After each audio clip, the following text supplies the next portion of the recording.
Mic check. Cam check. What up? There's Pig. What's up?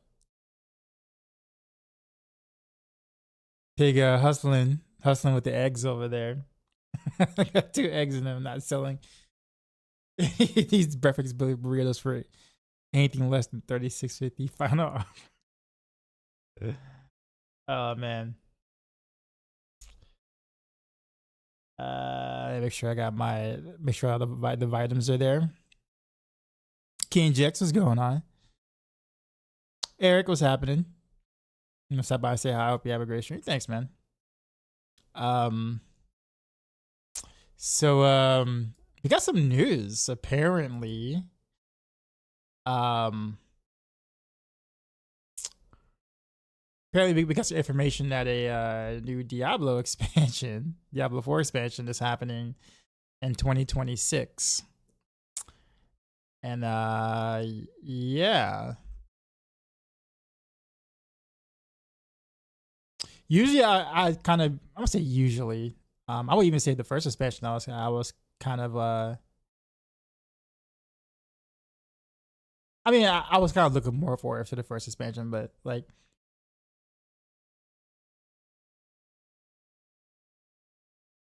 I'm the guy from YouTube last night. Is that nice to see you last night? Oh, okay, cool. What's up, man? I'm a little like, I won't say I'm taken back by the expansion announcement. It's kind of early to be talking about it, for one, and two, I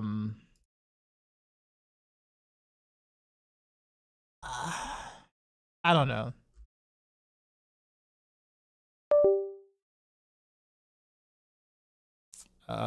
My Logitech G Hub is restarting, so my mic is gonna sound different. Expansion info, yeah, there is. I'll actually pull it up. I think we actually have it on Maxroll.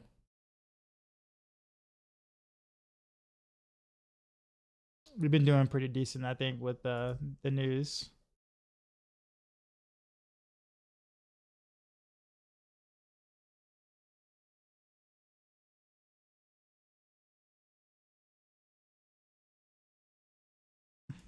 Oh, whoops.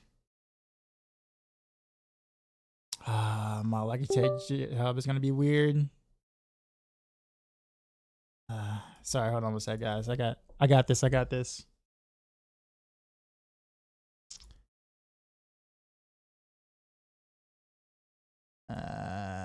me pull it up.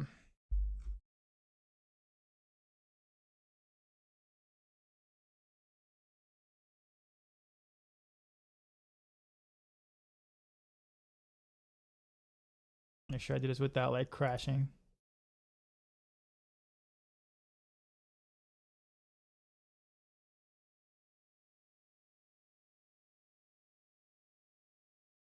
Did I do that right? Okay, there we go. Yeah. So yeah, Diablo 4 second expansion confirmed for 2026. The report Jason presented at DICE Summit 2025 in Las Vegas revealed the news on Blue Sky. It's kind of a weird place to like announce that or drop that, right? You could have waited till like Gamescom, like middle of the year this year or something, before talking about it. Because I mean, literally, this expansion just came out, kind of. You know what I mean? Like, you're already announcing the other one, and we're like, what, 4 months into the current one? Like,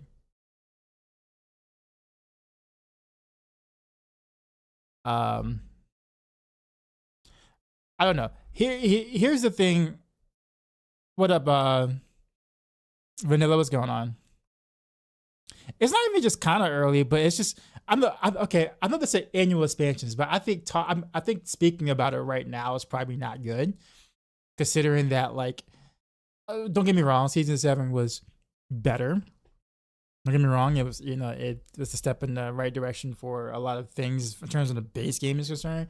There's still a lot of work to be done on the back end or the in-game part of the game, the vertical progression, the keeping people interested in playing, or at least the blasters or long-term players, playing more and things. And there's still quite a few bugs and So it just feels really weird to kind of announce something like that,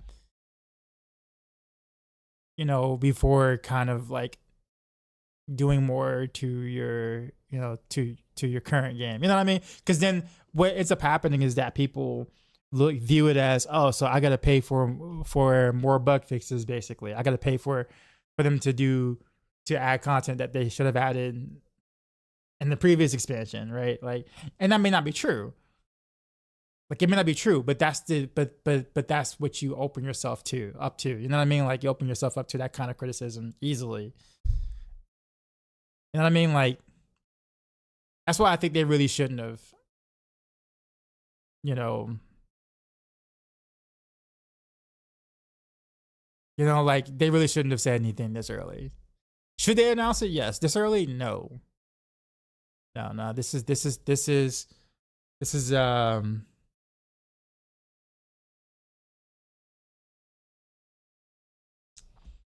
it's also revealed that a roadmap will be available before Season 8. In 2025 or just before Season 8, we will have a 2025 roadmap for Diablo 4. Okay. I mean, I guess that's kind of cool to get to know what they're trying to do, since we usually never really know like what they're really working on. Our second expansion won't be in the roadmap because our second expansion is coming in 2026, but at least the players will have the road ahead. Okay, I would like to see the roadmap, honestly. Yeah, I would like to actually see the roadmap.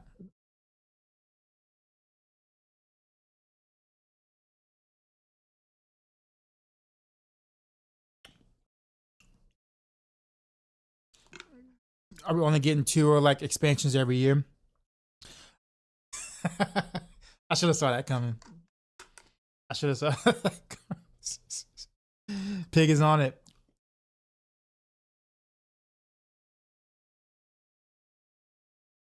You know, he's got to sort through 1,000 tabs.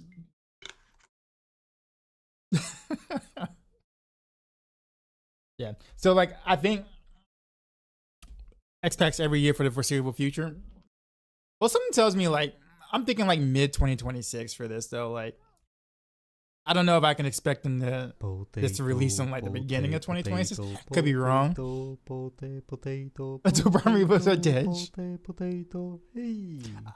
I just like. So yeah, I mean, they basically are gonna do continuous expansions until the next Diablo comes out. So like, well, who knows when Diablo 5 is on the way? I'm pretty sure, given the way that Blizzard has split their teams up, they got a team working on everything that generally somehow really seems to never really communicate with each other on what they're actually working on, which is, you know, at least that's kind of what it feels like. So I'm pretty sure there's like a team working on Diablo 5 now, while there's a team working on the next expansion, and then a different team working on the expansion after that, and then a team working on the live portion of the game, while we have a different team working on the balance changes and bug fixes, and a different team working on season content. You know, they got teams working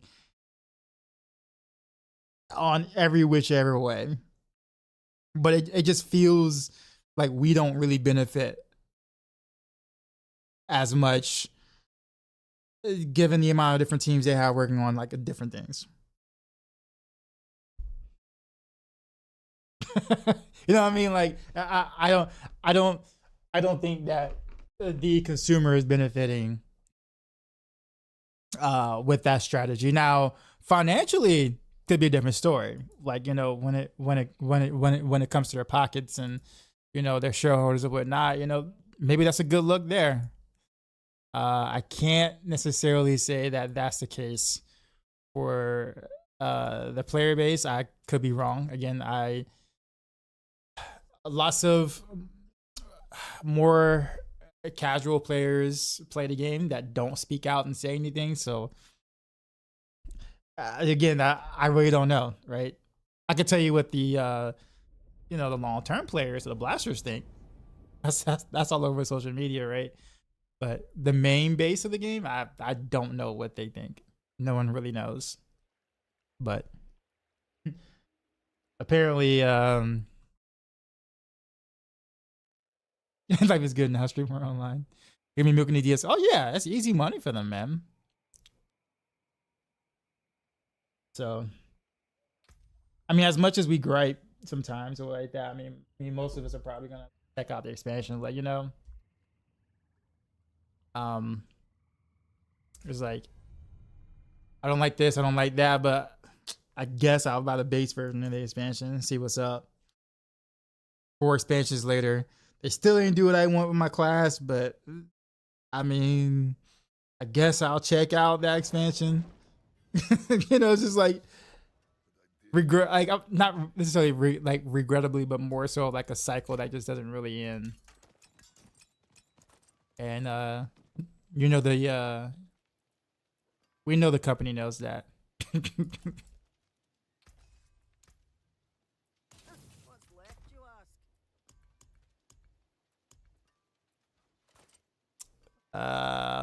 What was I planning on doing? It's my masterwork mask looking like right now. 24, that's actually not bad. I guess we can actually masterwork the glove. I never actually chose to masterwork. Candy has in game.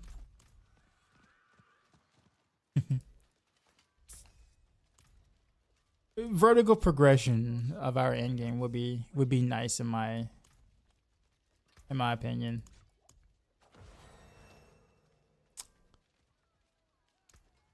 I love D4. You wanna know why? It's so easy. My girl can grind it with you. That's the thing though, like it's simple but yet difficult at the same time. Like the gameplay itself is not difficult, but understanding what stuff actually means in the game is like actually incredibly difficult. I think Peach actually said something that made a lot of sense the other day. Saying like there are a lot of players who do get stuck in the game, you know, T1 to T2 content, because damage in this game doesn't make sense. Defense, I won't say it doesn't make sense. It's not nearly as bad as how damage is calculated in this game, but it's just like, you know, finding your way through the game is actually hard. If you're not following a guide or something, it's easy if you're following a guide. Like if you're following a guide like to the T, game is easy. But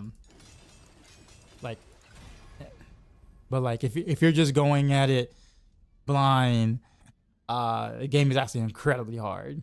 Because stuff just don't work as you think it would. Hell, I mean, you can just look at Rogue right now, right? And people will look at like, ultimate builds are like the strongest builds right now in Rogue, right? Oh, well then I'm gonna make me an ultimate build, right? So you see people actually like stacking ultimate damage everywhere. And you would think that makes sense because it's an ultimate build and you stack ultimate damage. That's what you should do, right? And the answer is no, that's not what you should do. Despite the fact that the stat literally says ultimate damage and you're playing ultimate skills and you think that makes sense, but it actually doesn't, right? Stuff like that. You just can't, you know,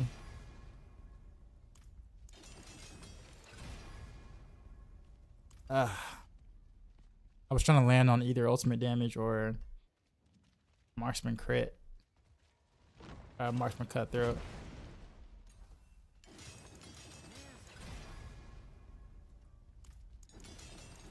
But yeah, this is just a lot of that example I just gave throughout the game. So, like imitated imbue aspect. Yeah. I mean, yeah. Like clone up until this season. Another example I give, they co-build using Frostburn, Azarath, and Penitent boots because conceptually that makes sense. Yeah, it does make sense, but it will give you an awful result. But it makes sense. But you can't build that way because the game's damage systems and how things work doesn't make sense. So yeah, incredibly easy game. I'm saying incredibly easy game, but like easy game to play if you're following a build. An incredibly hard game if you're trying to do a blind.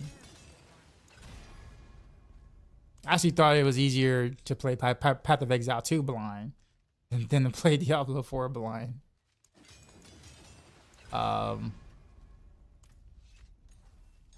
Because the stuff Path of Exile 2 when I was playing blind made sense. Like the things did mostly what they said they were gonna do. I'm like, oh, okay, cool. Because the grids are so useless. I feel like there's a segment or a portion of a build or whatever like that it can kind of be useful for. I've actually used Penitent Grease as like a stopgap sometimes. On the way to building my build or getting the stuff from my build.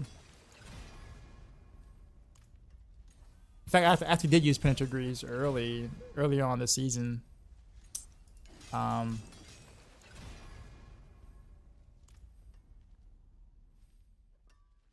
trying to arm some ups. No. I don't think I'm gonna have the motivation to farm enough mass working materials to sit there and try to triple crit on the thing I want to, crit on. So I'll set up for like 2 marksmans and then 1 ultimate damage or something.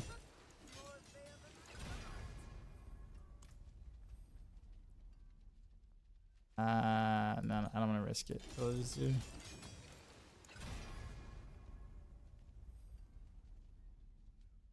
I did until I saw the light that is attacks reduce evade cooldown. That used to be very important. Like that's important when I play like rapid fire. But outside of that, I don't even look at that anymore. I don't even care because at least Rogue is so agile that I could care less what that affix is. I'm moving around with Flurry and Dash. I no longer feel like I have the need for that implicit anymore.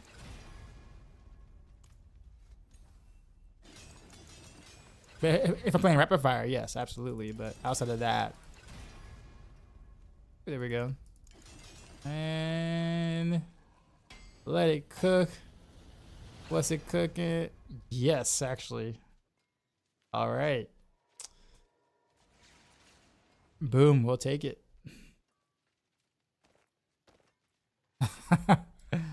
Yeah, I was not expecting a triple crit there. And I am not mad at it. I don't have another Cal the Nameless to like re-roll for that +7 tricks. So we're not gonna do that right now. Not right now.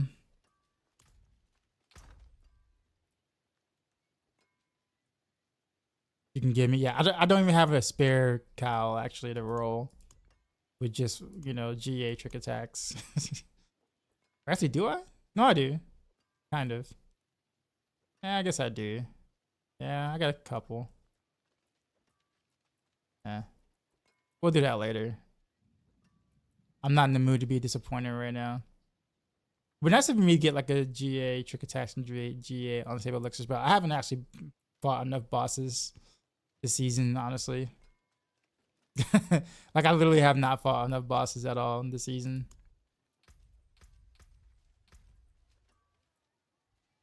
So like I didn't do a lot of Dorio and Dorios or whatever this season, so I'm not surprised that I don't have that. Think about the canny. Now that I'm getting more Paragon points, and I don't know where to put them.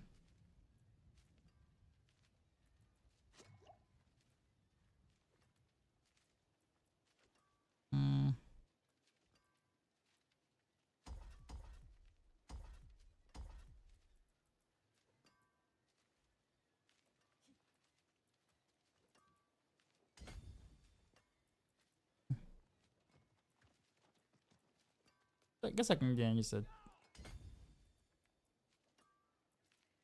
little bit of damage, I guess.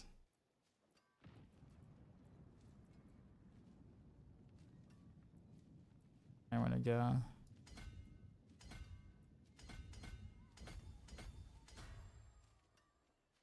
Oh, this actually gives life. I actually didn't. Had this always given life? I barely ever used Cheap Shot in the recent, so this has to give maximum life over here. Okay. Not bad.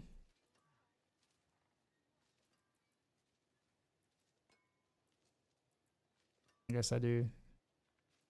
I want to try to take something over there if I can get over there like quickly. Also, that gives armor, so.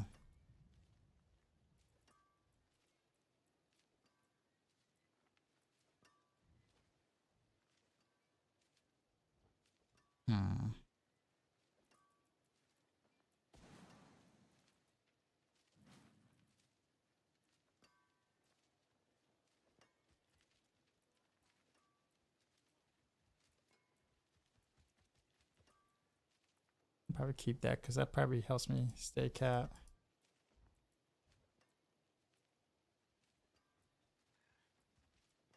The armor is like right in between, so I can't like just room.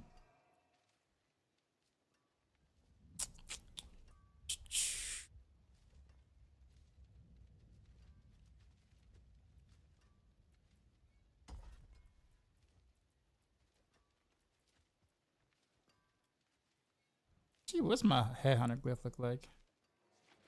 Only 140.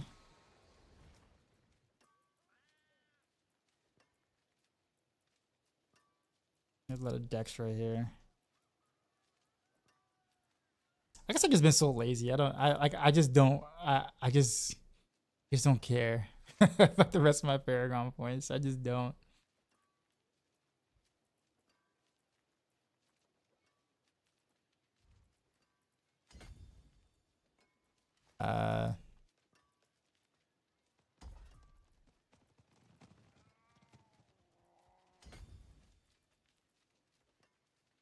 We'll do that or pick up that real quick. Yeah, that's fine.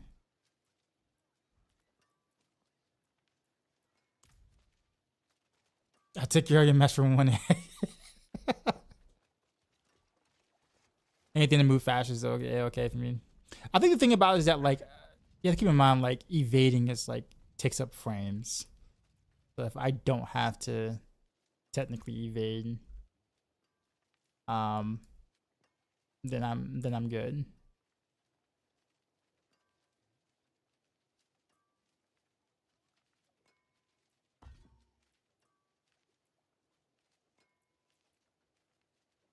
Why do I have an extra point, by the way? You know what? We're gonna try something.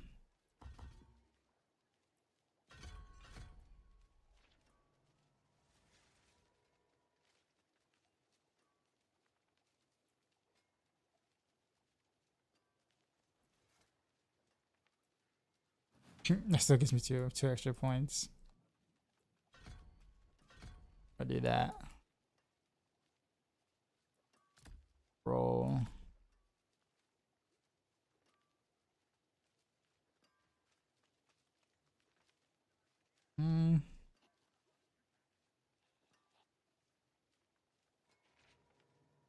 It's gonna feel a little weird, but we'll do it. Actually, you know what? Let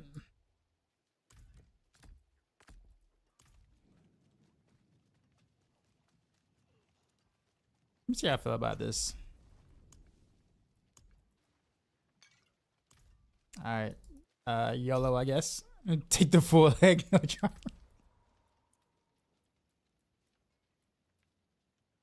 I missed the Spirit Born, the evade build, as it used to feel like. This new one is just isn't the same. So would you prefer how fast it moved, but like let's say they just cut a lot of damage from it? Or were you like, or did you miss this like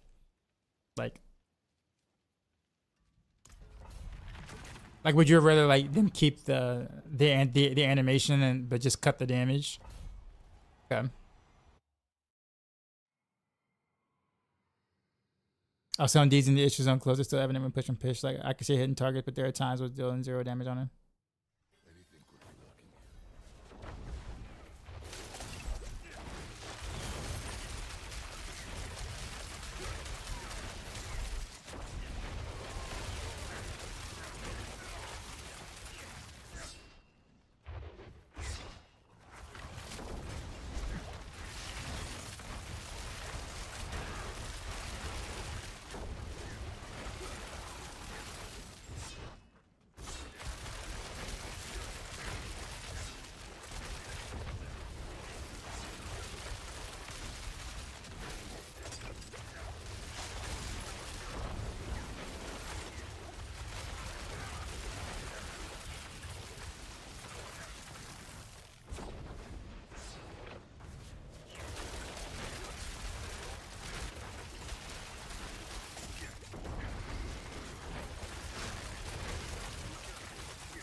I don't know where I'm going.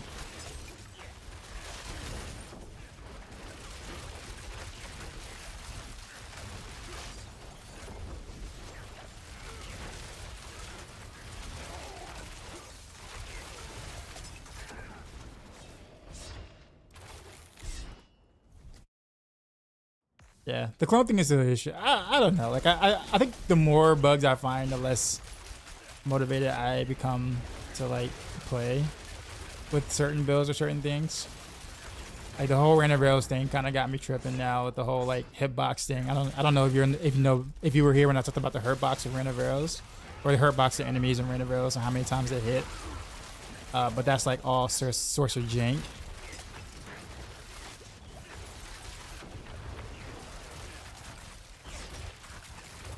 Like new levels of jank. Yeah, man, this is like when I hear about stuff like that, it's like that makes me not want to play the build as much because now I know, and now I have to figure out like I'm more I'm more conscious about that.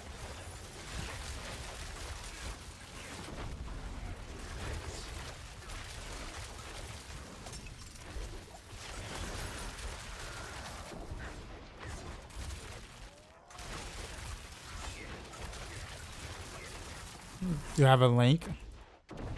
Basically, the bigger the smaller the hurt box of the target, the less random rails hits. Basically, so if the target's fat, the more often or the more times that wave of random rails will hit the target. Basically.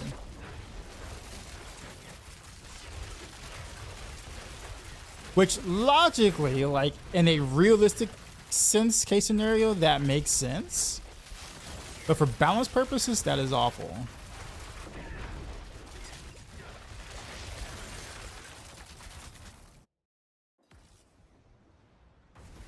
How is Kyler Nameless that much more powerful than Shaco? Well, Kyler Nameless itself is not. It's not the helm itself that is strong. It's yeah, it's not the helm. It's trick attacks. Trick attacks is the problem. The helm is just a symptom of a much bigger problem.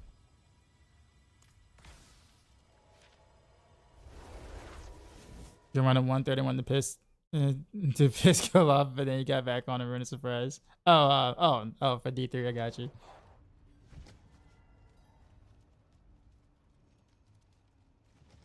Bruno says, I mean, that's 100% intuitive. It works the same way in people. Yeah, but they're different games, though. Like, different games in terms of, like, different systems. It doesn't... In a game like this, that's not necessarily... Like, in a game like this, with the way pit bosses work, and the fact that you have no control over, like, these shifting hurt boxes of the really already jank hurt boxes in this game for mobs, you can't take advantage of that. That's the problem. So like, let's say for instance, like Duriel, I'll give Duriel for example. You can get 6 to 10 hits of one single wave of random arrows. The amount of hits is actually based on his position, like how he, like where he is position wise, where he's facing. And since you have no idea, because there's nothing in the game that there's no training mode like that kind of gives you the hurt box of the monsters to be able to be like, oh, okay, so his hurt box is like this. Let me try to take advantage of this, the edge of that, like trapezoid or whatever. There's no way for you to know because the hurt boxes don't match the visual of the target in Diablo 4 more often than not. So it's basically RNG. That's not intuitive. That's like random. That's like sometimes you'll just deal more damage just cause. So an extra layer of RNG that really shouldn't really exist. And that makes it hard for you to balance a skill like that when it's just like, oh, well, Duriel, it destroys, but Vershawn, it feels like you're doing nothing. All because one boss is just fatter than the other. Or your kill time on the boss will change depending on where he's facing in the fight, in which you have no control over. Like, I find that the opposite of intuitive, actually. Like I said, it's realistic. Like, it's realistic. It makes sense in a realistic scenario. Like a realistic, oh, well, he's fatter, so he gets hit by more things. But technically speaking, that's not how this skill was designed. And it's causing more problems than helping at the end of the day. Because guess what? Most of the mobs in the rifts or whatever, in the pit, are not fat. So it works against you more so than it helps you.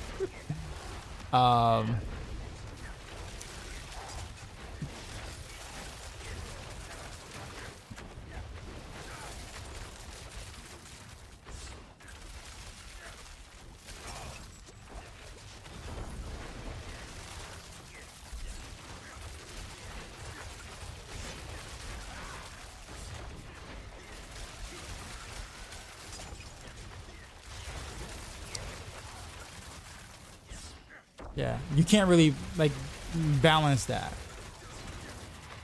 You know what I mean? That's why the eagle horn is bad. You guys know the eagle horn unique or whatever. You can't balance certain case scenarios and be like, oh, well, it's good in this case scenario, right? It doesn't work that way. Because if that was the case, then eagle horn would be best in slot for pinch shot easily. But you can't say, oh, well, it's best in slot when you're in a cave. Well, what about when you're out in the open where you're not getting any bounces at all? Oh, well, then it sucks. But you're out in the open more often than you're in a cave or a tight environment. That's why that unique sucks. Because it's too situational. But if an entire skill is situational, that becomes weird. It becomes a really weird balancing game at the end of the day.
Can I answer D3 questions? Sure. What's up?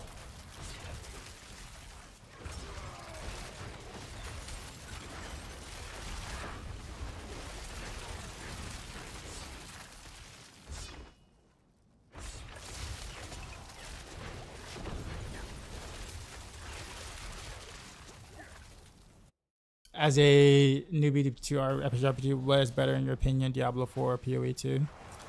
Diablo 4 is going to be more definitely casual, more casual friendly.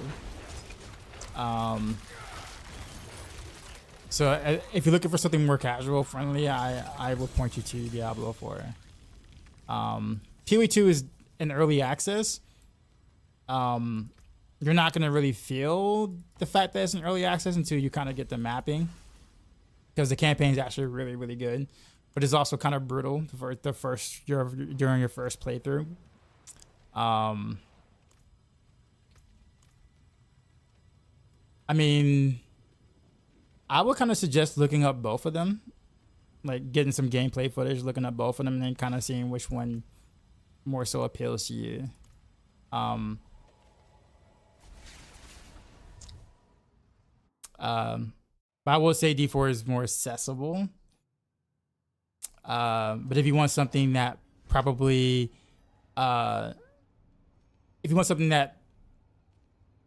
you feel like if you want to sink more time into, like really want to sink like more time into, like you got quite a few hours to play, and you really want to sink more time into, and you want a more complex RPG, I would say Path of Exile 2. Is Armory fixed now? Yes. Would be kind of cool if Eaglehorn would transform Pinch Shot into a primary Heartseeker like skill. I wouldn't say that that's not cool, but what I would say is I would prefer they come up with like more originality, or more like, or ideas that are a little more original. I'll put it that way. Like the idea of Pinch Shot bouncing off of something is not really original. Because we have a lot of bounce and ricochets on Rogue as it is. It'd be nice if they did just something a little different than just bounce more. For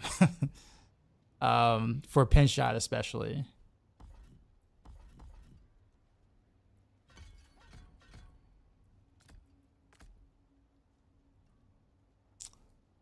At least that's what I would like to see. Personally, that's what I would like to see.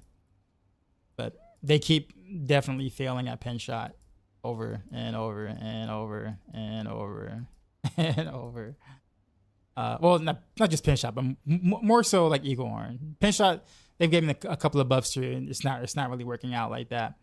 But in terms of like Eaglehorn, yeah, they've been failing at that for a bit now.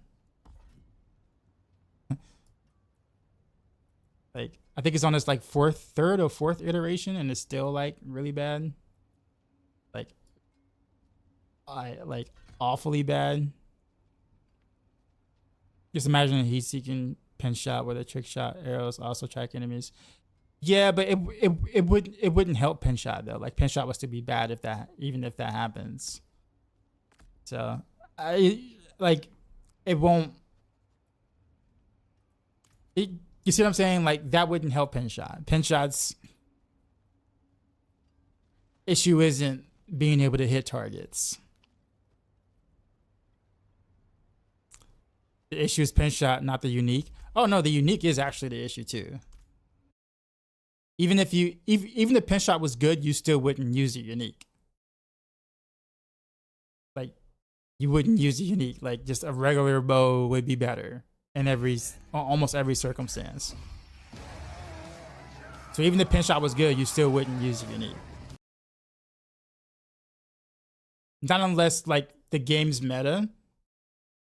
You know, it's literally you in like a 1x1 cubicle and you're fighting a boss in a 1x1 cubicle. Then maybe Eaglehorn is like, would be best in slot. But until then, I didn't use a need, but I wasn't making it. No, but I'm saying it doesn't fit any build, vanilla. Like it doesn't, like there's not a single Pinch Shot build that you, like in any type of gameplay right now that you would use the Eaglehorn for anything. Like what would you use the Eaglehorn in? Like you wouldn't use it for Inferno Hordes. You wouldn't use it for Cuirass Undercity. You wouldn't use it for Dark Citadel. You wouldn't use it for pits. Nightmare Dungeons maybe, but like no one's gonna make a build for Nightmare Dungeons. You know, and like not Nightmare Dungeons, like very specific Nightmare Dungeons. I mean, what are you gonna do? Like salvage like 60% of your Nightmare Dungeon keys until you get just the small corridor keys, like just to play Eaglehorn? Like, you know what I mean? Like it's way too situational of a unique. Pits can be useful. Some pits are a bunch of wall. Yeah, but like, are you gonna really take your build into pits where you sometimes deal damage? So what if you open the pit and there's like barely any walls at all? Like, which happens quite often. Do you want to take a build that only works like 40% of the time in pits? Are you gonna start fishing for farming pits? Oh, wrong map tile for farming. Let me rekey in the pit real quick. You see what I'm saying? Like it's just too situational, man. By the way, Endskeeper, I saw that. Appreciate the sub, man. Sorry, I was kind of like in the middle of my semi rant. Oh no, they absolutely need to rework Eagle Horn. It's just bad. Fishing is a wild sort of, no, they do that for pit pushing, yes, not farming. If you're playing Eagle Horn and pitch, you would need to fish for farming. That's a big difference, right? Who's gonna want to do that?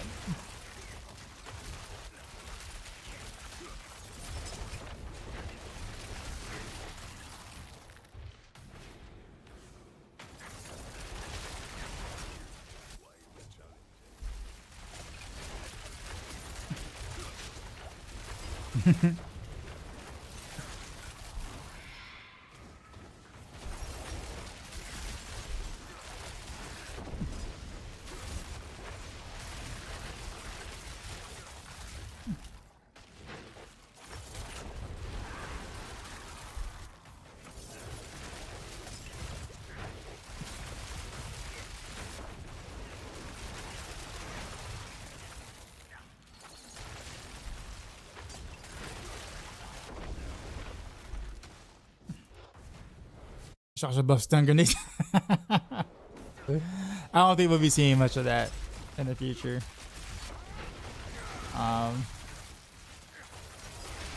Thank God.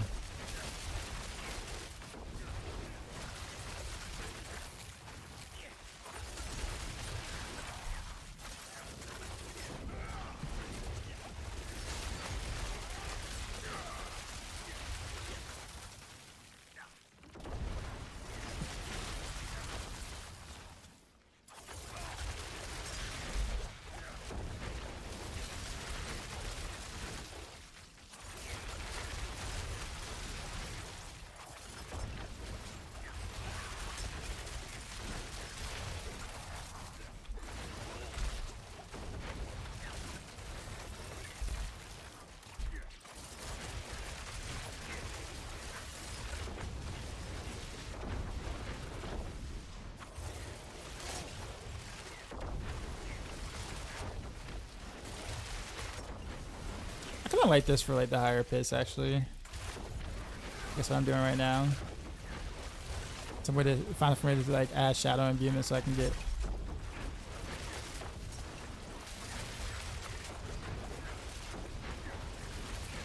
By the way, Peacha, I ended up going with the crossbow, or I guess going with the crossbow now with the basic attack build now.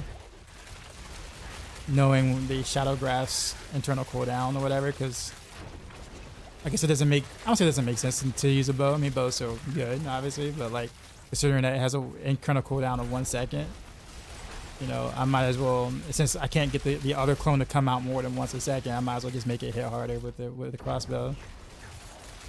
Like having more attack speed doesn't benefit the second clone, I guess. But having a harder hitting weapon does.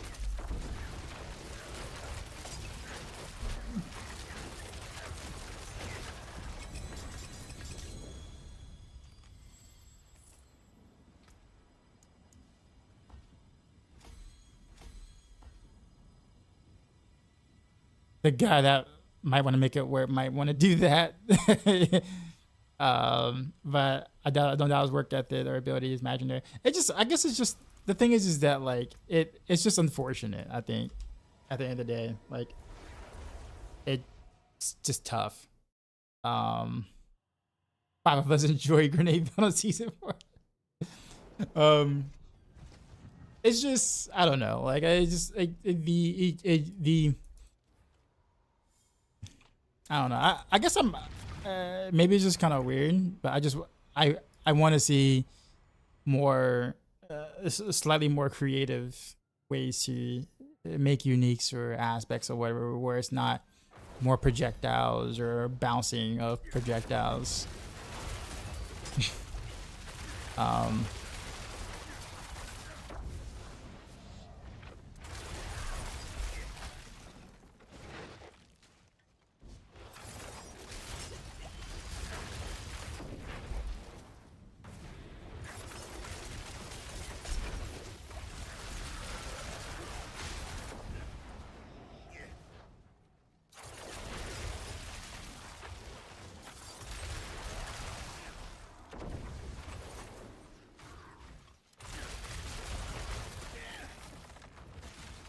Really?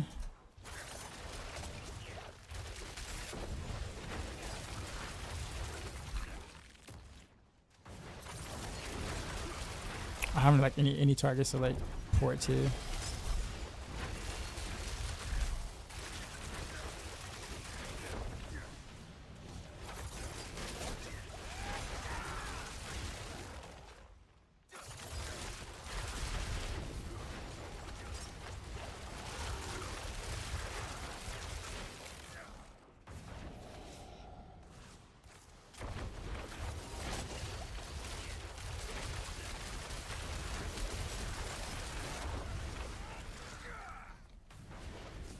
That'd be a pretty good idea. Eagle Horn could be useful as skill like in PoE too.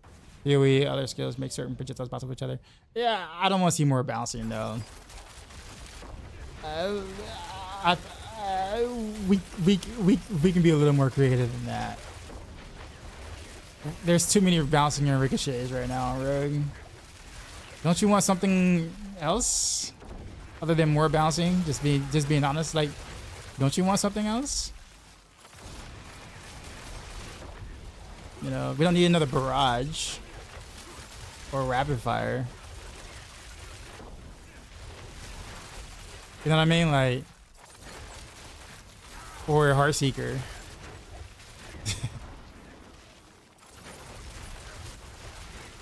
Have a pinch shot spinning on you. Or Dance of Knives with this like bouncing thing too. Like, you know. I feel like we get it when we like make different builds or whatever that kind of conceptually does the same thing. Then we just like we wonder why we're already sick of it because we already played something that feels very similar to that already, because everything just bounces or ricochets.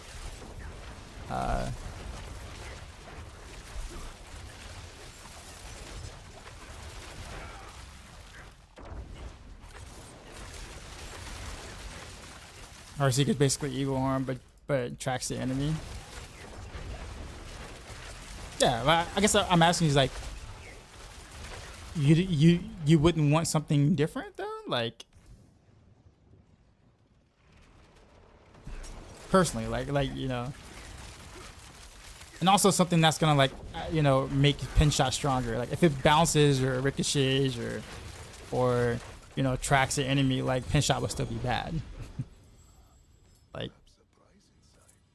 it won't make pin shot better. You know what I mean, like because that's my thought too. Is like you know wouldn't you want pin shot to be better? Like in the sense of like, because like if it even if you shoot pin shot, even if you make pin shot, if you fire a pin shot from like Inferno Hordes and it tracks all the way to the pit boss without you being in the pit, it will still be bad. Like it would still be bad. Like you still wouldn't use the unique, no matter how cool or how crazy of an idea that might be. You still wouldn't use the unique. You know, you know what I mean? Like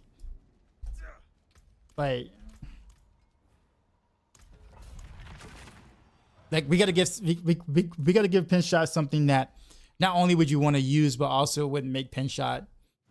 Would give pin shot something it doesn't really have, or something that it needs to be better.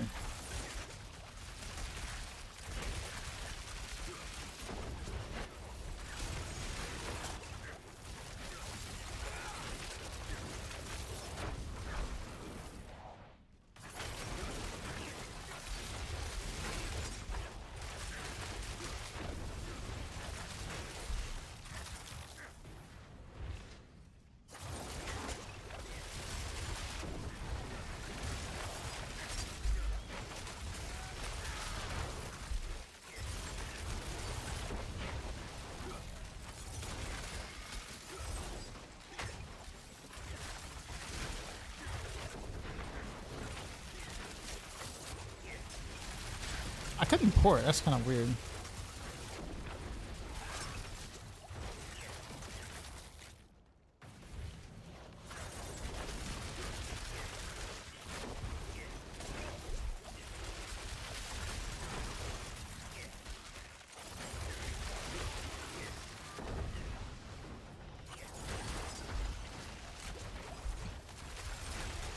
Trying to get used to the to the controls of what I'm doing.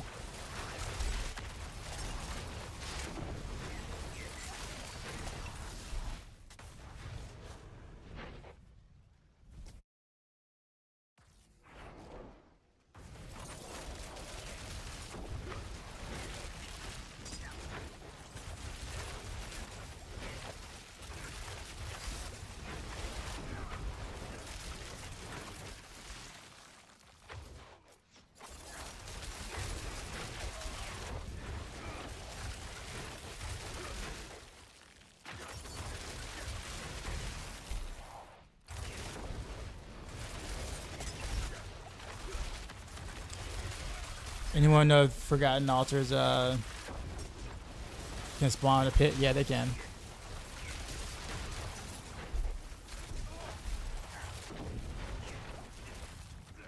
The hitbox ran over everything is like so cursed. Yes, it is.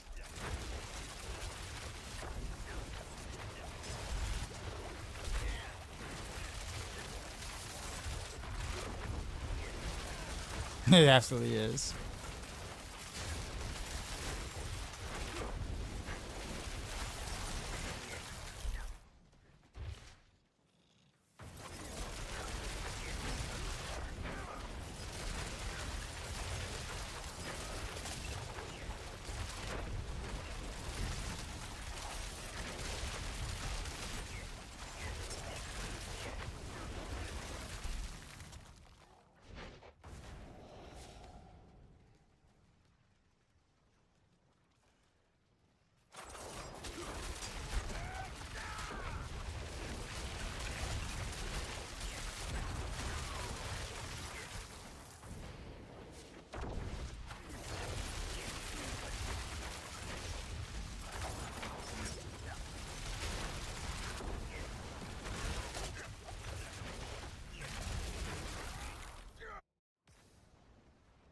Like I'm kind of at the mercy of like where the mobs are in the rifts in terms of my clear time without having dash.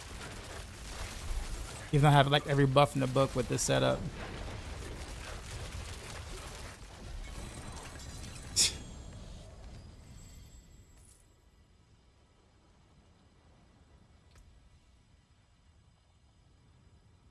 Have I fought Arkville? Yeah, I did. I fought him ended up beating him on the last day.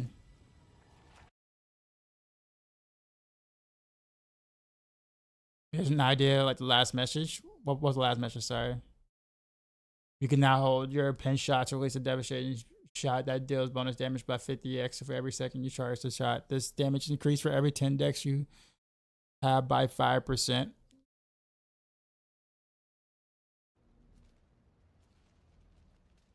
You know, we don't really have a charging type effect or a charging type thing. I'd be down with messing with something like that, actually.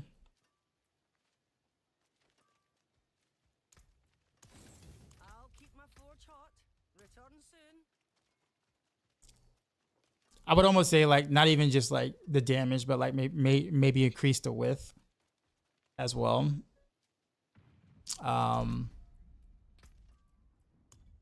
And some other bonuses or whatever to make it worthwhile for you to like stand still in like a game that's very like fast paced, right? Because like that damage has to be like monumental for you to want to like actually do that. I guess for like farming and stuff like that, you wouldn't do that, but like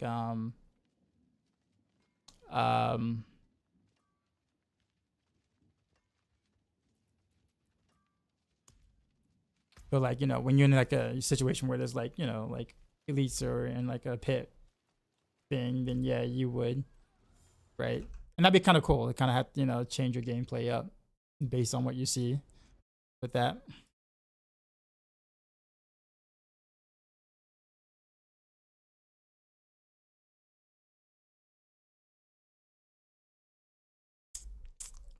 I'm well aware that triple FX elites are awful and normal mods get more progression. Because that sometimes increase health mods split up from your cow traps and staying them too long. Yeah.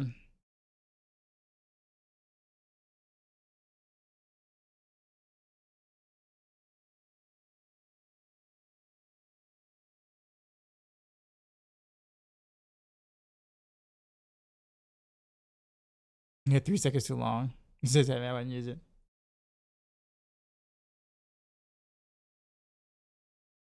Sorry, I'm actually trying to like read up on all the comments.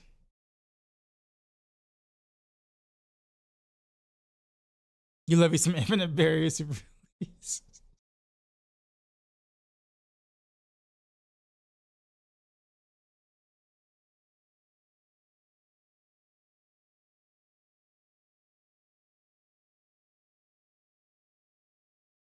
So I understand people as a charge your own. I didn't like charge your own in PoE2 or whatever that charge shot or whatever it's called.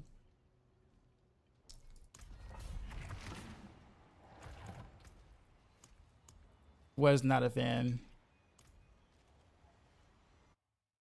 Am I occult gems locked for random arrows, or is there a flex gem?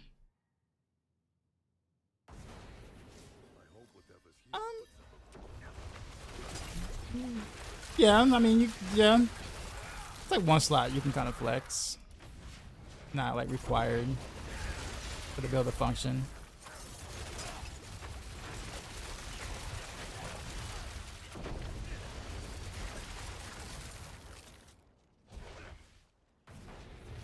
It's more of a min-max sort of type thing.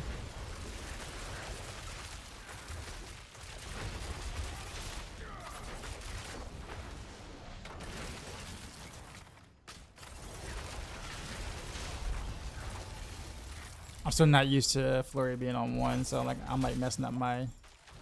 Wait, why can't I attack? It's a bad run already.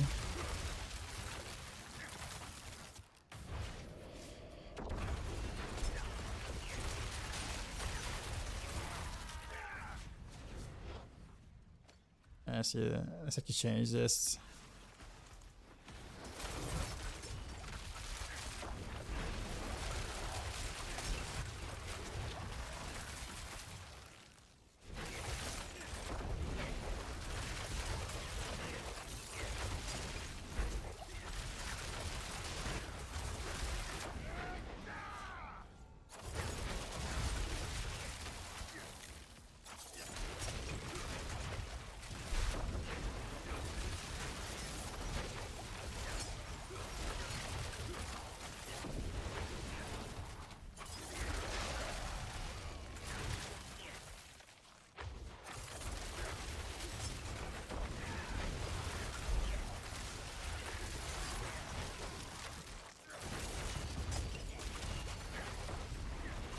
Am I ready for Monster Hunter? Yeah. For sure. Kind of what Peach was saying earlier.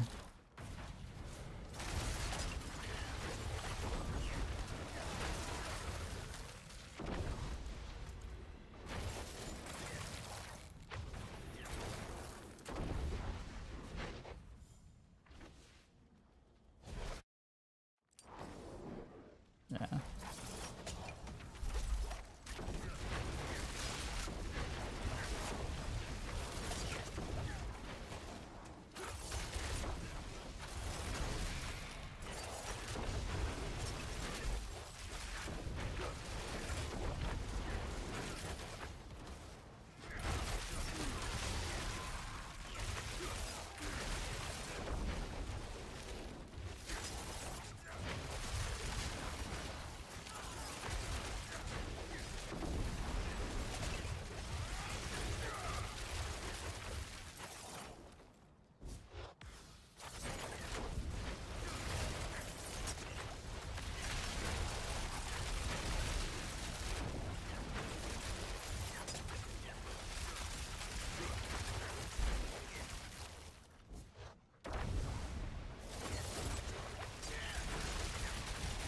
Great for the new Grim Dawn DLC. I haven't looked into that actually. I'm actually curious about that.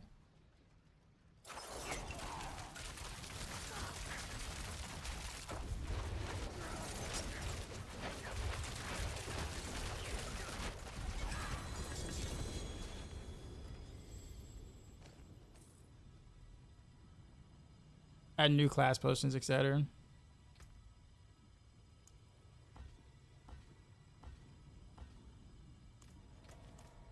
Pretty interesting.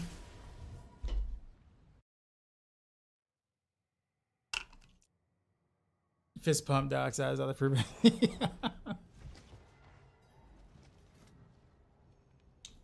Oh, you saw the 4 fails? Yeah. I wonder if I can do no, I don't want to do that though. Kind of Flurry kind of makes the most sense here, but I wish I used like a little bit more movement speed though.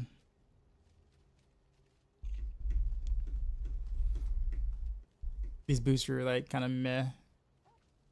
Actually, I didn't really even I didn't even choose to like finish masterwork in them, so I probably could get more movement speed out of that, right? Silly me. Oh, well, I mean, it's bad anyway. So.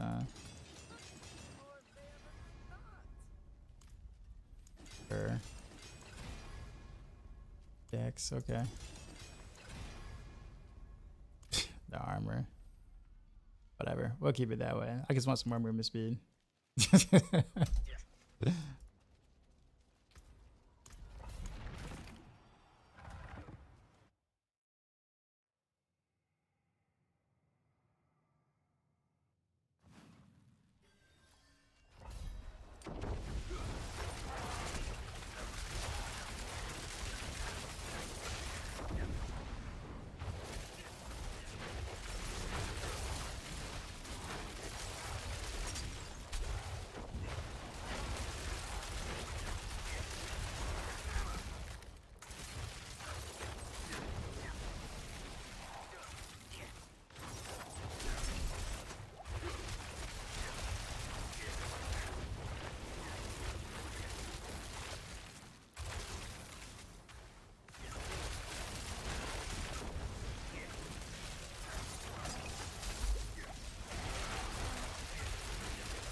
You suppose I need to try New World? I'm not an MMO player. That's what it is. And I did try New World for like a little bit, like early on. But I'm typically not an MMO like type guy. And my brother is. My brother loves some New World.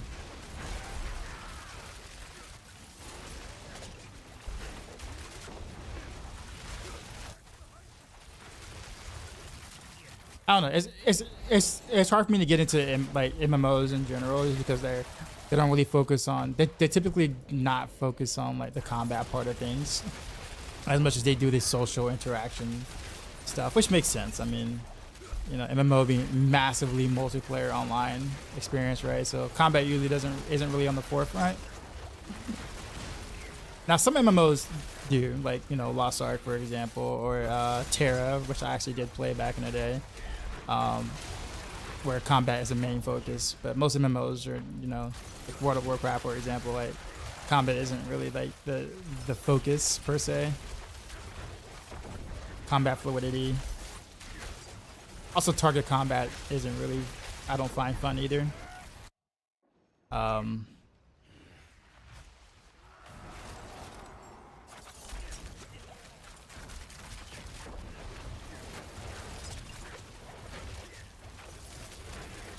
I feel like outside of Terra, the only other MMO that I think I enjoy combat wise was probably Lost Ark, and believe it or not, Diablo Immortal. Because they play more like an action RPG ish, even if they do have cooldown rotational combat.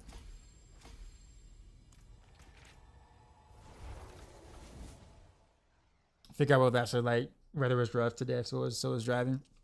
Yo, it's been really like rainy and cold past 3 days here where I live.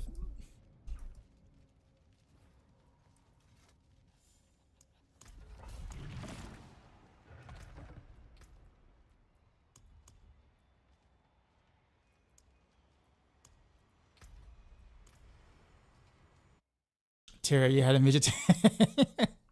Terra was a lot of fun. I really enjoyed Terra.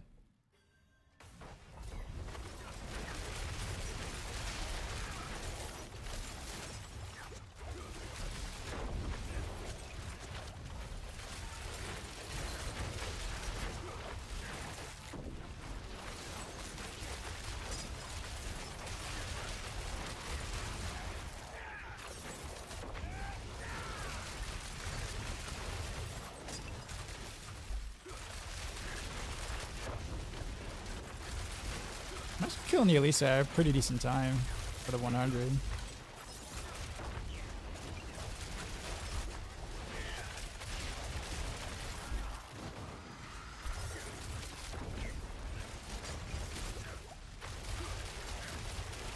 We're not speeding or whatever, but like the kill time on the Elises before they become unstoppable, and that's good.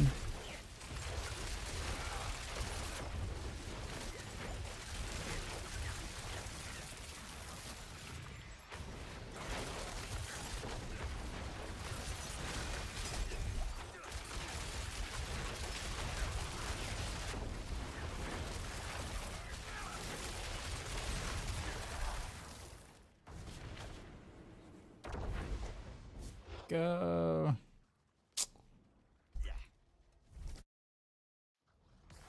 Terra's in meta, that's when you play. You probably never touch one again.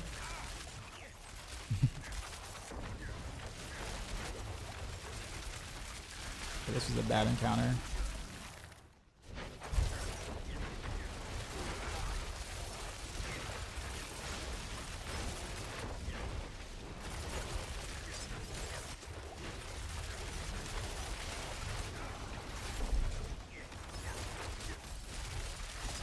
I had like a really bad stretch of mobs right there for a bit.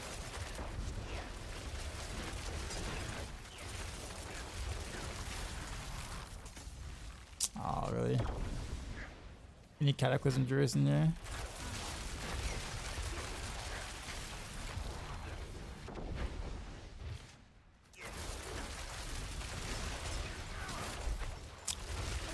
The Bowler is lurking. Not sure if he is today.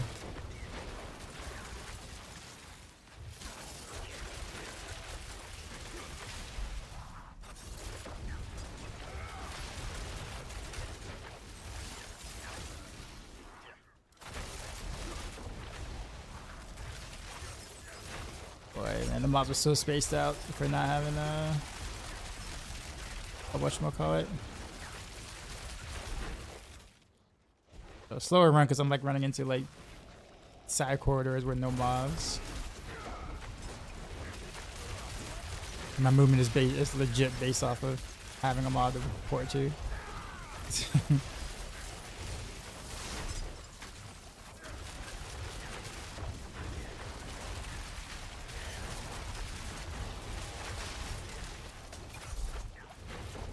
Really?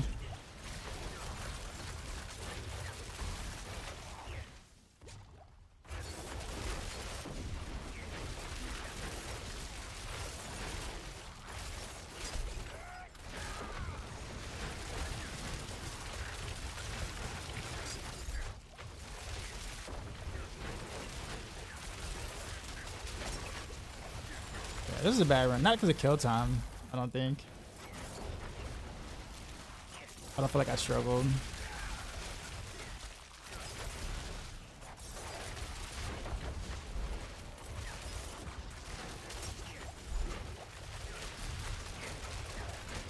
This is bad because of the chilling wind.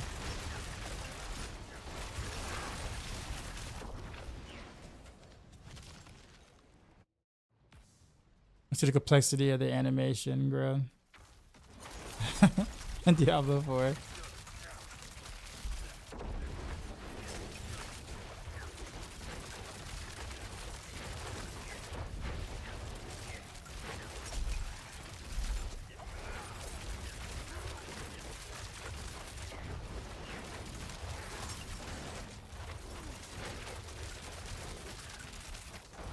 that shouldn't have been a slower run.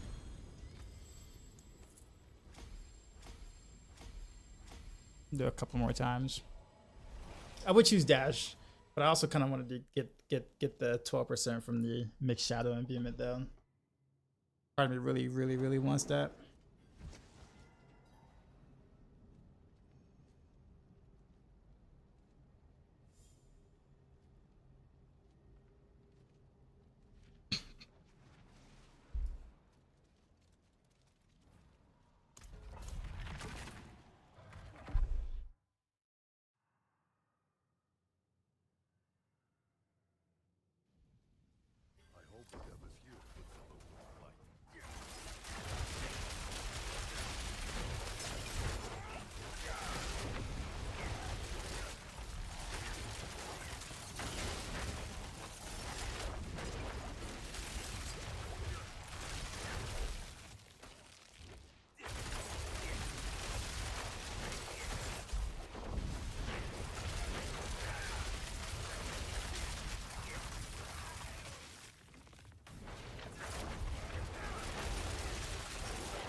He's against the wall. I heard my DPS.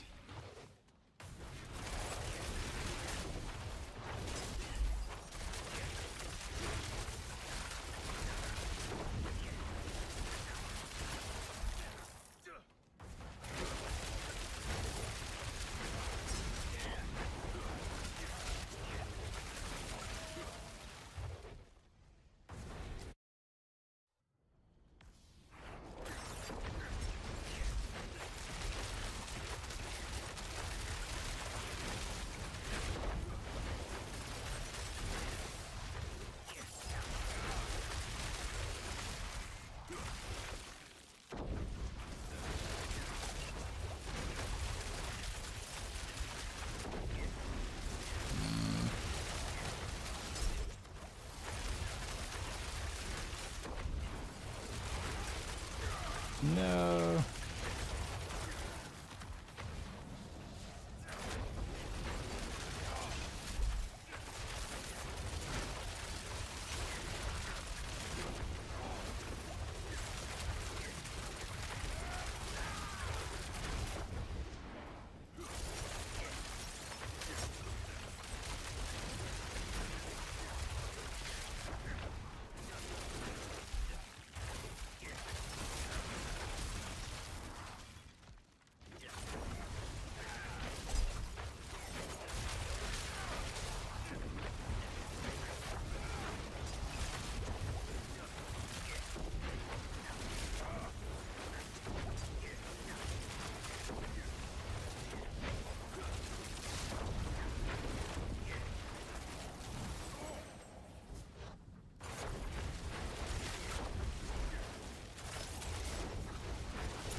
There we go.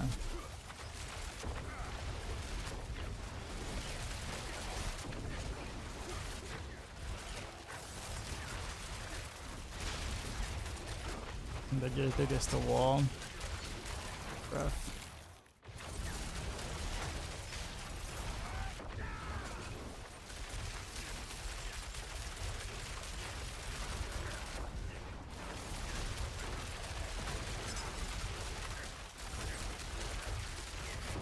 Oh, is that guy over there this way? There's two of them.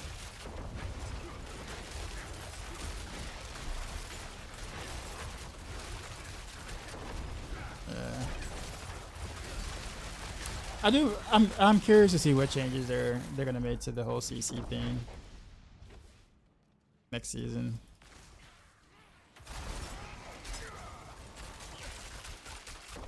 Apparently that's supposed to be a pretty big focus in season 8.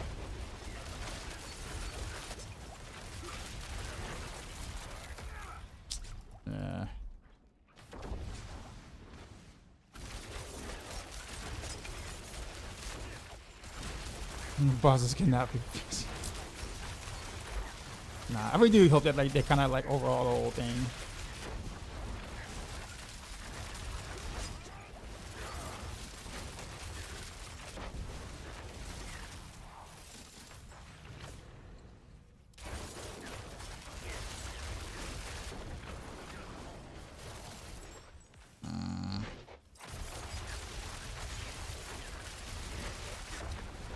I really feel like it shouldn't have taken me 5 minutes to get here. That's twice though, but I don't feel like my kill speed is conducive to how long it takes me to get here. I think it's really just me traveling and stopping to kill trash mobs when I really shouldn't.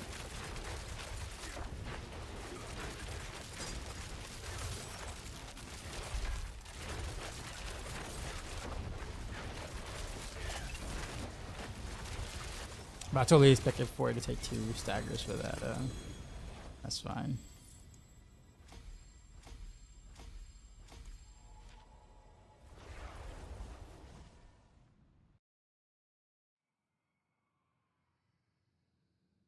I took a break off games in general, got burnt out. Feels good to watch sometimes and not play. Sometimes it just can just be refreshing to be just playing a different genre of gaming.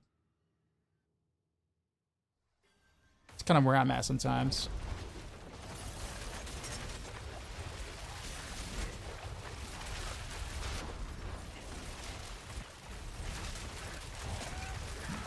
Oof.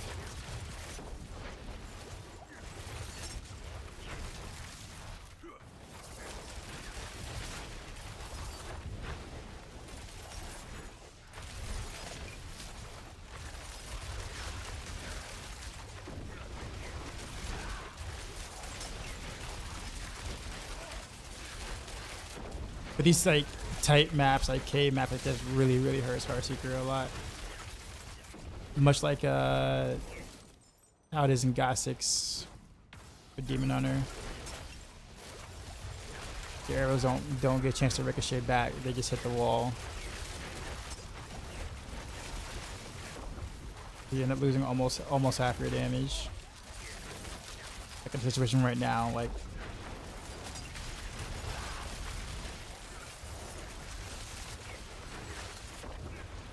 Like, this is a terrible map for Heartseeker.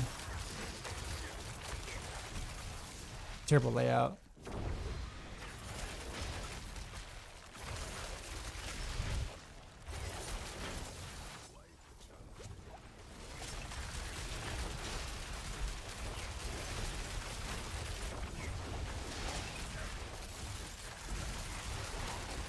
Yeah, this is gonna be a 5-minute run because literally because of this map layout.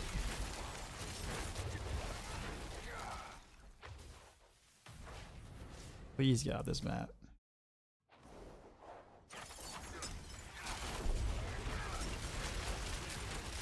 Yeah, when it's open like this, it's easy. Except this dude somehow got away from you two.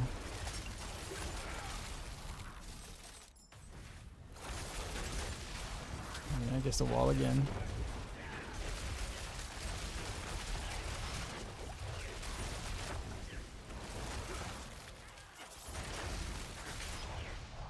Dead end.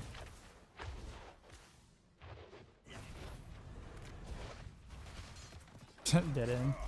Whoops.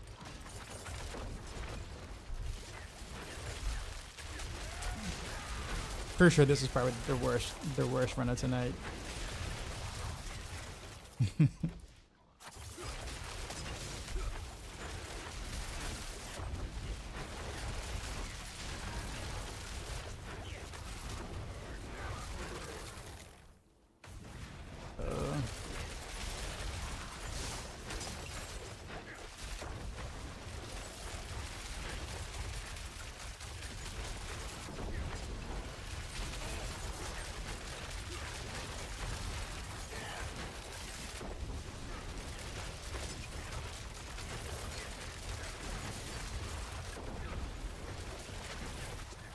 I'm gonna push on D3 builds.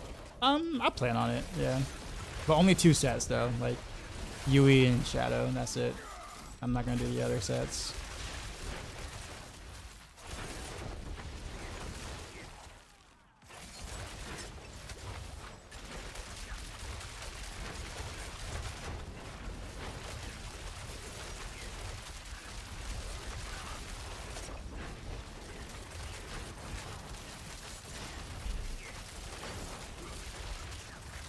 No information about the expansion.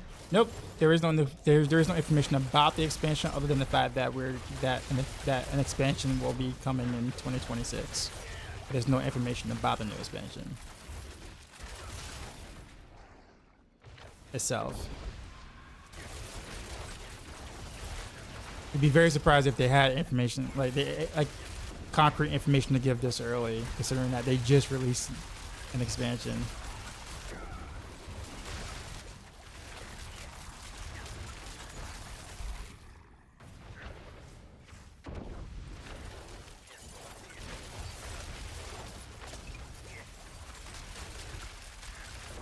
Pretty much. I think I'm just logging into some D3 after this run.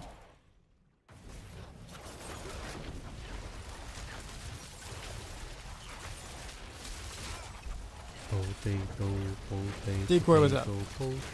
So they confirmed 2026. Yep. And we're supposed to be getting a roadmap or something before season 8 hits, in terms of like what they're gonna do. But I guess the rest of the year, the rest of the year, like I guess a roadmap for like the next year or whatever, like things that they're planning.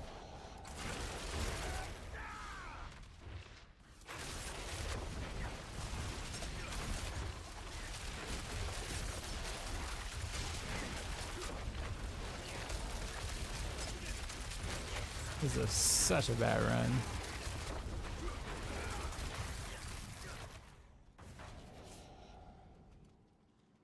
Do you know there's a chance for a dance to deal 2x damage to the entire skill channel or per individual knife?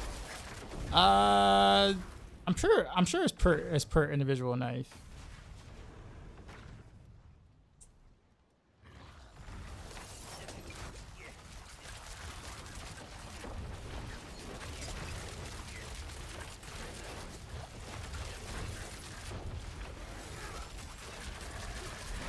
There's no chance that I one staggered it.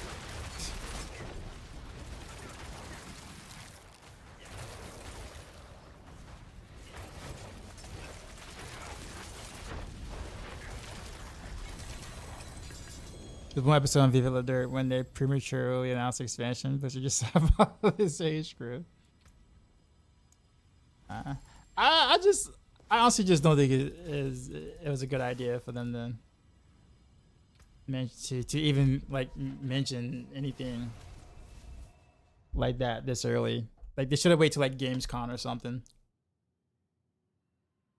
So whole this year, no end game for D4. That's not what I took from that, but all right. It's not like they only do in-game stuff via expansions. I mean, we got Inferno Hordes before the expansion.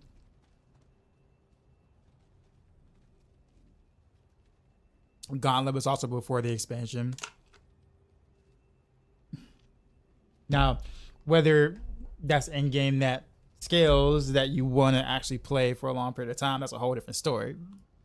But they added things, quote unquote things, outside of an expansion.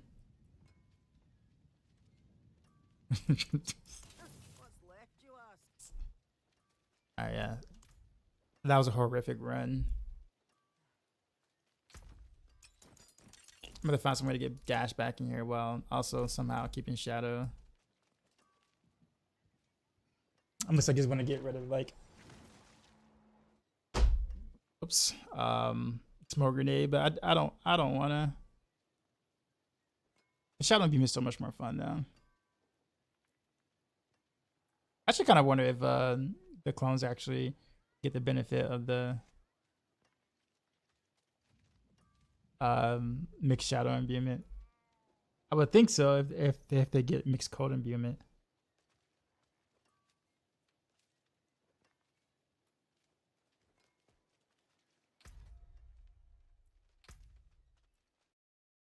All right, let's farm some D3.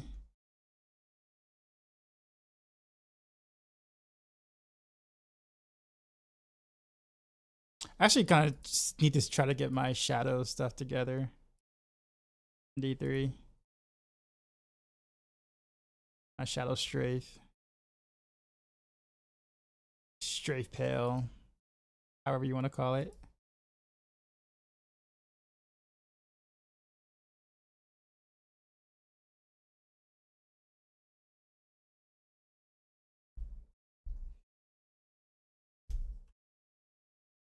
Can I spell?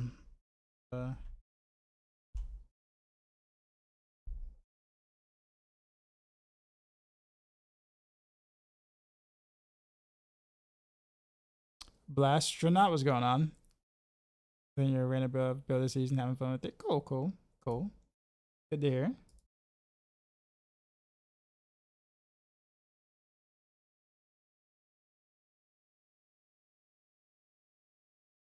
But yeah, Peacha, Viva the Dirt League has been like killing it. I don't know how I found him. I think it was like I found them when they was doing their like, was it what do you call it? What's the name of that area? Honeywell, honey something or something. I forgot what it's called. But they're like MMO series kind of sort of thing with the NPC. Yeah, Honeywood. There you go. Their NPC series or like that. Like that was like so. That's like so good. Like every video in that series was good. I tried getting I get for D3, but I'm like you're permanently burnt out.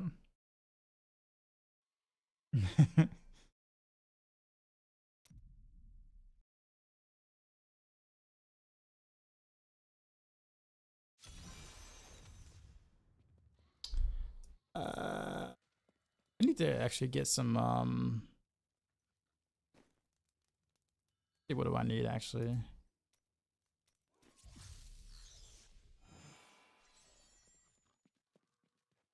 I guess need the mask, right? Looking for Palo. What do I need?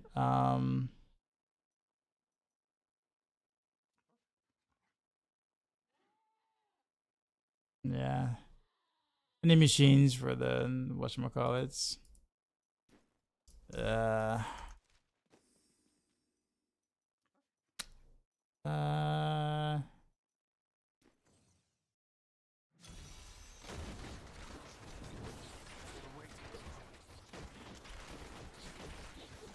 Better D3 seed? I just put on some D3 like not even like 2 minutes ago. Two minutes. I plan on playing like both for a little bit until Monster Hunter Wilds comes out. It's kind of the plan.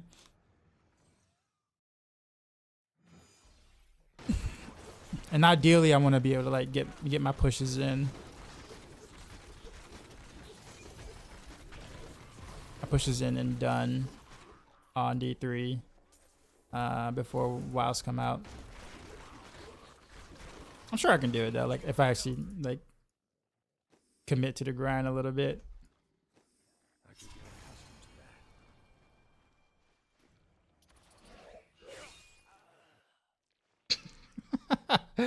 Dang, dude. Dang, bro. I had no beef with you, man. I was trying to leave.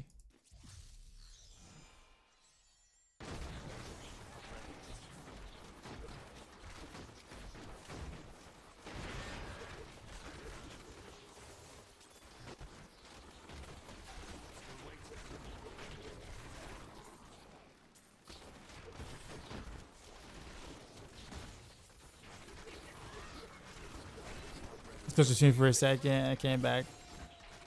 I don't know why I'm not on Twitch yet, but either way, yeah.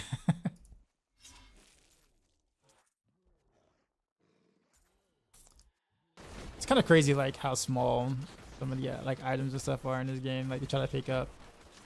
It's kind of hard to pick up some things.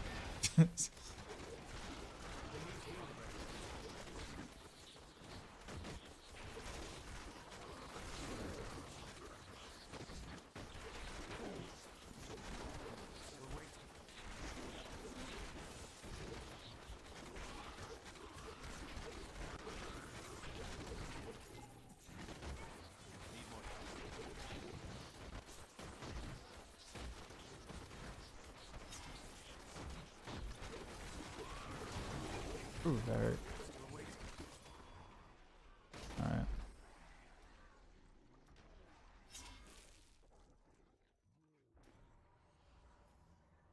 Man, you're ready last handed. Oh yeah. I mean, I barely have any gear. I'm only 600 Farragon here. And so yeah, I'm like super glassy.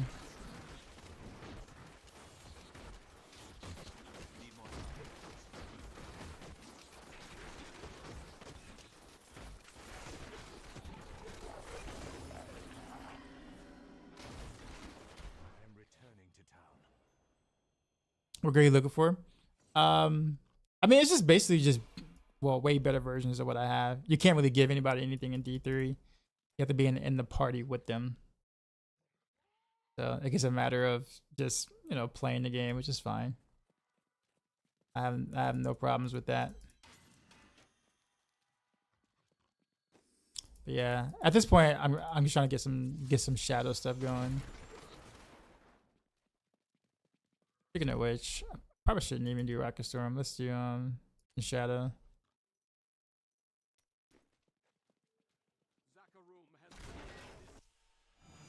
Alright, let's open up these things real quick.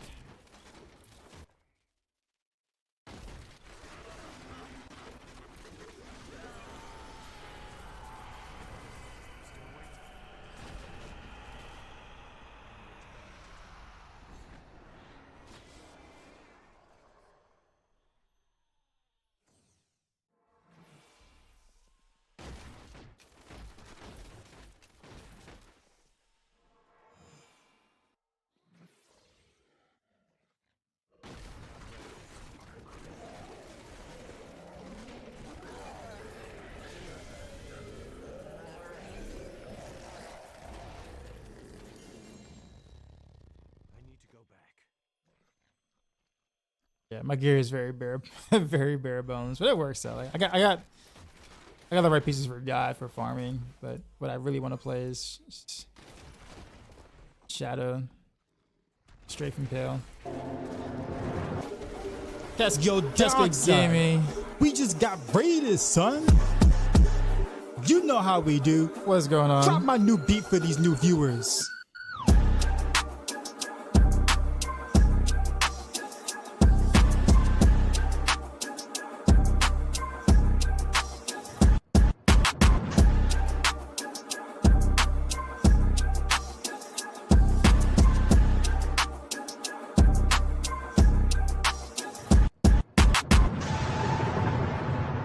Sheezy out. What's up, man? How's D3 going? I just started today. Cass like, underscore K underscore minutes ago, gaming roughly. rated my stream with 5 views. Honestly, just the chill grind until I get better stuff. It's kind of where I'm at.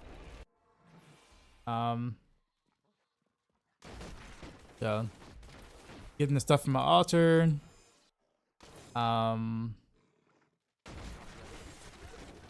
Actually being able to get like an actual Strafe and Pale thing up and running at some point. My God 6 is actually kind of okay. I actually need to get some get my recipe for Guardian set.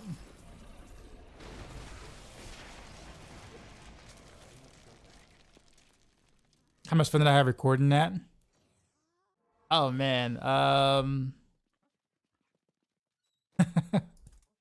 a lot of fun. This is actually what you see is actually version 2.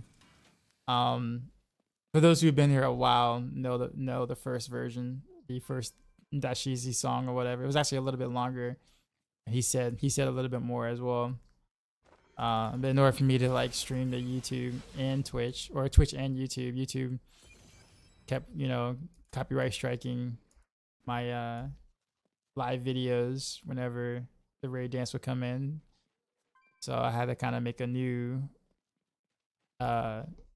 clip with the different song. So what you see now is in the new version. I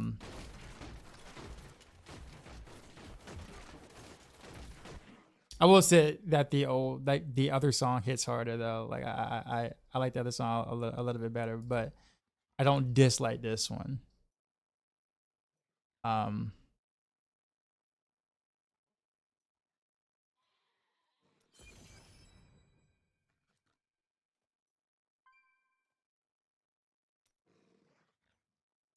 I got the Reaper's wraps. Alright, I gotta go to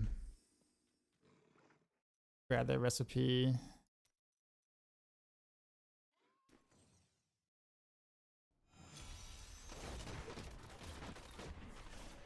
YouTube is crazy. Oh yeah, very, very straight.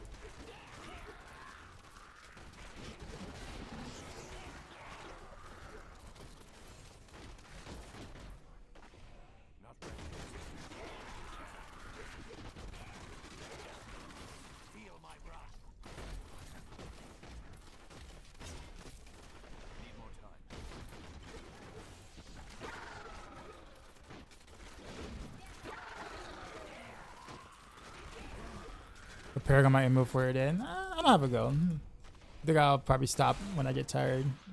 Like, it's kind of really it. Or like a decent time where I go to bed and still get like maybe 4 hours of sleep before work. Kind of sort of thing.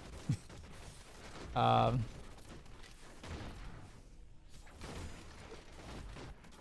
more time. But I kind of like the idea of like not stressing about hitting a certain milestone per day in a sense. These are kind of tanky.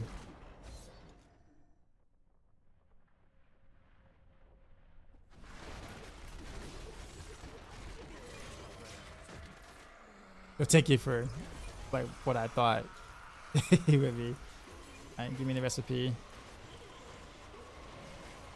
this is so bright. And he does. Plan Reaper's wraps. There we go. Thank you, sir. Turning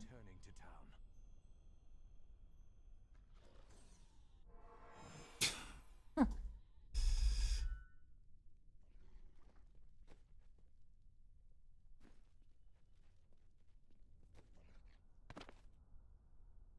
Okay, so we're gonna craft.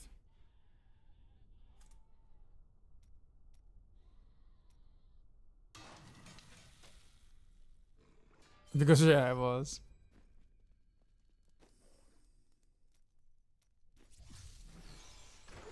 Maddox, what's going on?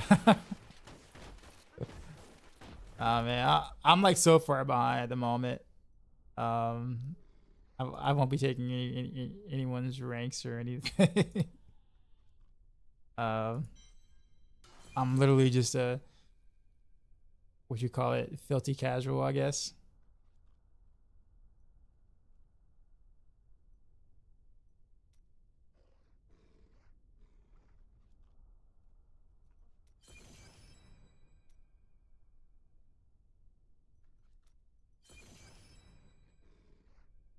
Okay.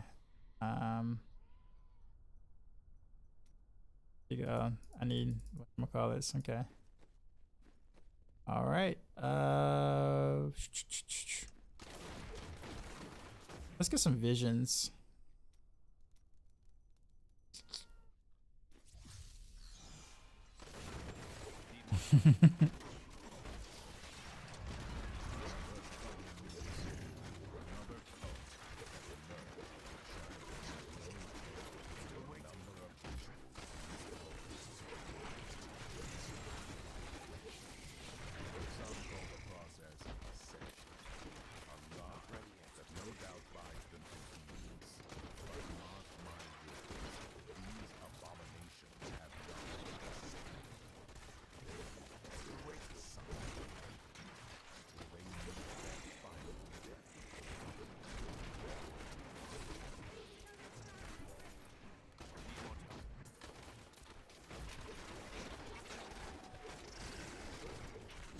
Come on.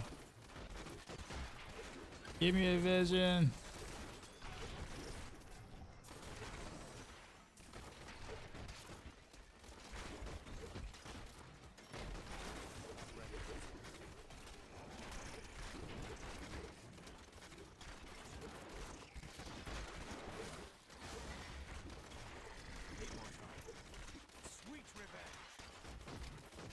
Alright, this guy give me a vision.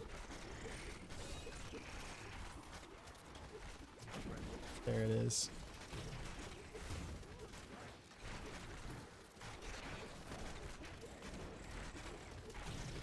I was never like the biggest fan of God 6, but God 6 feels very, very fluid, man.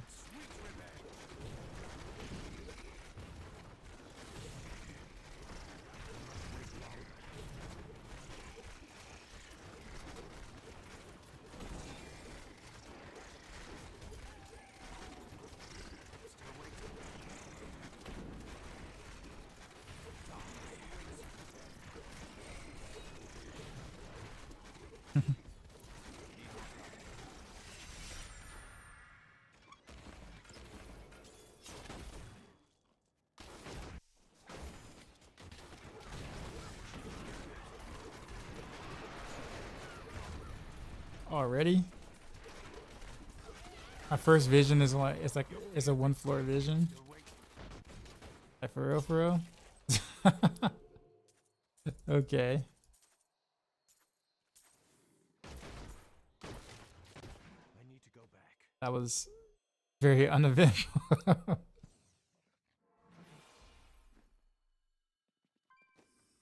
I guess it was just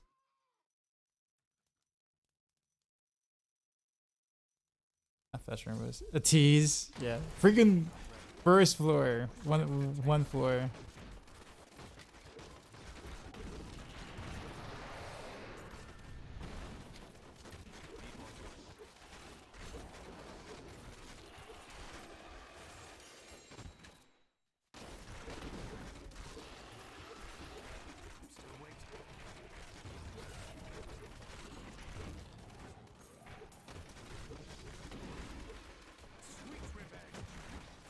Not ready yet.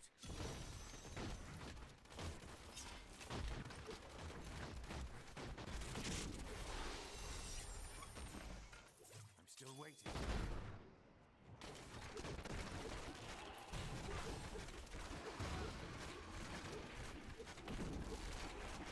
Your fear betrays you.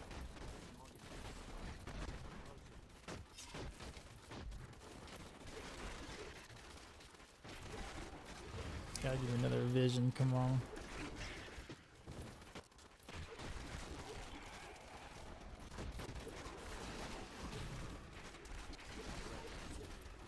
Just a taste.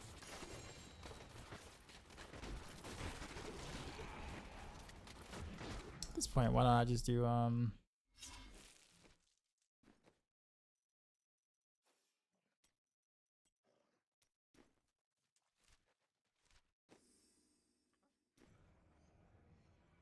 Jason, what's up? Question here.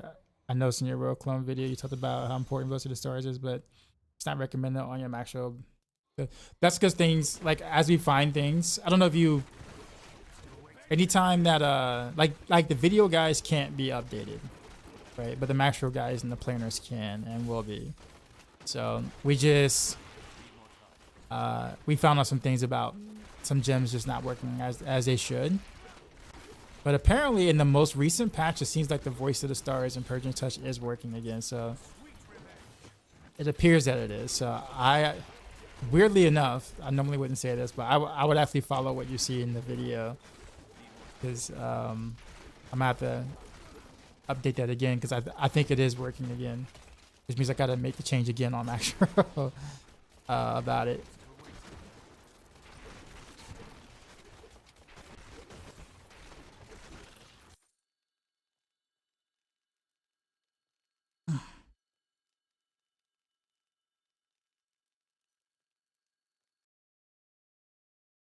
Give me 1 second, guys. I'll be right back. BRB.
Sorry, yeah. Yeah, a little bit of a emergency.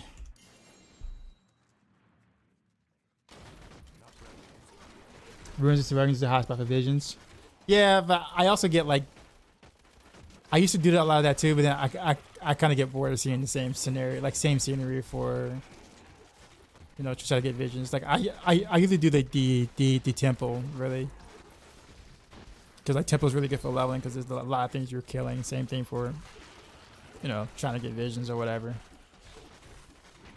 But I also kind of want to change the scenery too. So like, Weeping Hollow is actually not bad. It's not like great, but it's not bad either.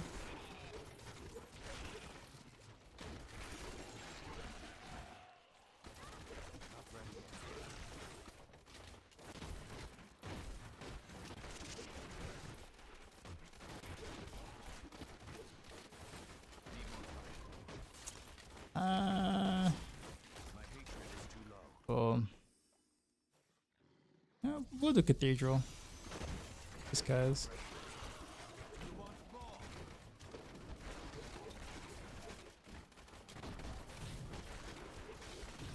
I do think Divisions was a really good addition to the game. Too bad it came so late.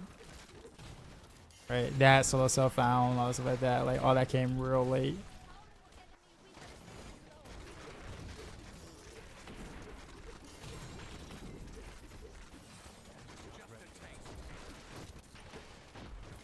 You know, the theories as to why your builds. I mean, I guess, I mean, honestly, Barrages is just bad this season, and builds that don't use Shadow Clone per se, or can't take, you know, full advantage of Shadow Clones, it's just not going to be good. Unless it's, you know, Rain of Arrows or Death Trap, which are also ultimate builds, kind of sort of thing. But yeah, I mean, Barrage is just not in a good spot at all this season. There really isn't too much you can do. Even if you had like the best possible year. Yeah, it's just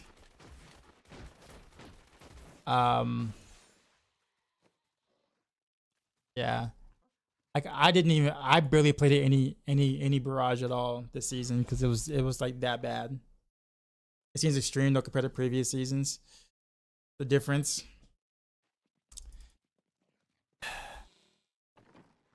Yeah, I mean, I kind of felt that way too, but it's also kind of relative, right? When other things kind of got better, with changes and stuff like that. When some things don't get better, it just looks really bad by comparison. And I really feel like that's kind of what ended up happening with Barrage.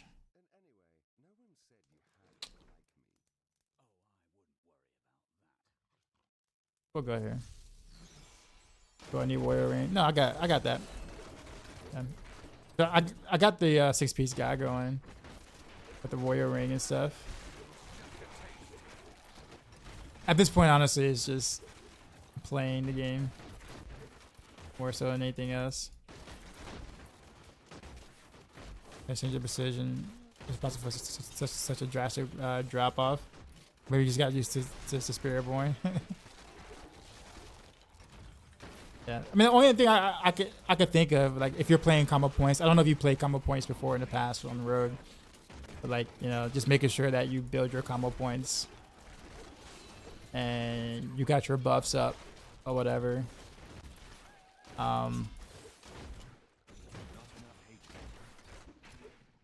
So like, you know, three shots of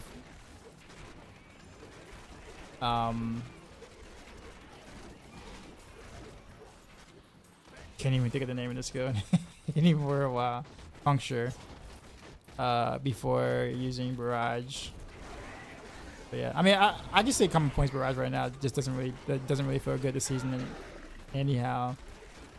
Or common points in general. Like, common points in general feels kind of awful. This season.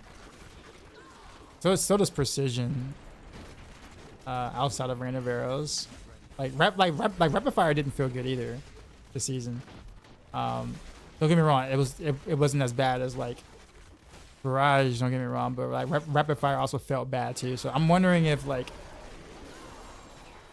and I didn't really have the motivation to try to reverse engineer what was wrong, because like I feel like rapid fire, like I was dealing less damage with rapid fire this season than I did last season. And there's been buffs to rapid fire for one, and two, we have the seasonal power, so I should feel like I'm doing more damage. It just felt really awkward. So Barrage is not, and you know, it's not the only one in that category. That's what it feels awful this season.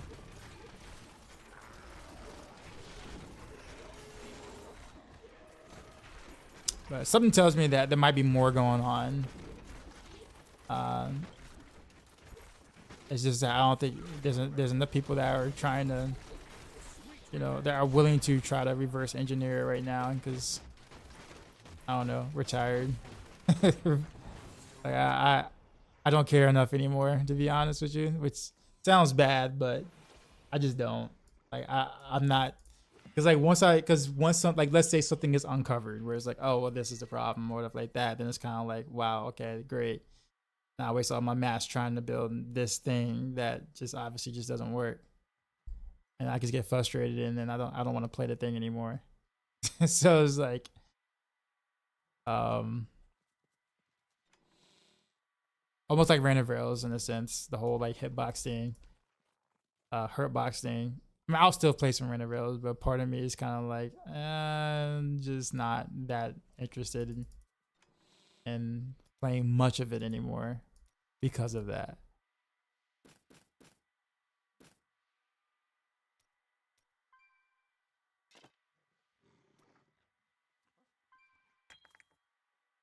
But I'm almost starting to really feel that like that about a lot of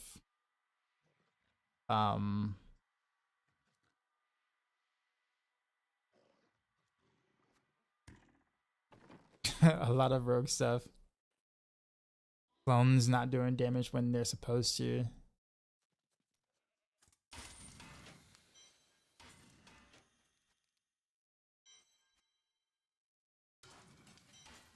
Etc.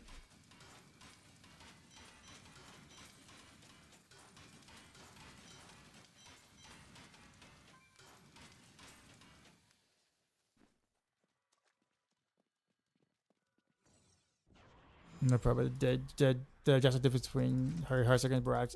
It's like, yeah.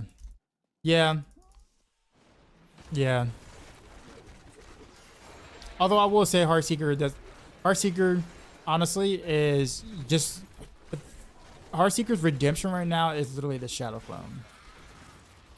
Like the fact that Shadow Clone works really well with Heartseeker, but really sucks with Barrage. That's kind of where the gap is. So it's actually not Heartseeker. Not saying the Heartseeker's doing bad damage, but a good chunk of Heartseeker's damage is really coming from the clones. Something that like Barrage does a terrible job of taking care of, or taking advantage of right now. Is 150 easier on Demon Hunter this season?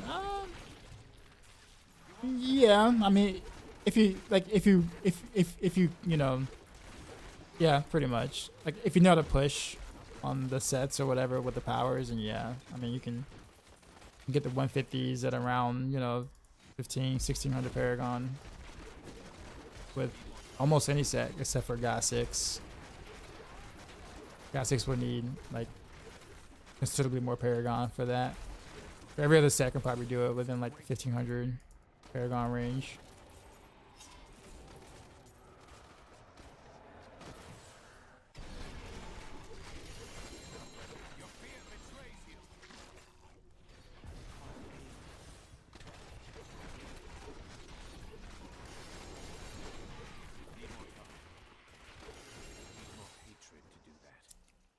You know what I realized? I just thought about this. I don't even have vengeance actually. Also explains why I'm also a bit squishy. I forgot. I had the Dawn in the queue, but didn't have vengeance on my bar. I don't know. Like I guess part of me was like thinking, oh yeah, you know, Dark Shroud. I don't really need Dark Shroud, right? I prot Dark Shrouds. I don't need to wear Dark Shroud.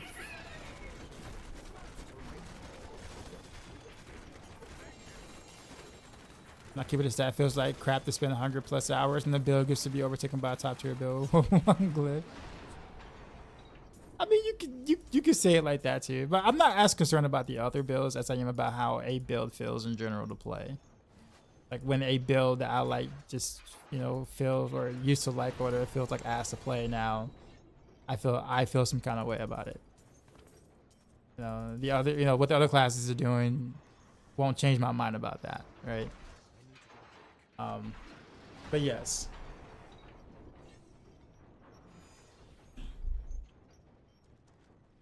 I seen you hitting like 100x of your crits. I will say my gear is quite a bit better though, so I think it's kind of hard to compare like where my gear set is with Heartseeker to where your gear set is with Barrage. Like there's definitely quite a bit of like improvement you can do, just, you know, obviously just from playing and getting upgrades or whatever. But even then though, like even with a lot better gear, yeah, I mean Heartseeker is just gonna perform better. But yeah.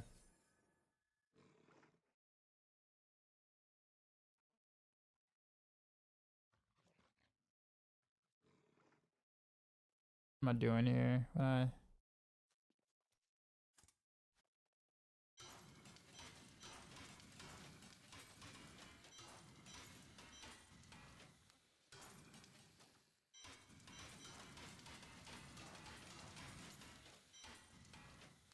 Feels like it feels like I haven't played in so long, so it's like I gotta think about like what do I actually need? What do these items look like? What do they do again? Etc.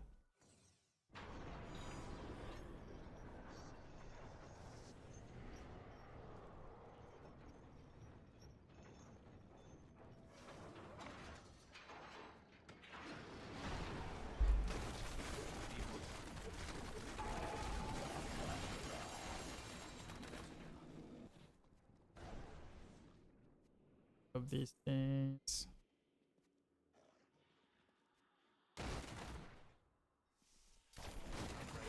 I gotta really like focus on trying to pick up items in D3, man.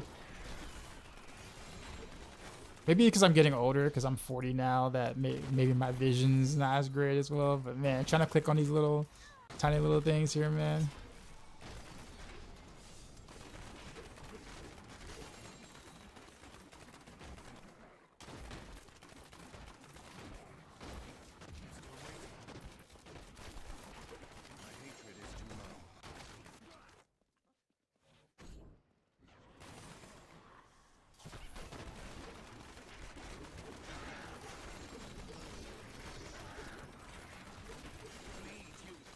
I found a great video. I figured you Alexa should do percussion. Can you link it? What's the video? Just out of curiosity. I don't mind you linking it, but like, what's the video? Out of curiosity. The booty was. You came to watch me be show off my scrubness of D. My rustiness of D3 at the moment. I'm struggling like actually clicking on items now. Like how do I used to pick up items in the past? I don't remember. Like I can't I can't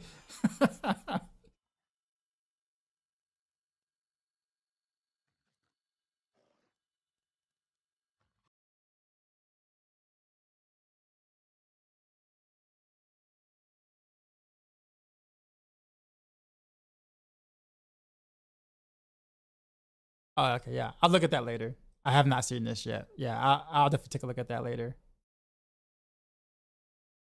I can't watch it right now because then I'll get copyright stricken on YouTube.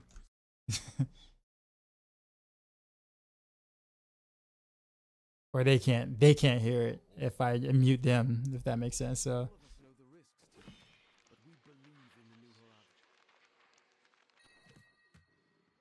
Assign left click to your mouse wheel and spin. I never could get used to that, honestly. But I just want to like pick up certain items, not all of them. Right. And I feel like I'm like bad at that. But I used to be able to click better than what I'm clicking now. Like my clicking has been bad.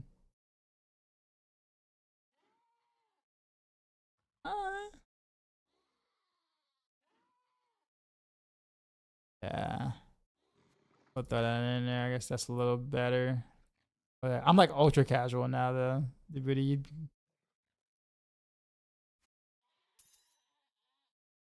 look at me actually looking at my gear and stuff.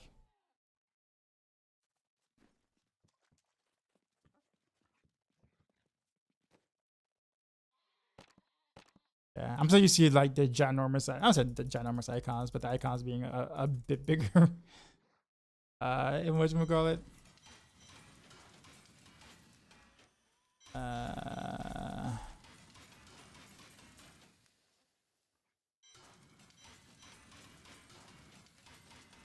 Eventually, I gotta bet up my whatchamacallit though. My strafe, my shadow strafe or whatever.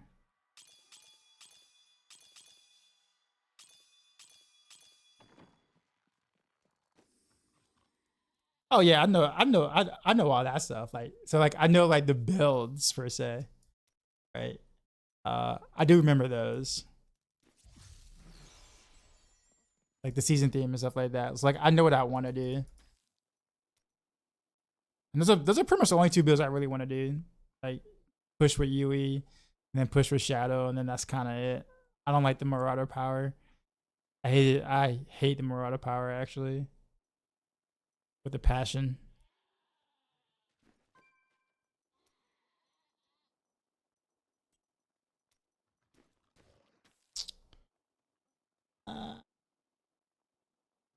Sure, we'll just stick to 90, I guess.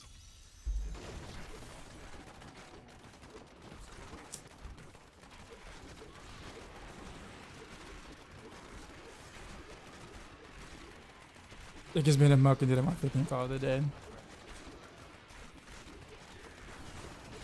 To do a Bell Monk.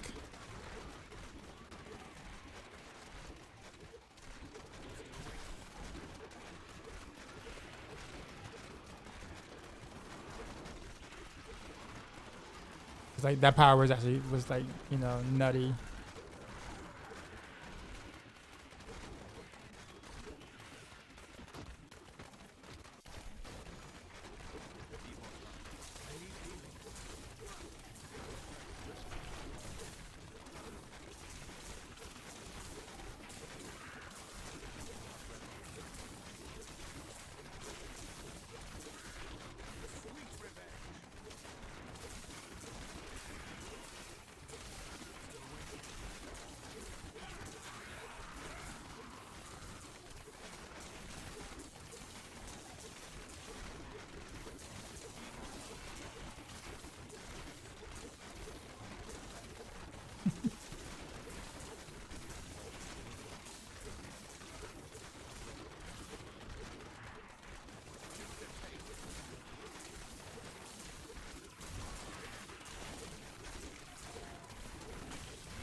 Yeah.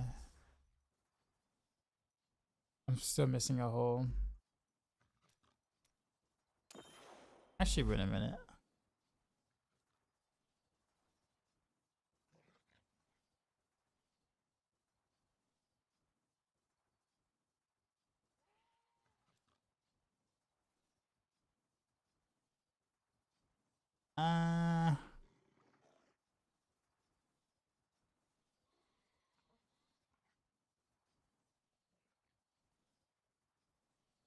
What did I do? Did we not level that up any further? As is.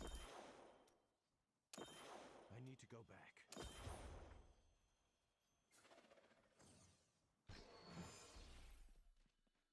And the PC stuff. Looking to basically put in a new PC minus the graphics card.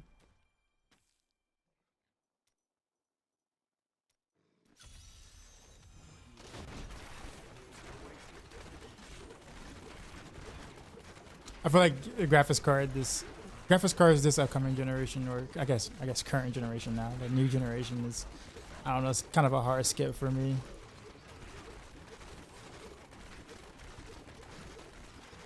Unless AMD comes out with something. Even then, like for what I already have, I just think this generation is just a horrible skip. Hard skip. Anything that basically the 5 series NVIDIA GPUs can do right now, like basically will come down to the 4 series anyway. Most of it, except for the new frame generation, I guess. And I don't really care about that, to be honest. No real hardware updates. NVIDIA is still like slacking on the VRAM.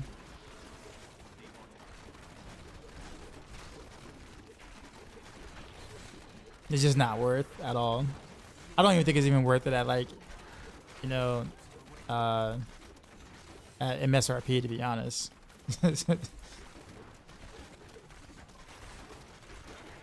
Unless you're coming like, if you can get a like I don't know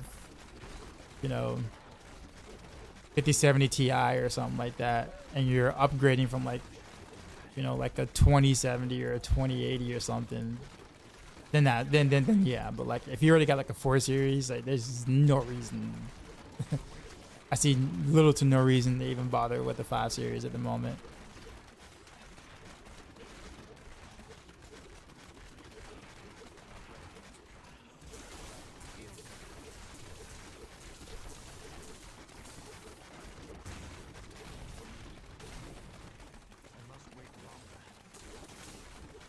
So Torment run, I'm struggling to get DPS for Torment 4 to complete Chapter 4 Season Journey. Can he help you? D3 Demon Hunter. What I find legends? What do I do next?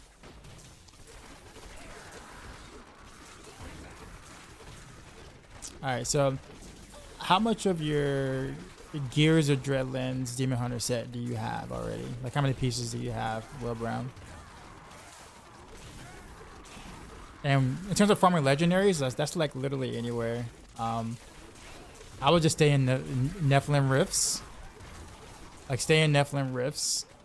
You can do some visions, like the little like white portals that pop up when you're like doing bounties or whatnot. You can do visions. But I would kind of like do Nephilim Rifts and Greater Rifts for the most part, and just kind of alternate between the two. Like do Greater Rifts in which you can kind of finish in like 3 minutes or less. Until you can get the rest of the pieces for the most part.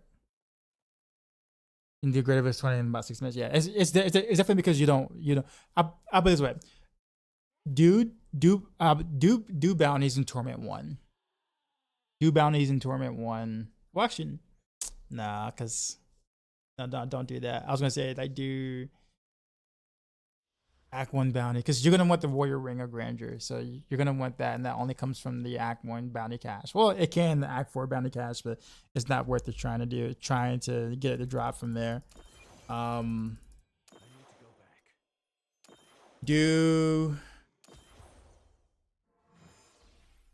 So the Torment 1, you got 4 pieces. You should be able to do like Torment 6 or something like that with 4 pieces. So for God 6, here's the things you want to try to like gamble for.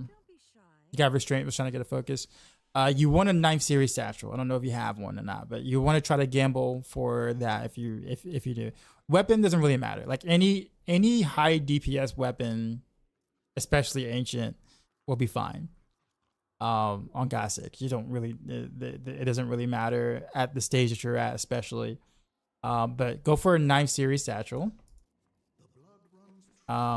This is where a lot of your damage comes from. It's probably one of the most one of the strongest individual legendaries in the game. One of them. In terms of like what it gives you and for a build. So if you don't have this, you definitely want this. So 9th series satchel, very, very important.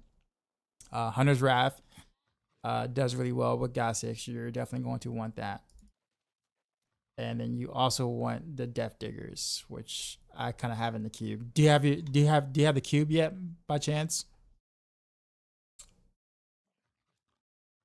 That's one of my stream need help. Will Brown was on YouTube. He's on my YouTube stream. If you want to pop on to my YouTube stream and speak with him a little bit, you can.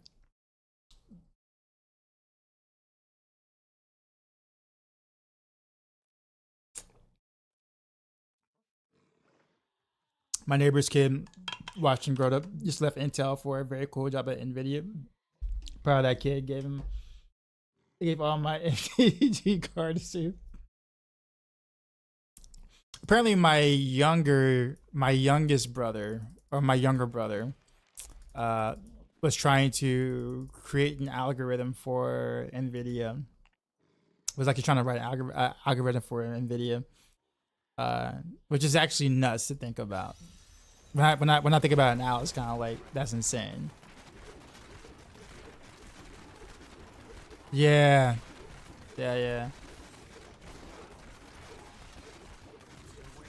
Okay, I'm definitely at too high of a GR right now. I shouldn't be doing 95s. I should just stuck to 90s. Yeah. It's a waste of time.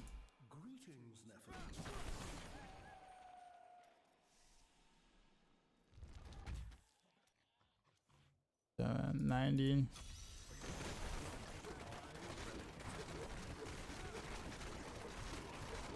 Dead noob. Yep. I'm terrible.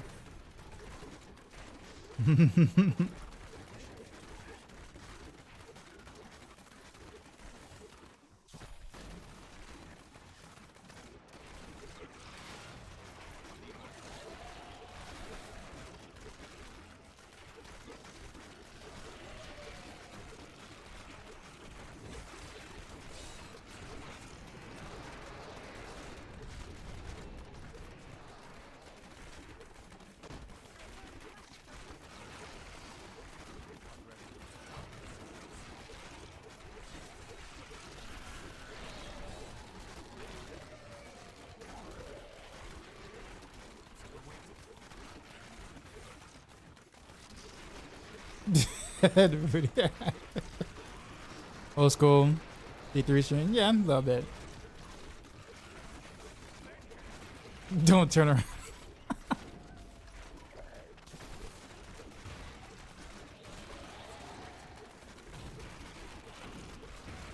You keep scores so far. Yeah, but yeah, those are the items that you want, Will Brown. The ones that I mentioned. And then obviously you're a 6-piece guide, and then when you get that, your damage is gonna like jump up big time. Because in D3 is either you do like no damage or you do like a shit ton of damage. Like the progression, the middle ground progression almost feels non-existent.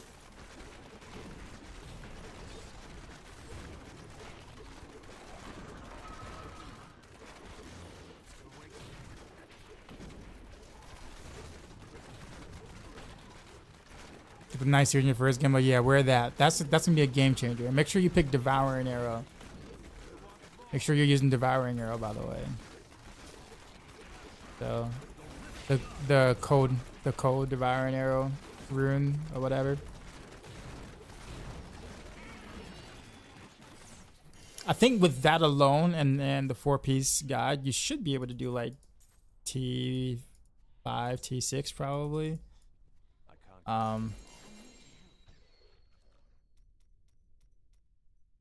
That's like a major damage bump for you.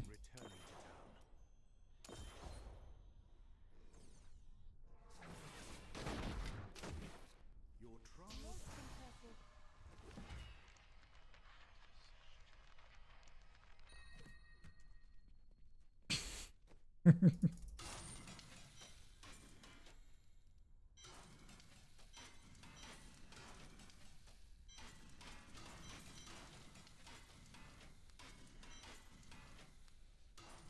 trying to make sure I'm not getting rid of something actually minor. You know, this is actually a grade.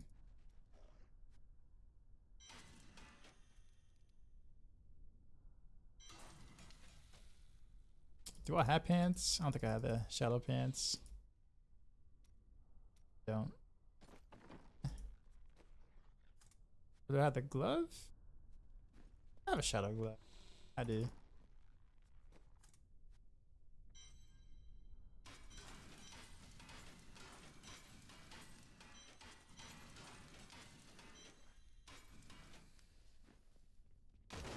I keep trying to get on my like mount or whatever, like my horse or whatever. Realizing I can't do that, or hit evade and realizing I can't do that either. That's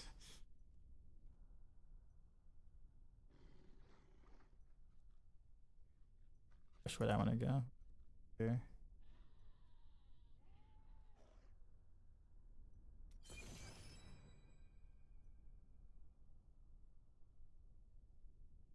I gotta farm a warrior ring for the cube.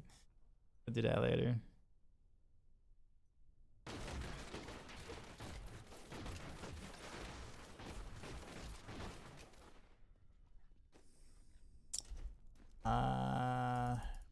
What am I gonna do? Let's actually let's try to get this shadow thing going. If I can remember everything. How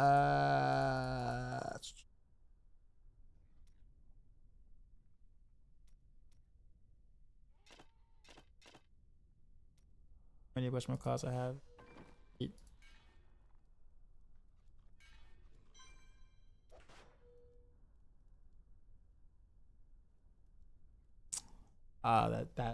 That socket. Oh man. I mean, why the socket though? I guess it's better than nothing though. I guess we'll roll with that.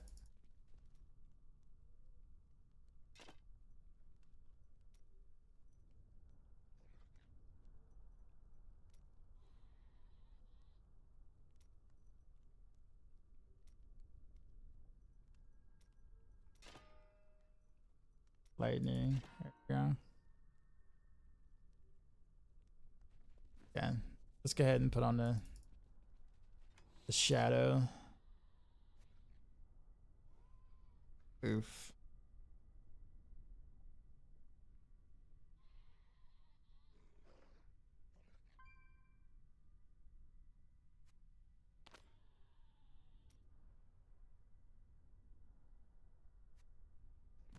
Shadow here. Let's do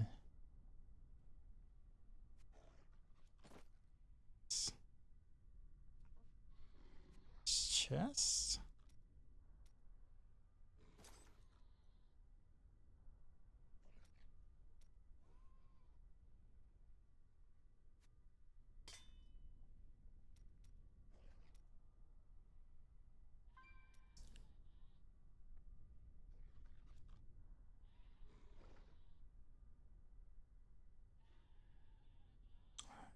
I kind of we want to do guardian here, but I don't have the guardian set quite yet. So you do 5-piece, I guess.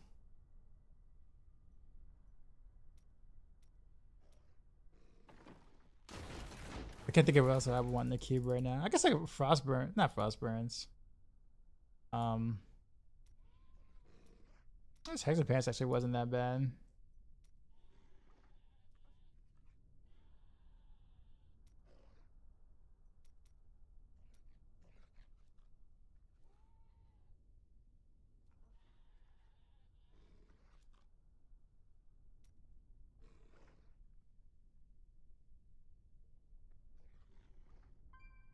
I require a new skill.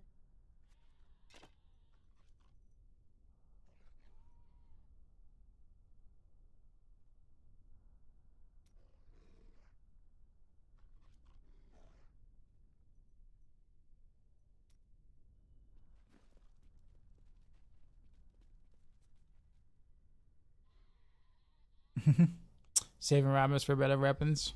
I only have 2, so yeah, I didn't want to put it on my whatchamacallit. I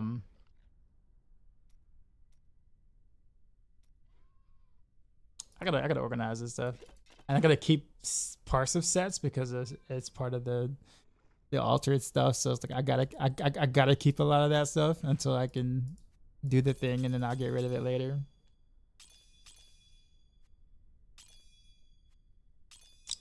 I don't think I have Guardian yet, so I think we'll just roll what we got. It should be fine.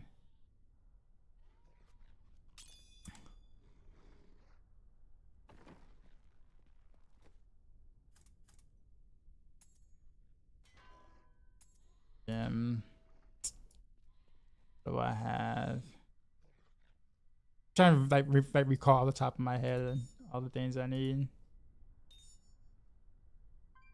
Full damage, we'll fix that too at some point. Throw that there. There's my dagger. Actually not a bad one. We'll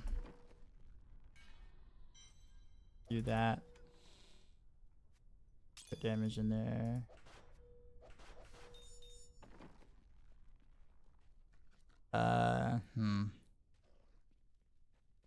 Avengers there. So I can put pretty much just hex. Really, where is like I know I saved the pair.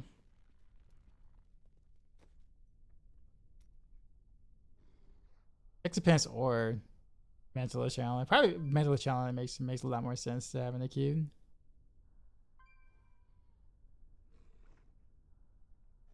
But whatever. This is bare bones anyway, so we're good. Be fine with this. Now. Alright.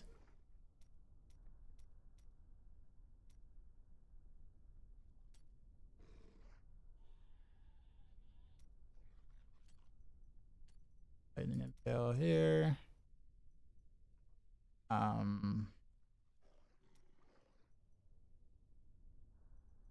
I did. It was in here somewhere.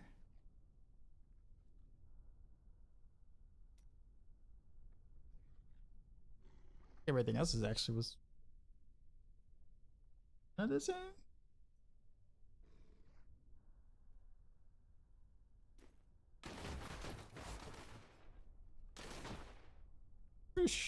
Pretty sure that's it.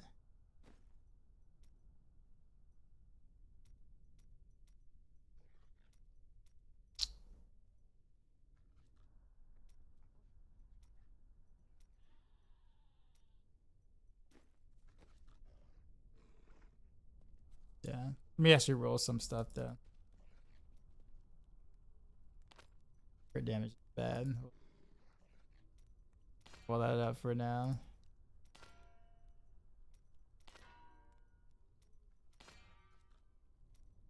$29% again, really?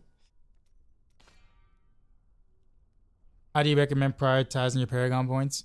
Honestly, you gain Paragon so fast that there really isn't really a priority. You're gonna get like once you hit 800 Paragon, you're gonna maximize all of these. Like all of these are gonna be maxed out.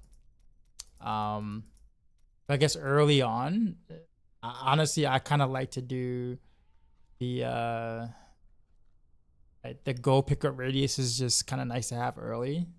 Hyper hit is kind of nice too as well, but you're playing God 6, so you're gonna get life anyways from the Simplicity Strength Legendary Gem, and then area damage is also nice to have.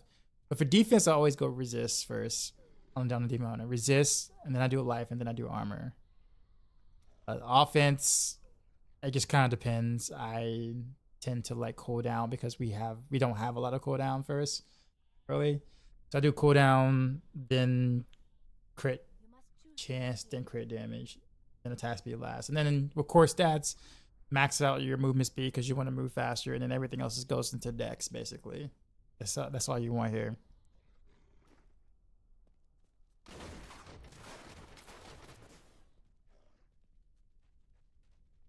Okay. Don't remember how this goes. Let me see. Let me see how this feels.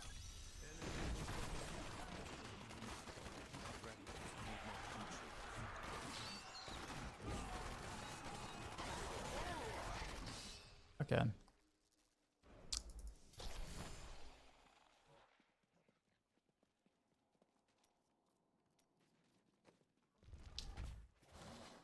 I don't remember how we gain resource.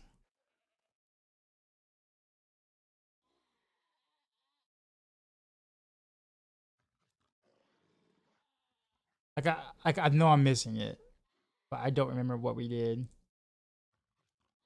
to maintain resource.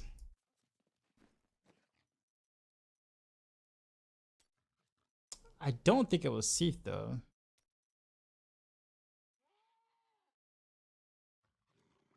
But I don't remember other than like the altar. I think the altar does it, but we didn't have the altar then. So like, what did I do until, or what did I do until then?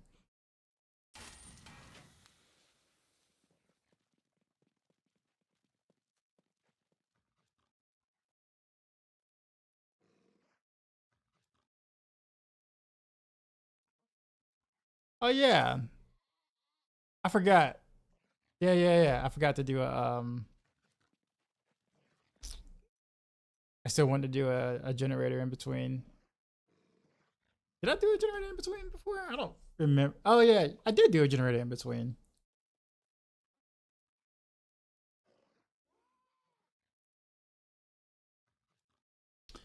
Uh,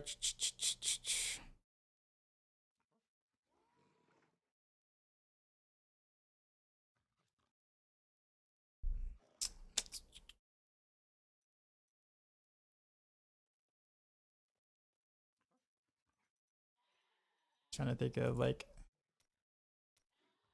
without like looking at my own video. uh, also like Hungry and Arrow.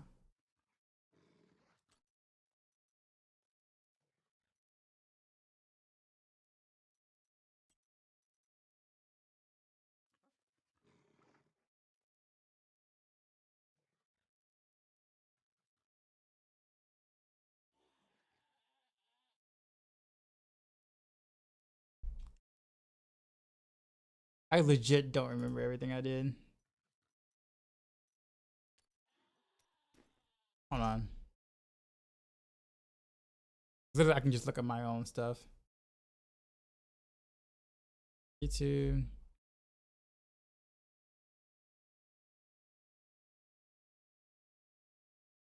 Many videos ago.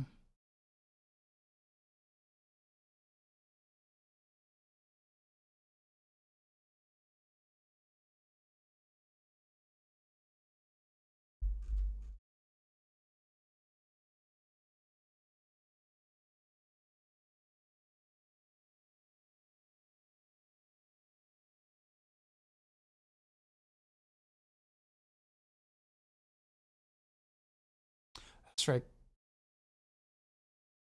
I was also using Captain Crimson too. I remember that actually. That was actually great for resource. I did have Bola. Okay. Sure did have Bola in the bar. I also have Freezing Strike.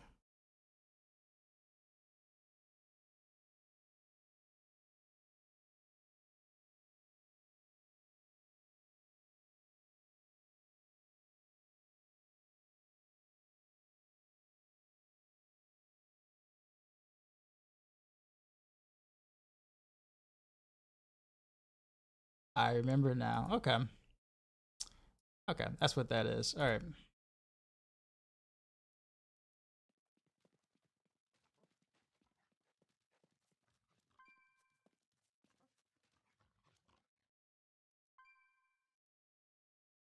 Also, actually, what made me actually do Shadow? Uh,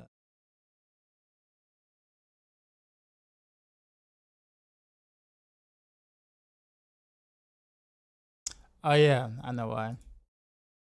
Okay, that makes sense.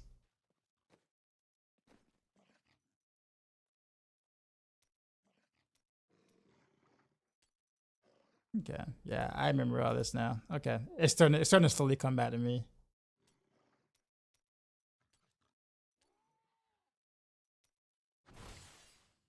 Oh, whoops, wrong button.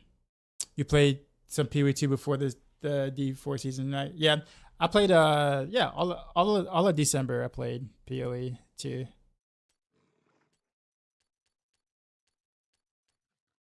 There's a Dark Shroud there.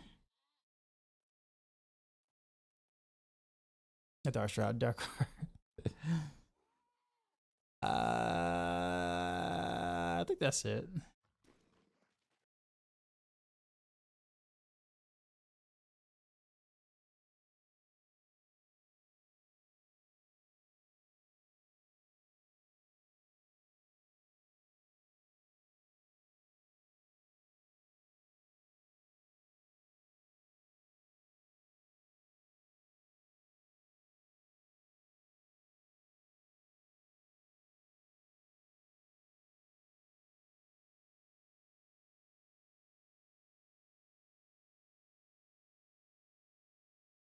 Okay. I gotta go back and like look at my own video for a second.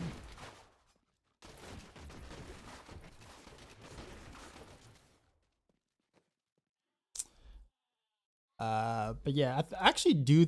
I have captains. I guess I can go ahead and do it. Captain Crimson.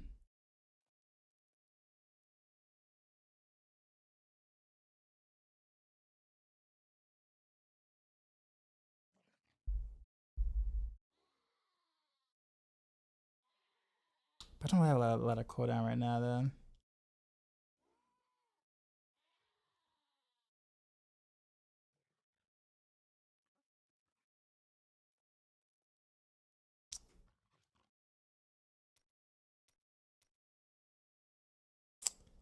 Alright, let's see what belt is. That's just the old Captain Crimson. Here we go.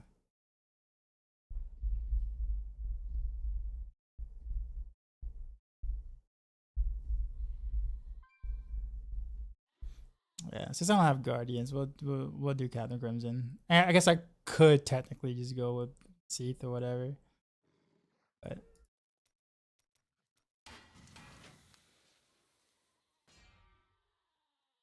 we'll kind of do it old school.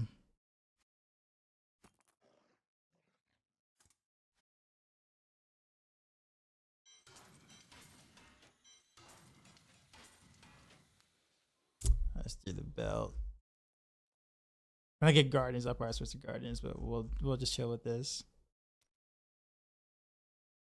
There we go.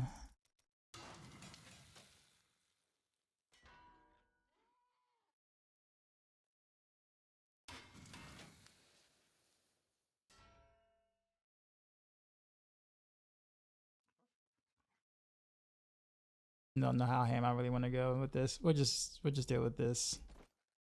I'm not about to spend all my whatchamacalls right now for this.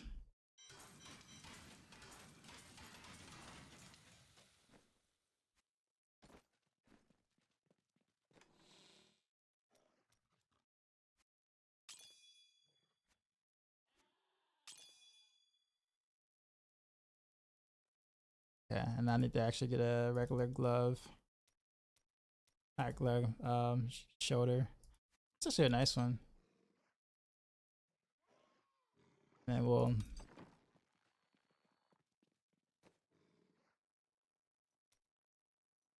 grab this power for that. Instead, there we go. All right, and now we're closer to something decent-ish.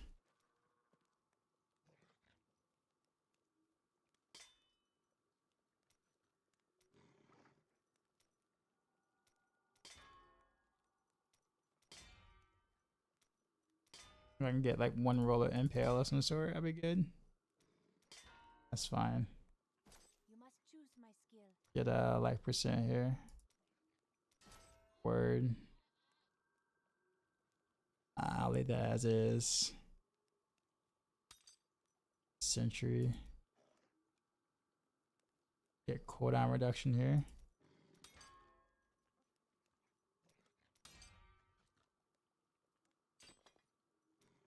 lightning damage here.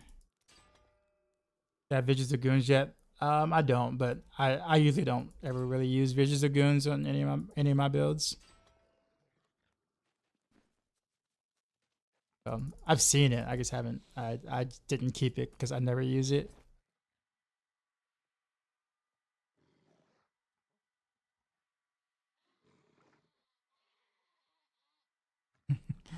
I think I'll leave the rest as it is.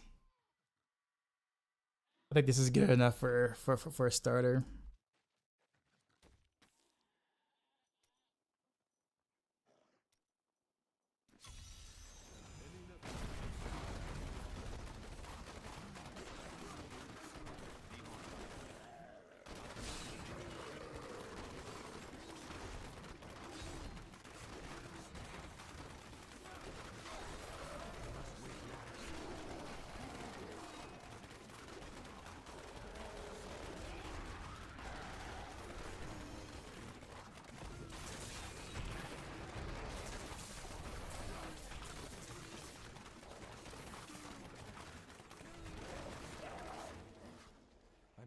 I use it when I need to see do some seasons. Yeah, I've always been very glassy Demon Hunter player, like very glassy.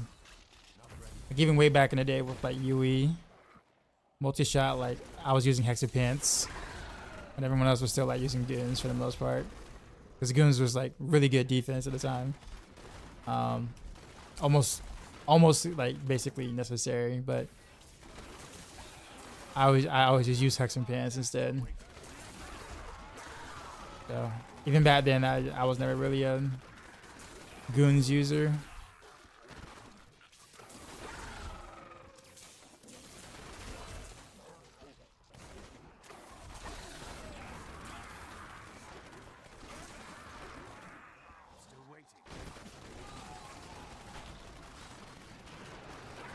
Stuff is dying too fast for me to get my resources back. Gotta actually up the GR.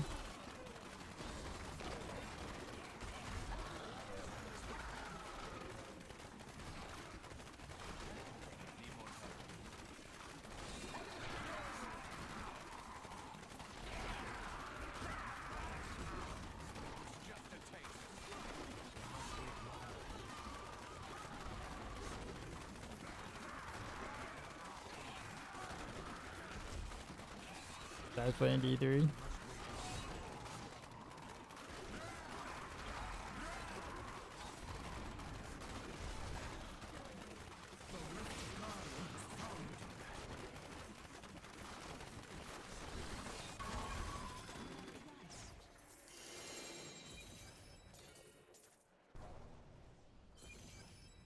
Let's see what we can do.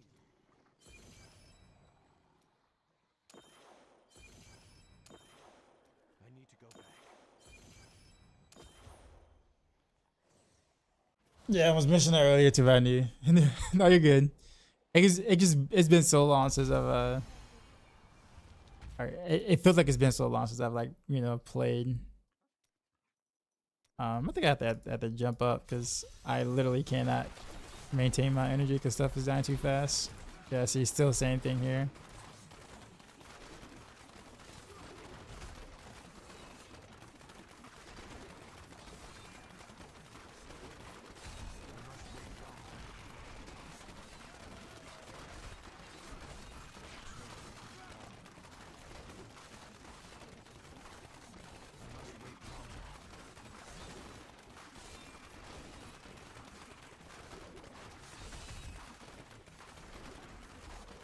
I usually use Echoing Fury with this setup though, but I'm gonna have to like make a monk and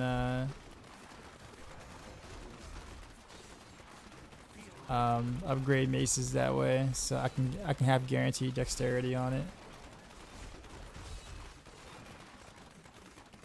So I might do that a little later.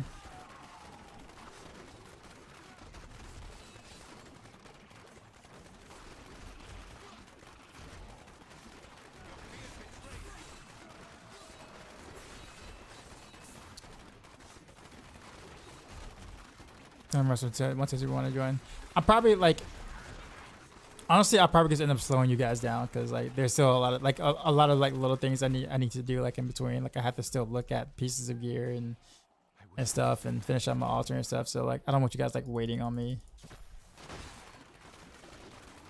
Later for sure. Like once I kind of have like things situated and established, sure. But right now, now.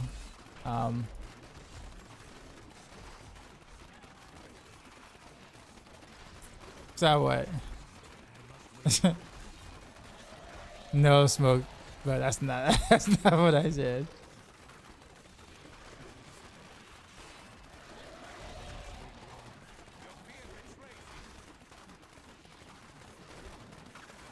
Nah, but this is good though. I mean, I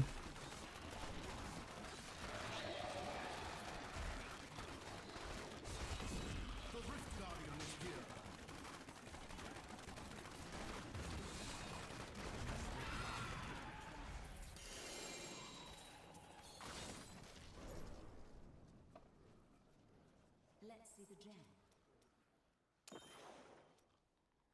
We need to go back. yeah. I mean, when it all comes back to me, yeah, I'll be blasting again. Like You're my treasure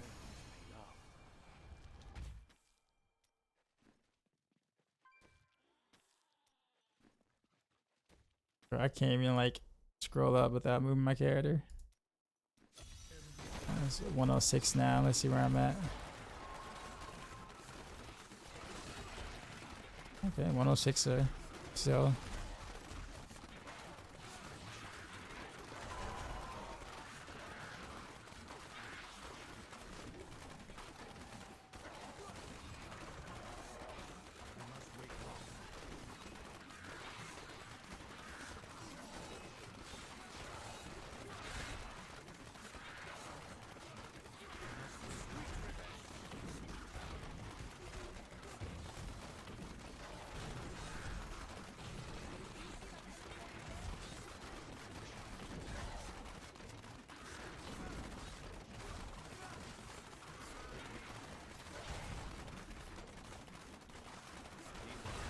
Unholy Rider, what's going on?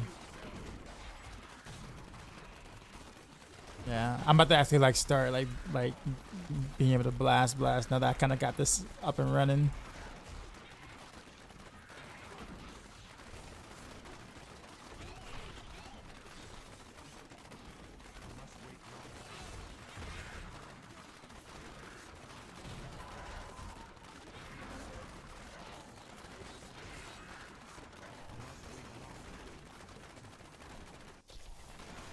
Kind of blast, yeah, something like that.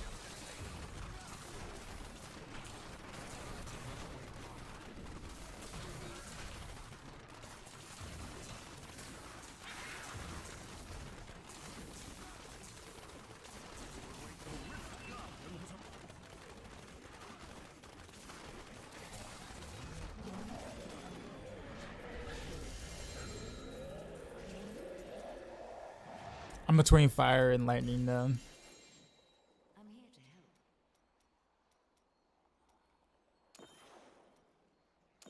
I need to go back.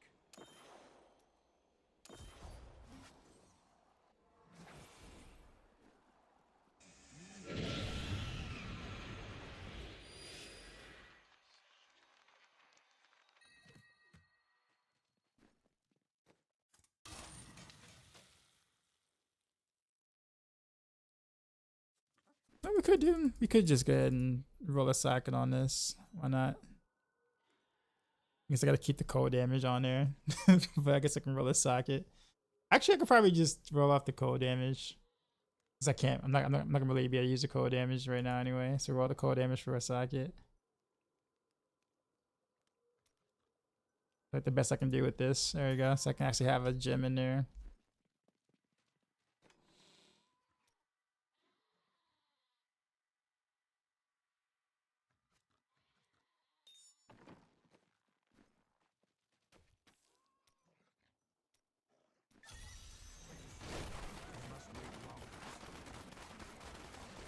But appreciate the follow. Oh yeah.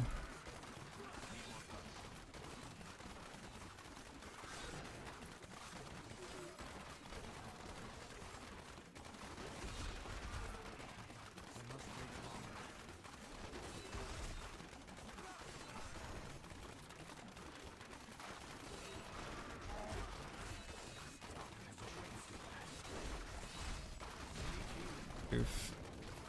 Don't do that.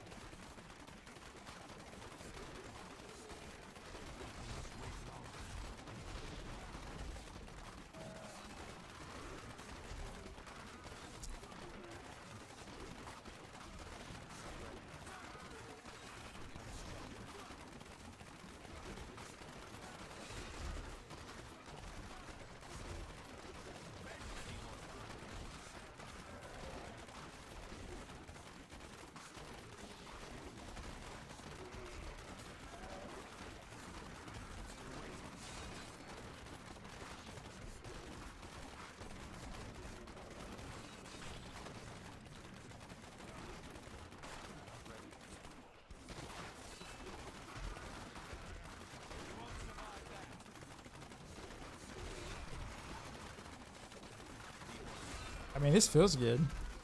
Freaking fail feels good.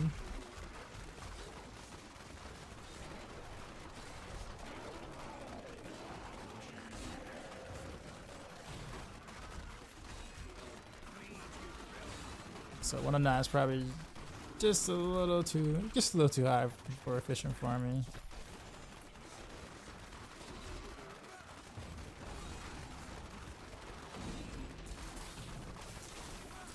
Although I kind of want to do the 109 again, but like with fire.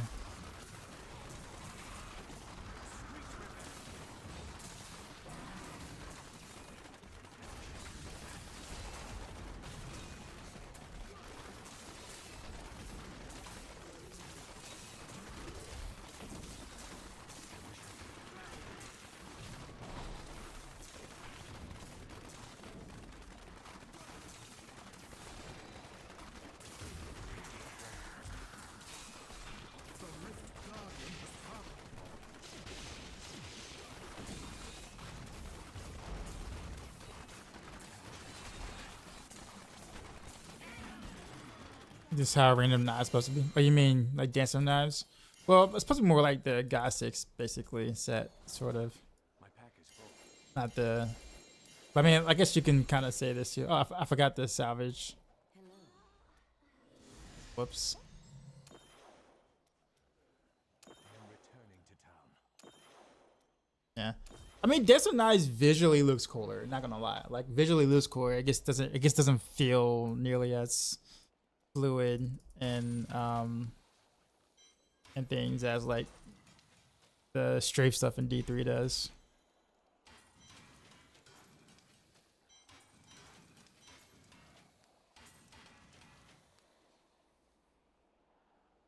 Hi, Wiggity. Yeah, we go, man.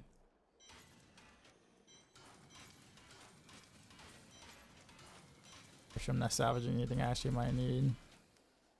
It's actually kind of decent. I just try to like space bar it to favorite it on accident.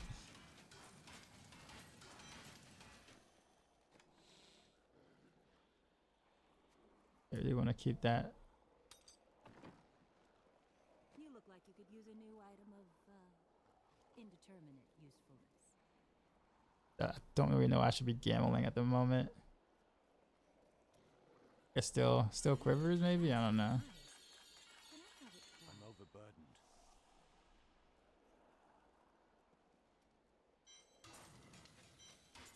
Anything could happen. See you soon. I can't carry anymore.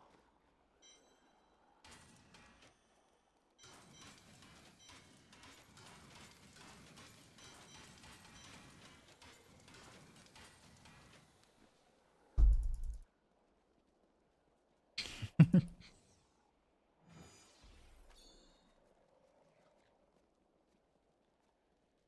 need to go back.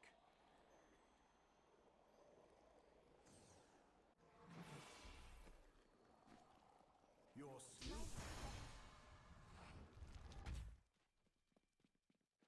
Such a brave soul.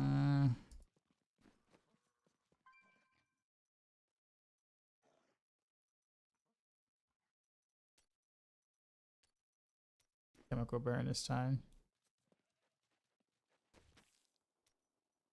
110.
Say, I'm like, how do I get out? I don't remember. Ooh, that hurt. That hurt.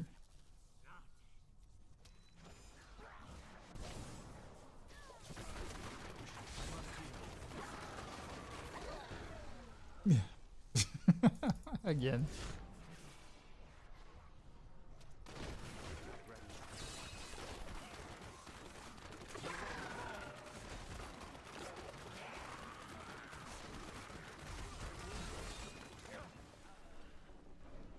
I think I'm probably after forgetting to put back on my shadow power.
Actually, wouldn't have been a bad run ahead, and I died those 3 times. Those 3 times back to back chain deaths. I didn't have Vengeance up at the time. After down the first time.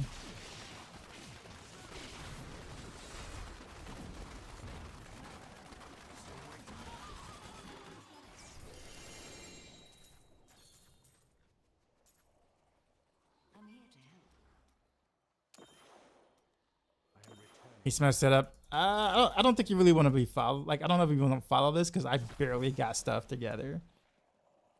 Like, I'm like bare bones at the moment. Like, this is so like you're gonna be questioning, why do I have this? Why do I have that? Because like I literally just don't have what I need. Like, for instance, the Scorch. You don't want these stats, but this is the best squirt I got, etc. But this is Strafe and Pale, basically.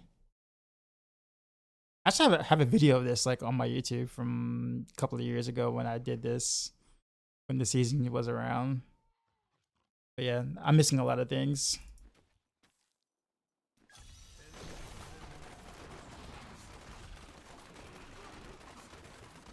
My discipline is always up. I don't use discipline. Like if you look at my bar, like there's nothing that really costs discipline. Like once I pop my shadow power, I keep it up permanently because of the shadow buff. So like I just don't have anything that uses discipline.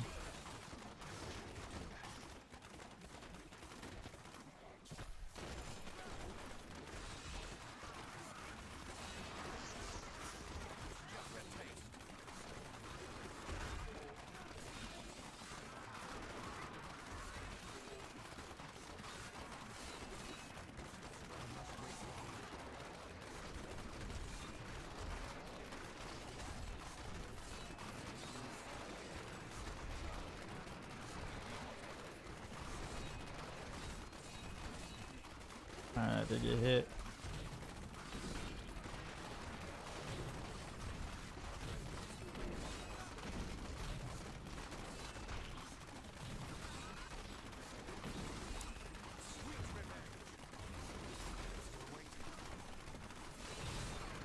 How far in altar am I? Not very far.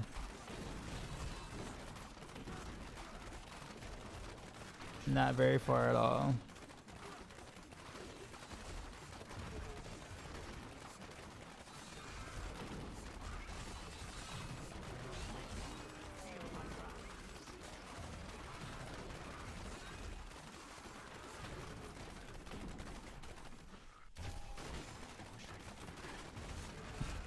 Guardians 2 piece sugar rush 120 like that.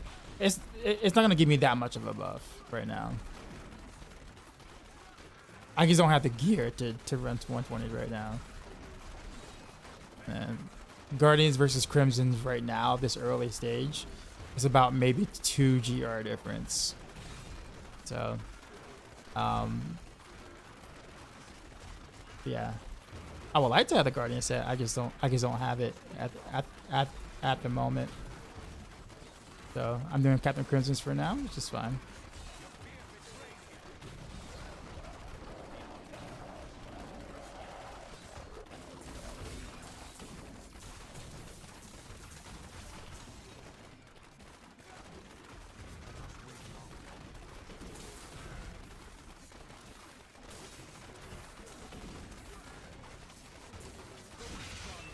I mean, eventually with like good gear and decent Paragon and good gems or whatever. I mean, I should be like farming 130s, speed 130s ish. It's back in the day before the altar and things like that. When I played this, literally this exact setup, I was speed farming 127s, and that was before Guardians existed. During the season. So I'm looking forward to, and also before Impale got buffed. So I'm looking forward to like seeing like how fast I can do like maybe 134, 135 with some like 1500 Paragon and, you know, really good gems and stuff.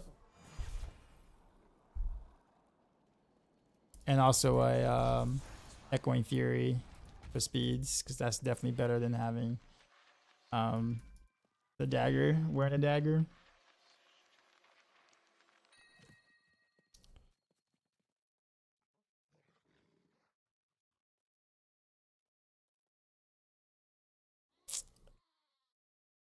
I'm gonna do all those.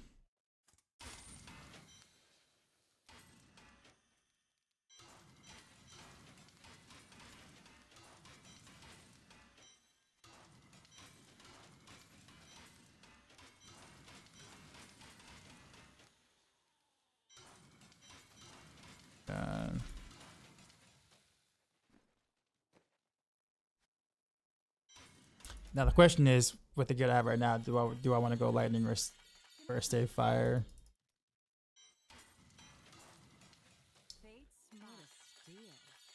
Speaking of which, what do I need from my altar? Or Fortune favor. Well, isn't that nice? or the next step on my altar?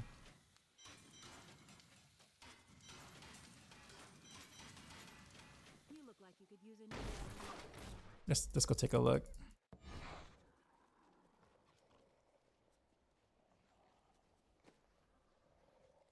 Yeah. Oh yeah, I gotta farm for the warrior ring. Yeah, I don't feel like doing that. I don't want to do that. At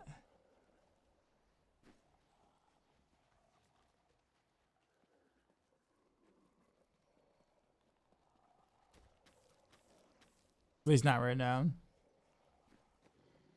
Put the lightning for a bit. Like a shame.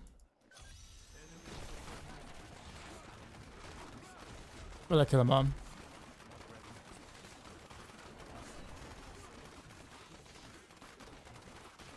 OG, what's up, man?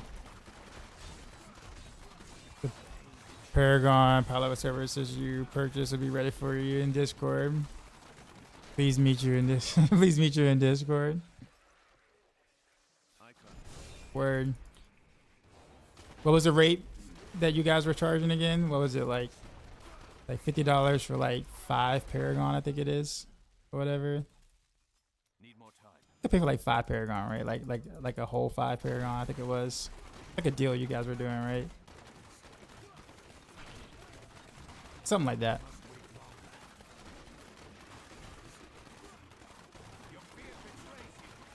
I actually just wanted to purchase for like 1 Paragon, but you guys didn't want to. You guys didn't have any packages for that. Hatred is too low.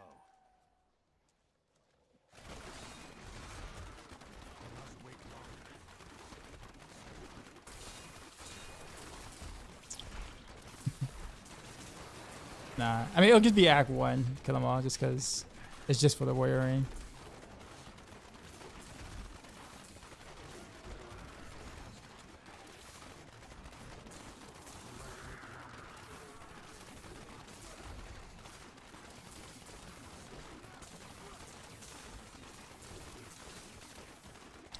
Yeah, for the whatchamacallit. For the altar.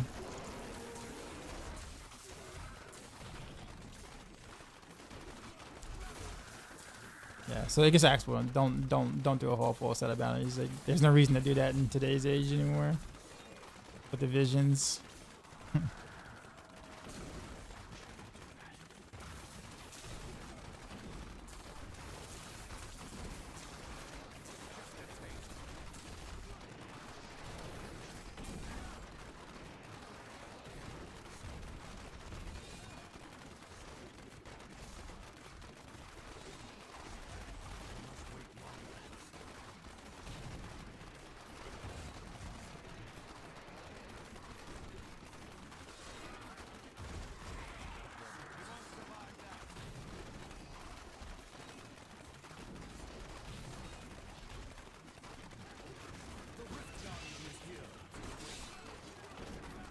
Had a really terrible start, but ended up kind of pretty okay. I am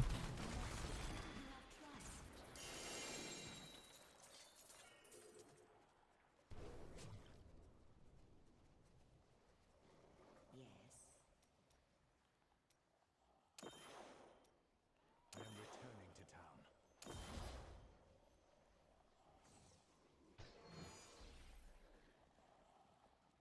I've become stronger.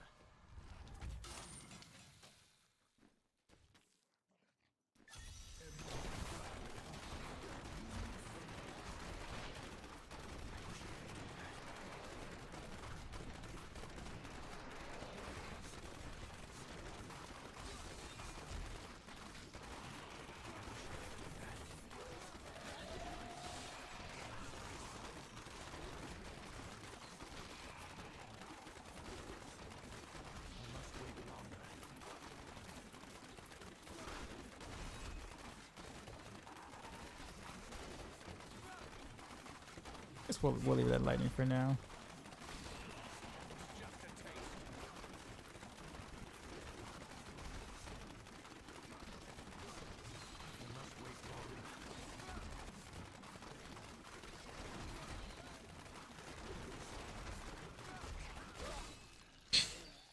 I did not see That would not be wise. that.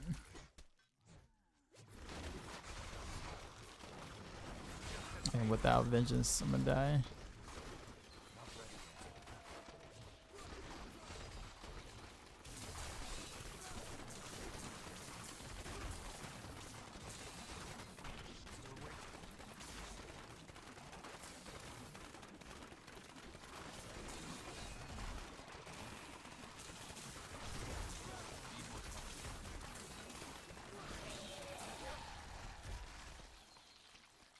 I am so not used to grotesque anymore.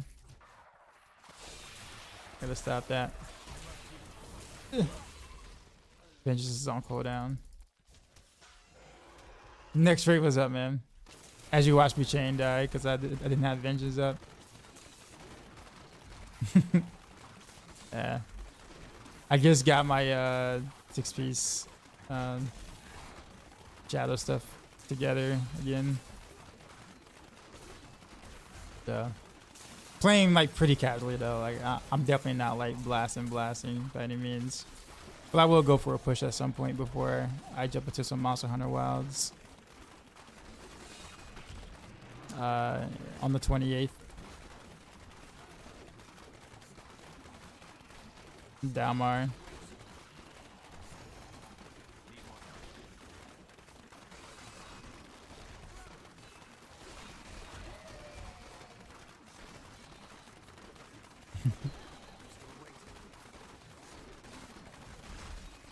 Oh, why do I do that? Why do I think I can actually make it past the Grotesque explosions? No. I literally think I'm like, okay, don't worry. And I know there's like 6 or 7 of them, but I can make it past before they explode. No. Not ready yet. I go to D let's play too much bringing the season that good or D4 burnout happening. I'm wondering what's bringing people back to D3 after the break for D4. So that question gets asked a lot in terms of like any action. So like when a new season comes out for an action RPG, people play that season and then they wonder why they're not playing the other action RPG that's like a month and a half or 2 months into their season or whatever. It's the cycle of action RPG life, in a sense. If there's a season that you like in the game that you also like, you jump onto that season. That's kind of what happens. So this is this season in D3 is a very popular season theme. So it was kind of one of those things where it's like, oh, really? It's kind of one of those things where it's like people like the season theme, so people came back to play it. Right? That's it. No conspiracy theories. No, someone held a gun up to my head. No, like all the other games fell off the face of the earth, or anything. Like literally, when a new thing comes out in the action RPG, people tend to play that, and then once they're had their fill of 2 or 3 weeks of playing that, then they play a different season or whatever the new season is on whatever action RPG rotation that they had to play. No one's gonna really play an entire 3 or 4 months of any season of any action RPG. Path of Exile 1, Path of Exile 2, Path of D4, Diablo 3, Grim Dawn, whatever. Like seasons are used last epoch, right? Like normally a season or a league or whatever lasts for about 3.5 months or whatever, and then you play like the first couple of weeks of that, maybe 3 weeks of that, and then you move on to the next new season or league or whatever. You're leaning more towards D4 burnout. I mean, I think it's that, but that's just kind of like, but that's the case for anything though. You know what I mean? Like the moment that D4 has a new season, people will be back to play that. Like when season 8 come out, people will go back and play that. When Path of Exile's new league comes out, people will play that. Right? When PoE 2 gets new things, or they do like a economy reset with the league, people will come back and play that. It's not necessarily a burnout of one game, but more so of like, I would say burnout. Let me rephrase that. Like, typically speaking, there's just not enough content in any action RPG to keep somebody playing for an entire 3 months of a season. Like very few people are going to play every single day of a 3.5 month season in any action RPG.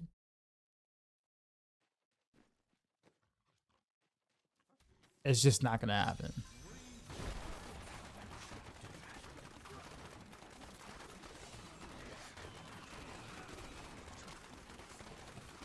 Yeah, but action RPGs just don't lend itself to enough content per season to keep people interested for that long. Blasting for that long, right?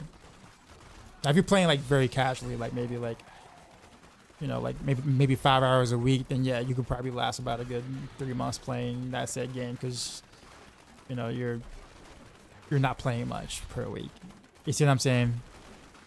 That's all. All done. All right. Invite me after this.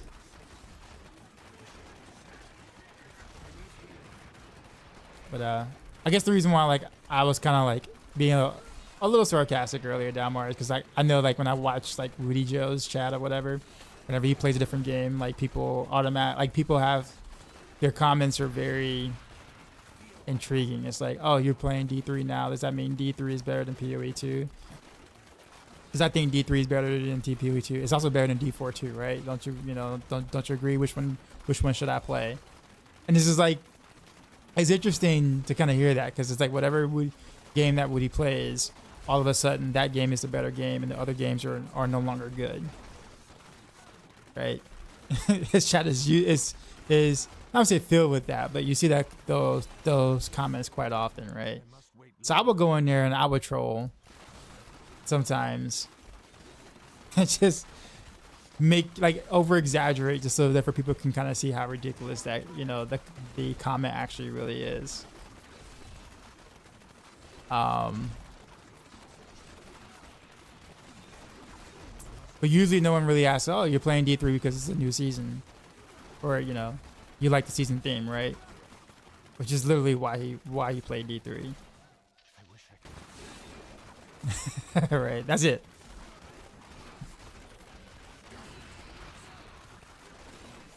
But now he's back to playing D4 a little bit now. People are asking, hey, what happened to D3? Is D3 bad now? And it's just like, no, that's not why he's not playing D3. He just had his fill of it. He blasted it for many, many hours for the week and a half he played. He's done.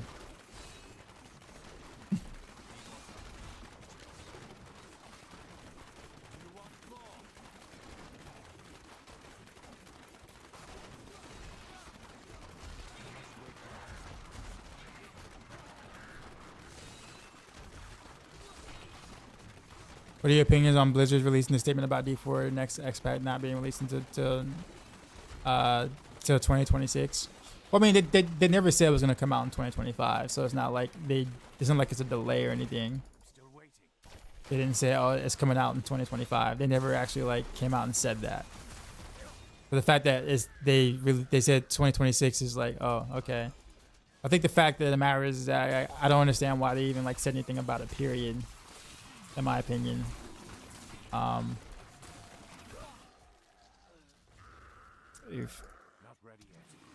still way too glassy. They'll release the next half of the one they just released.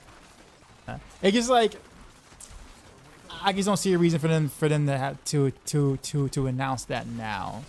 Like, why not announce that like Gamescom or something like that, or whatnot? Like, why announce that you have an expansion coming in 2026 when you just released an expansion like 4 months ago roughly? Like, there's no reason to do that. Especially when you got some ways to go with the current game. You know what I mean? Like, it just seems awkward to do that. It's like, you know what I mean? Like, because then all that makes people really think is that, oh, so, I'm not going to get a better, a more fixed game until the next expansion happens or whatever.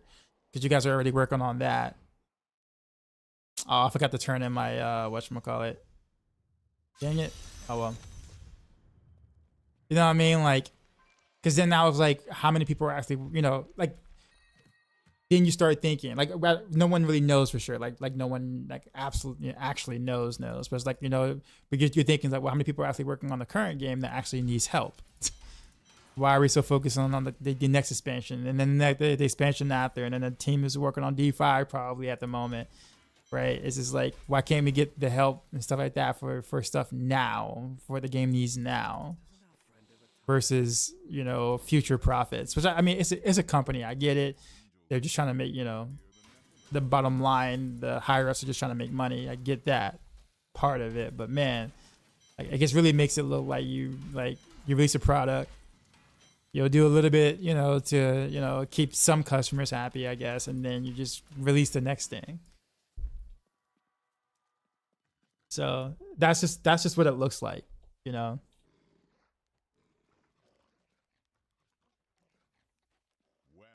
So I honestly wasn't really hyped about that announcement, to be honest with you, like, at all. I'm not saying that it'll be bad by any means. It's just that I don't really. There are things I care about that the game needs now versus that announcement. You know what I mean? Like, I don't pull, but how about we bug fix a lot of things that I don't know. I just think it's a weird announcement this early. Wasn't 22 kind of expected? Oh yeah, but I guess, but just saying anything about it, like, don't put it out there in the public that, don't make it appear that that's your priority right now. That makes sense. When you say it, you make it seem like that's your priority, whether it is or not. When honestly, I think your priority should be about the game that's currently out now, right? Like, because there's definitely work to be done now. That's all I'm saying.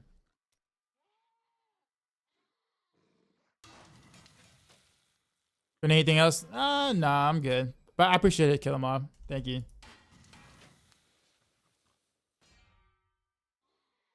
Maybe this is just the way of saying that the business model they thought was going to work isn't. I almost think that what they're doing right now is planned. Like, I mean, everything that they're doing right now is has been probably planned a while back. And they're just following through. But I guess the thing is that when you have a plan, you follow through. When there's bumps and stuff along the way, you know, they didn't plan to kind of fix those things. So like, you know, the issues, the fires, those kind of things. Like they didn't you know, plan in the way to fix those things, but they did plan like the timeline of what they want to do, and whether things are broken or not, they're kind of still pushing through. Is what it feels like. Is what it appears. Hey man, I made my way up to finishing running rails building D4. Notice that you drop your points from siphoning strikes to maintain HP. There's something else in the build that maintains HP that you're missing. Not really, because I mean, by that point you should have a barrier up, and so your barriers really shouldn't be dropping. And you still get 1 point from siphoning strikes anyway from the Shroud of Frost Death, the chest. You get 1 passive point automatically, so you still able to regenerate HP if you need to. But generally speaking, you have the barrier up most of the time, so you don't really lose much HP or HP at all as long as you got the barrier, as long as you're attacking.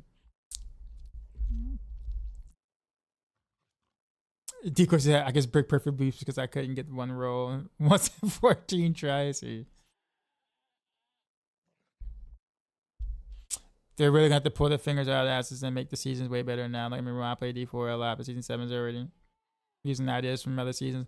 I actually think the season theme itself is I think season 7 was actually pretty good. I think the concept does feel more like season 1 and season 2 combined per se, in terms of like the foundation. But it season 7 still feels quite a bit different than season 2 did, and also season 1 did.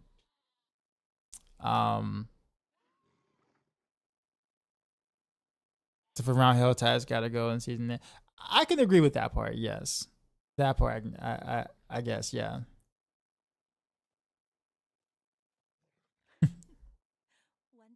Yeah, season 7 has been solid. No runaway builds or major builds. I would say there's no runaway builds, but it's been a little less buggy than previous seasons. I can say that. Although that's not, I don't know how much of a compliment I would give in that space, but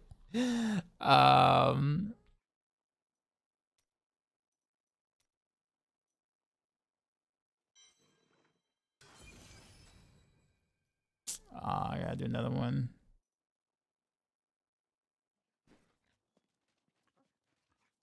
It's like hell tie, rep poorly. You know, I'm not even gonna get into loot showers either. Spend 55% of my time loot juggling. Yeah, I mean that. Yeah, I mean the thing is that like when you have like new tides, like Wish Tide and Blood Tides or whatever you want to call them, it just invalidates the Hell Tide that you already have, because you never really want to do Hell Tide at that point, because then the new tide is better, obviously. At the same time though, the new tides are actually kind of fun ish, so it's kind of like they're cool, but then you also just invalidate the original tide that you have, and you're just like, oh okay, well, so you add something, and then you're adding something, and then you're literally taking away something at the same time, because who's gonna want to do the original tide when you have the new tide? Naturally. So I see. I thought you still have point in it, even with Shroud. Nope, Shroud just gives it to you. Fish. Give what last one with the almost immediate expansion pack, and they're apparently doing it again. I want to say so. The immediate.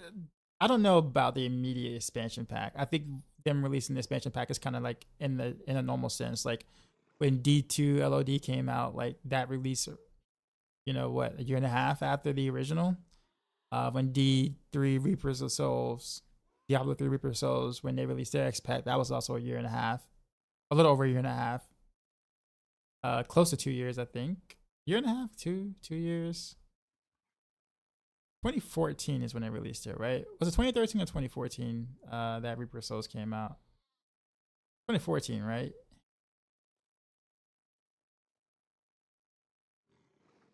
So yeah, that's like about a little over a year and a half. And then D4's expansion came right under a year and a half. So like, no, that's about kind of like the normal time. Like the normal timing. I don't think that was kind of quick. Yeah, March 2020. Yeah. So yeah, so like if you look at the past history of Diablo expansions that have came out, D2, D3, and D4, the first expansion was always about like a year and a half-ish roughly. So they're kind of on point with that.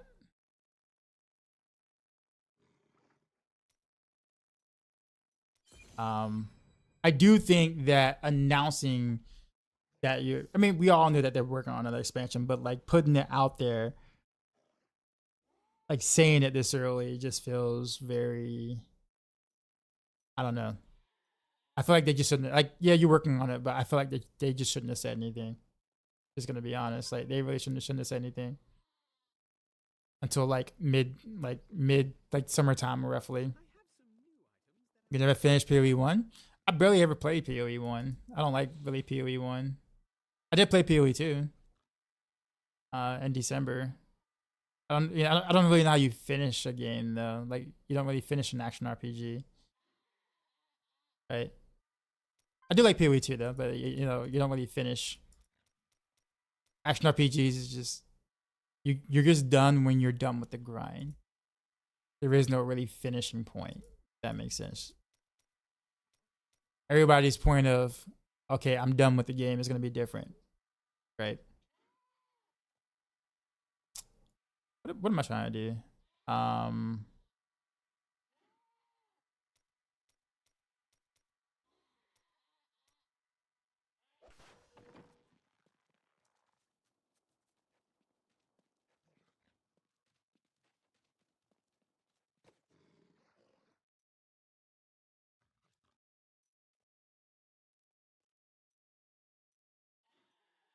Kind of want to get that movement speed because Shadow feels quite slow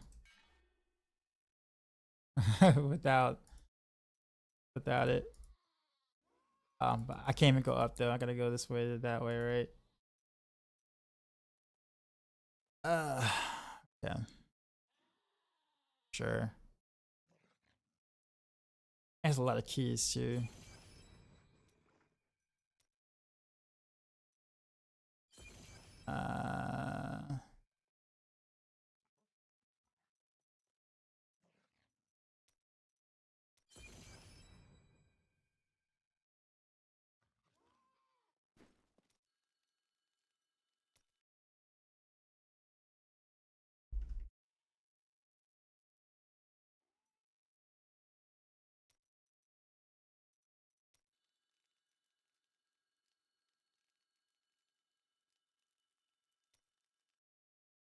Get into that challenge with one. I personally like the fact that I can't access the new area on the map on D4. Means I'm missing out on 2 skill points to get the store stuff being unlocked behind the expansion, just not the entire location.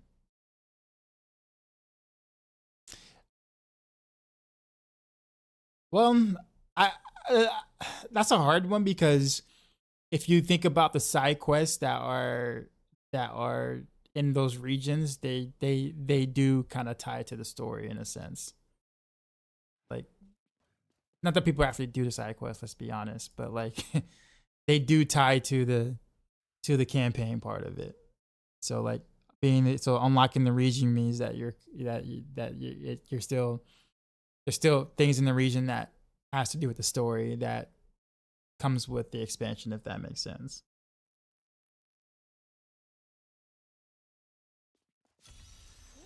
I guess what they do with the expansion is not out of the ordinary for how most expansions usually would work in a game like that, in a sense.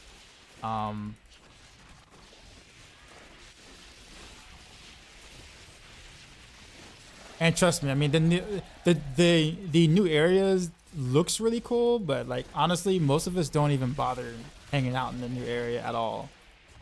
Like none of us really. Like I don't. Like I don't even really bother. Like I don't ever hang out in the new area at all. I don't ever do the ties in the new area. I don't do the world boss in the new area. Cool looking, but I just never have a reason to visit the new area. Did I hear about the expansion announced? Yeah. Yep, 2026.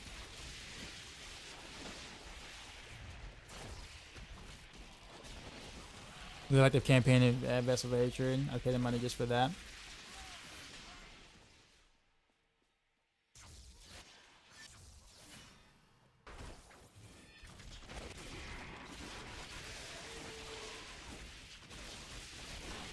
Never bought Vessel of Hatred. There's no.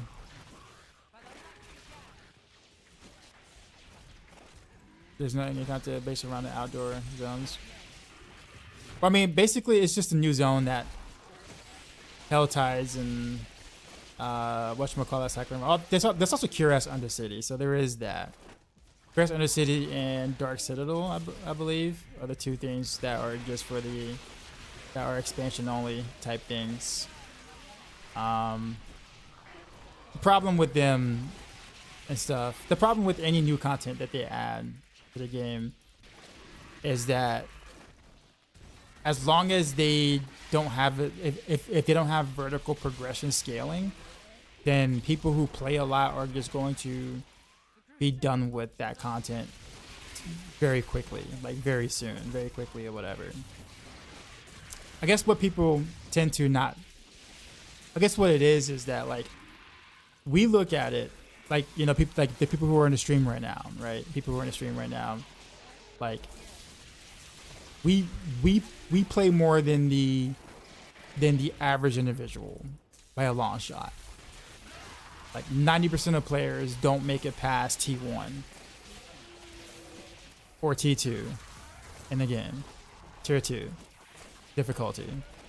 So for the bigger part of the player base, yeah, seriously, I'm not kidding. Like literally, like 90% of players don't make it past T1, right? Which is kind of crazy to think about. The numbers are actually very similar in Diablo 3. Like the majority of people don't make it past 800 Paragon. And again, that number is kind of crazy, but you got to think that the Diablo series right now has a very casual audience, and I don't mean that in a bad way. I'm just meaning like people, like the majority of the player base who plays are not playing on like a daily basis. They're not playing for hours a day, you know, and whatnot. So like when you look at it from that perspective, I'm not saying it's right or wrong. I'm not saying it's right or wrong, but when you look at it from this perspective, you can kind of see how they approach, how they tune content per se, because if like when you think about it overall, like when you think about it overall, if the majority of people who are playing your game, spending money on cosmetics and stuff like that, don't make it past T1, from a business standpoint, not that I agree at all whatsoever, but from a company business standpoint, from the higher ups, do you allocate more money to add more vertical progression or difficult progression if the people can't even get to T4? That like it's just the biggest part of your player base. So when you look at it from that perspective, and again, I don't mean that in a bad way, but if you look at it from that perspective, for those guys who are at the very top, who are looking at it from a dollar standpoint, it's like, oh well, the difficulty's already there. They still haven't done T2, T3, T4. They still got vertical progression. Which, if you look at it from a casual standpoint, that is very true. You look at it from a blaster standpoint, or anyone who plays the game on like a daily basis, we get the T4 in a day. And then everything that's considered in game is horizontal progression that doesn't scale once we have good gear. Once we have a good set of gear, everything at T4 is a cakewalk, and we have no reason to get more gear to get stronger because everything is just, just falls over and die at that point. But we play a lot. We understand what to do. We know how to get there.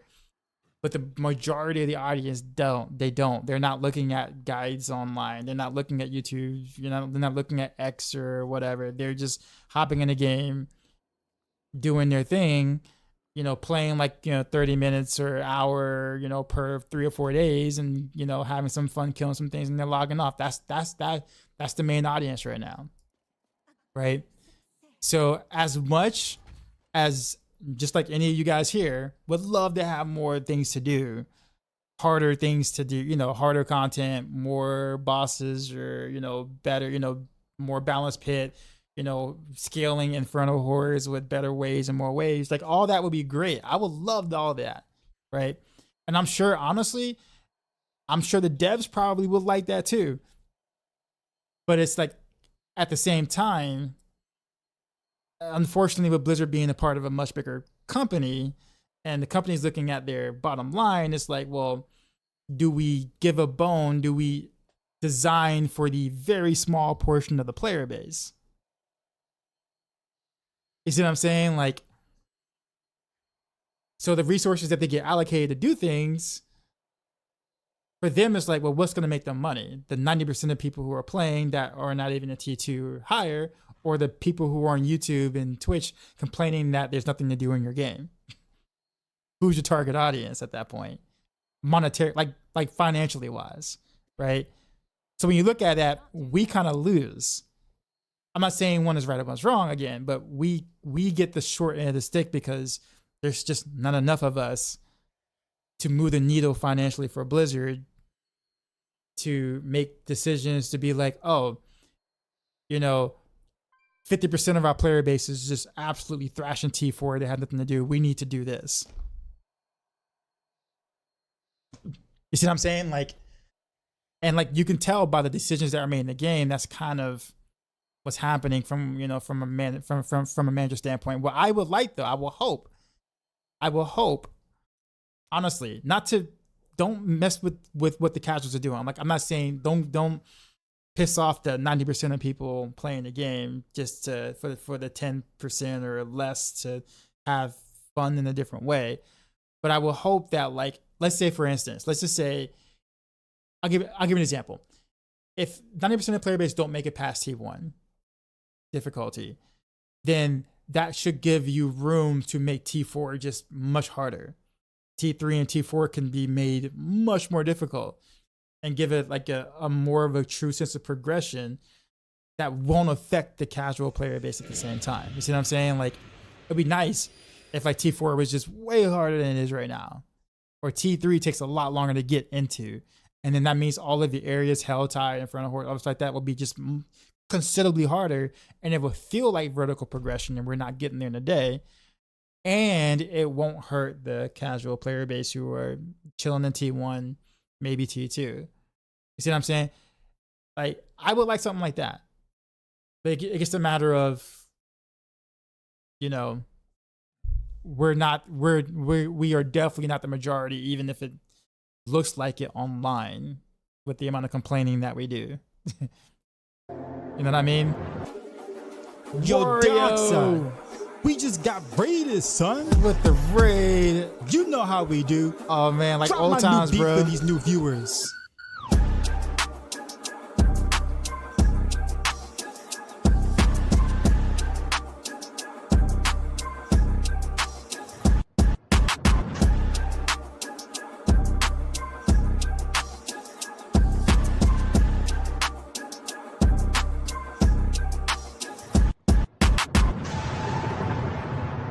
Sheezy out.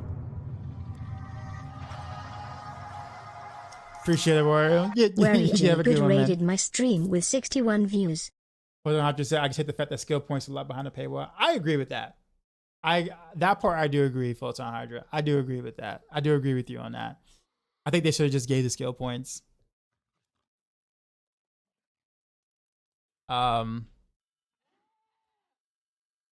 Who is it? I realized the majority of the playbase doesn't make the fire. And yeah, a couple of Diablo groups on man. You see what torment these people are, and Doc says right. He's like, I was shocked the first time I realized I played way more than most. Yeah, it's just like it's Diablo has a very large player base, but the majority of those players are definitely not on Reddit or online, like saying much of the stuff. They're in the game doing their thing like twice a week or so. But there's a lot more of them than there are of well, us, I guess, for like a better word.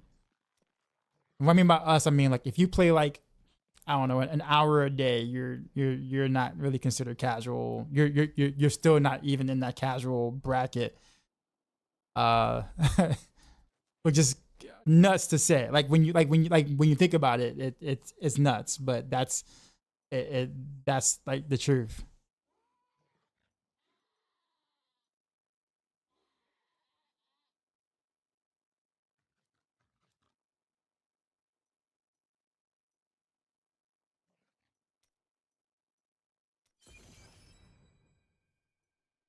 Okay. What I'm gonna try to take. Yeah, I'm just trying to get back into Wario. I'm like so rusty. I don't remember. I don't remember half the things to do anymore.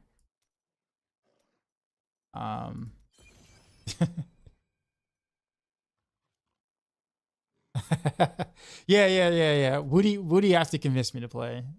Kind of. It was like, because like I couldn't play the first weekend, like the opening weekend, so no getting the high ranks or whatever, or the rank 1 clears or whatever. So I guess I didn't really have the motivation as much anymore due to that. But Woody's like, man, don't worry about it, man. Just jump in whenever. It's still a fun season. And he's not wrong.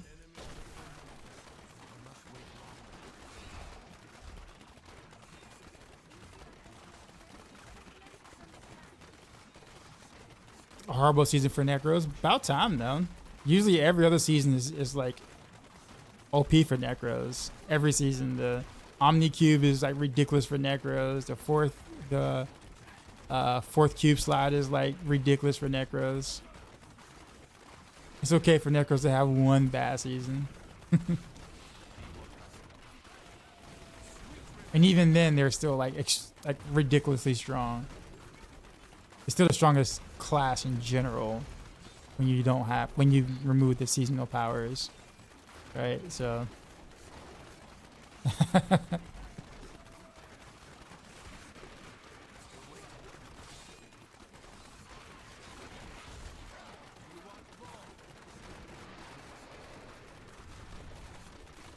whereas like I you said you play 10 hours a day.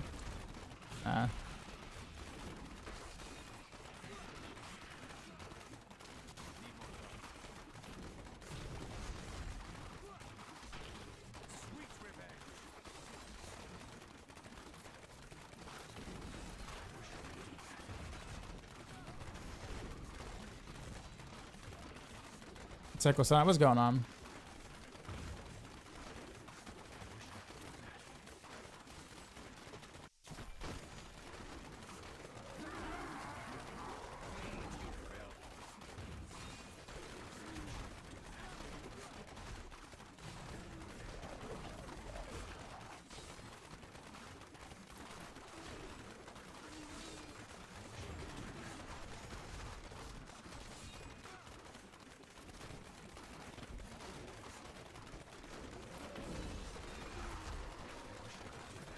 But for Demon Hunters, I will say for this season, there's only one good Crucible power actually.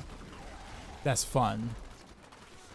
The other ones, the Marauder one's good, but is definitely not fun at all. Like it is awful to play with. Like it's so awful to play with.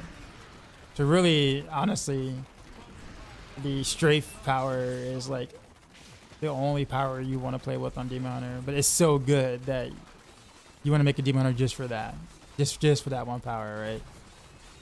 But the other two are like, nah. That would not be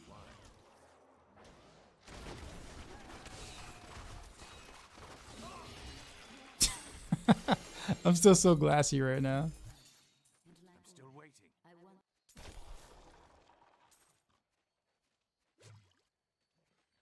That's all right. We'll fix that problem a little bit later. Let's see what we can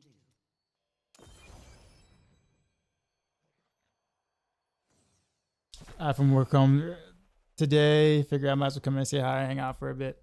Yeah, kind of back to a little bit of the D3 grind. I'm not like ultra blasting or anything, but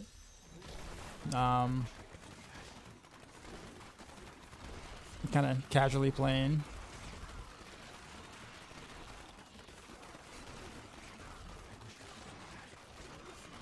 Eventually, I'll do some pushing later. Probably like some point next week when I, get decent gear and augment and all that stuff.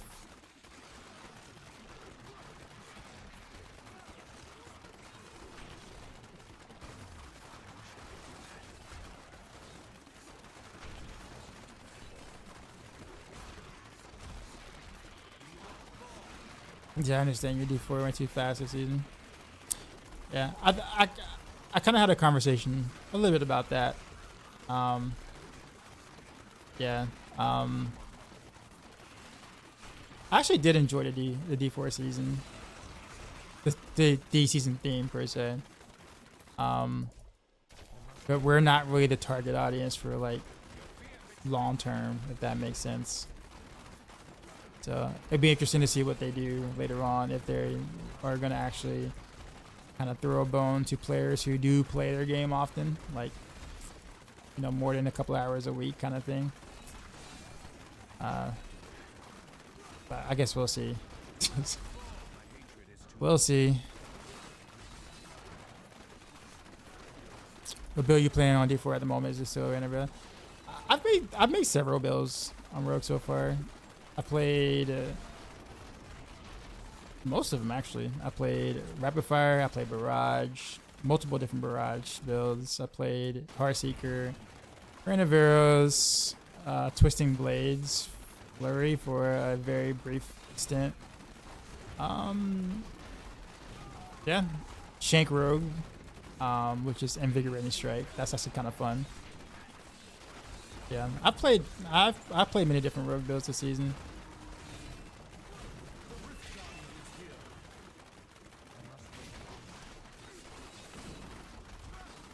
That's really kind of where my fun factor is in Diablo 4. Honestly, it's just like putting together builds. Because like there isn't really anything that I like about the vertical progression of the game. Like I don't like pits or high level pits. So they're very boring and not rewarding, and more frustrating and annoying than anything, in my opinion. So like honestly, just making up builds and stuff like that for the community and stuff is just way more fun. But once I'm done with that, I'm kind of like done with the game kind of thing. So I don't have enough of a reason to like min max.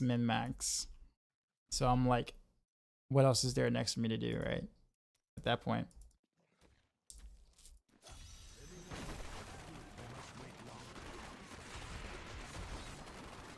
I mean, at the moment, like why I don't like that that's the case right now. It's one of those things where I guess, you just accept it, right? I'm going to have my 2.5 weeks of fun, maybe, in a season if the theme is good or whatever. And then on to something else, pretty much, kind of. Like right now, I'm looking forward to Monster Hunter Wilds on the 28th. Like that's going to be the game that I'm gonna blast a bit when that comes out.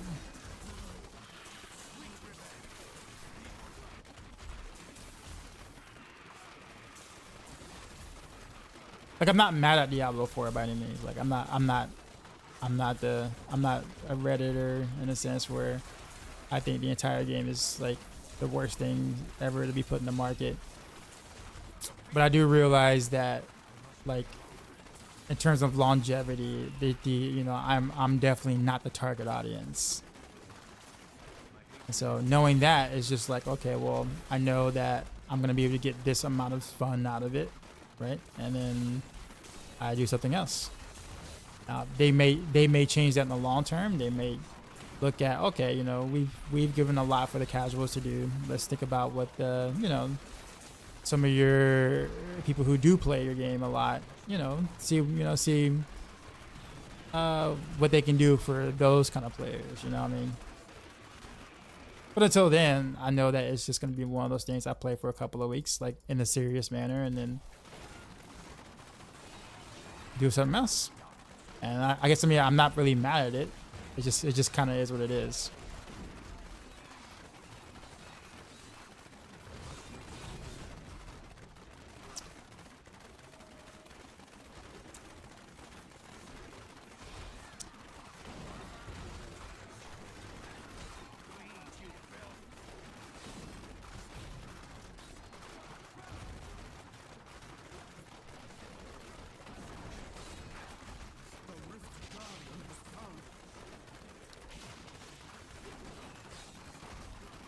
And that's kind of why I want, like, that's why I'm like interested in, like, that's partially why I was like interested in, like, Path of Exile 2 and the things. It's like, okay, when I get to that point in Diablo season where I kind of want to do something else, hey, there's Path of Exile 2, and maybe they're, they might have some new content at that time or whatnot, basically alternating things, right? So, because every action RPG is you're going to get to a point in the season where you're done. Some action RPGs you get there faster than others, obviously, but you're never gonna really like blast for an entire 3 months, and no one's really gonna really do that.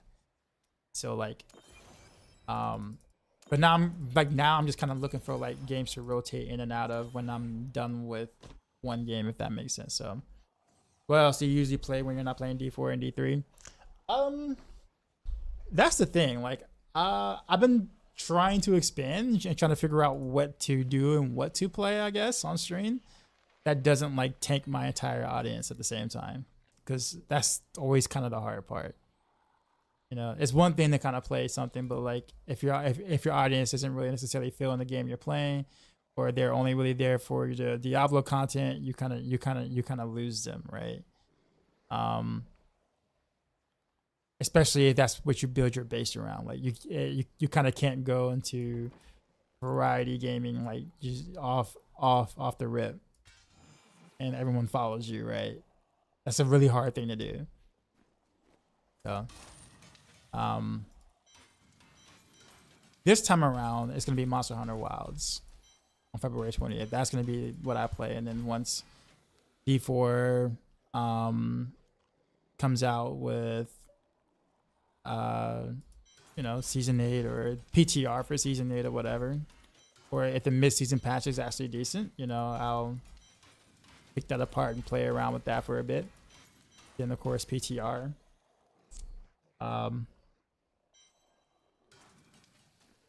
But mind watching you play some StarCraft 2 casually, even though you won't.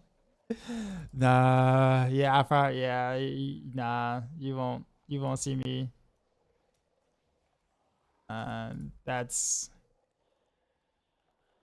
That part of my life is done. Is done for.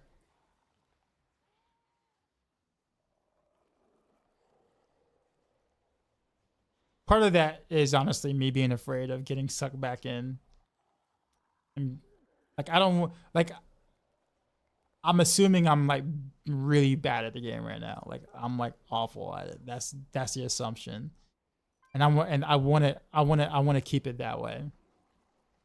The moment that the moment if I found out that I'm really not that bad, like it's just more so just a lot of rust, then that's a problem, because then I'm going to be like, wanting to play, a lot, and then start looking at videos and get back in the meta, and then all of a sudden I'm like, neglecting responsibilities and stuff because it sucks you in, and I'm just like, oh god. So I'm trying to prevent myself from getting to that point, because I don't want to know. Like I want to tell myself I'm bad so I don't play anymore.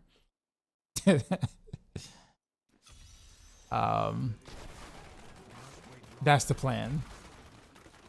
Should me as a toss main. Actually, that's the thing. You honestly would think I would be, but I'm actually a Zerg main, which is the opposite of like how I,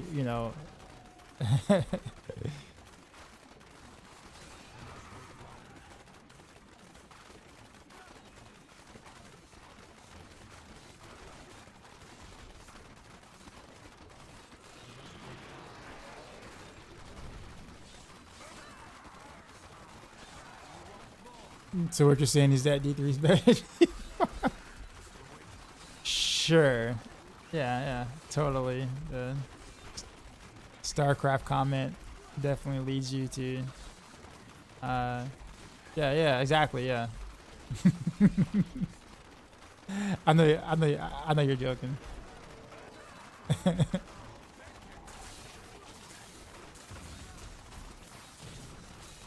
But yeah, fish sticks. Yeah, I was terrible with toss. I could not. I couldn't 4-gate to save my life on toss. I don't know why. And 4-gate was actually pretty easy to pull off. I don't know. I don't know. Toss is never like Zerg main. I could play Terran. I was actually pretty decent with Eminem. But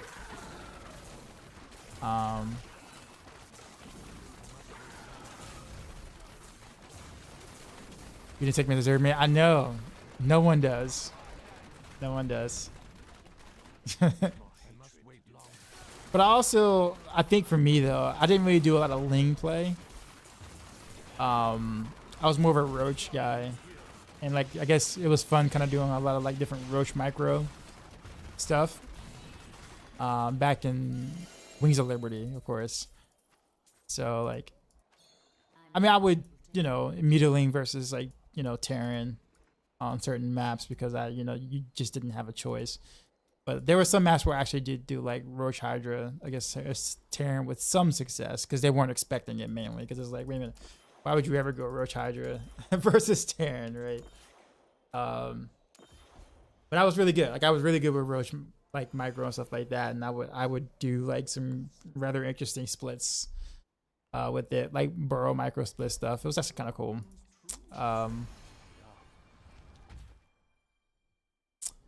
Oof.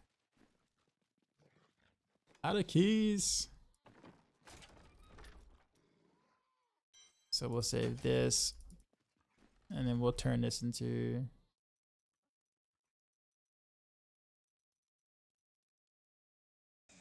I don't feel like putting back on God 6 right now, so we'll just leave this as is, but we'll turn this into Seath.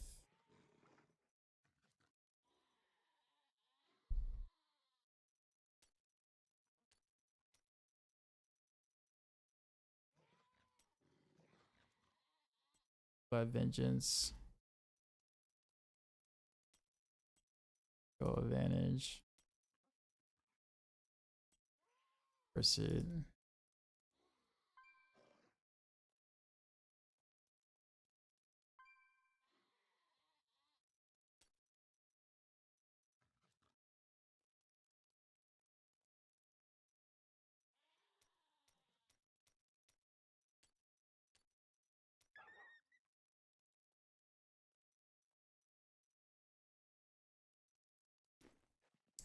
I think this is how I did it.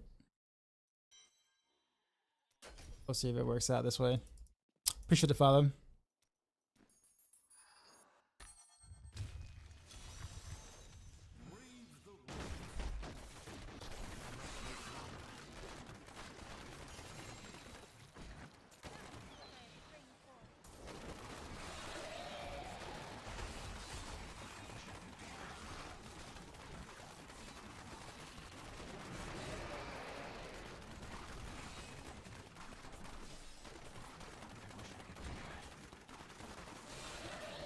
I guess this works.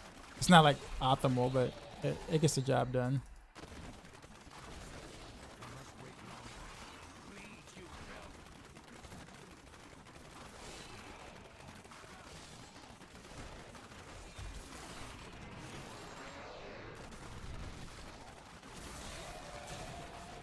Quick question about D4 was does Fist of Fate benefit from having over 100% lucky hit applied to TC, like when using the skill with a lucky hit chance?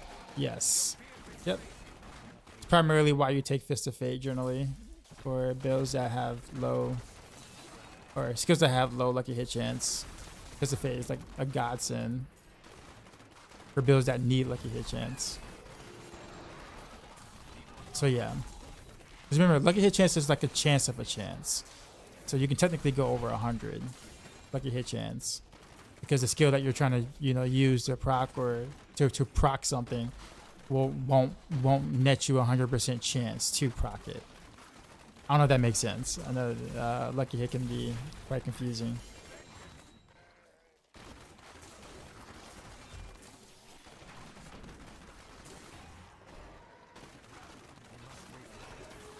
So lucky hit can get over 100%, but how about the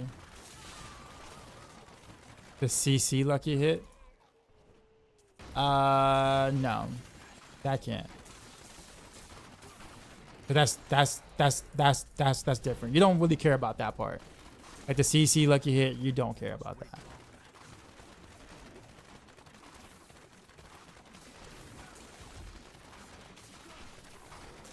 Nah, that part you don't care about. You care about the regular lucky hit, not the CC lucky hit.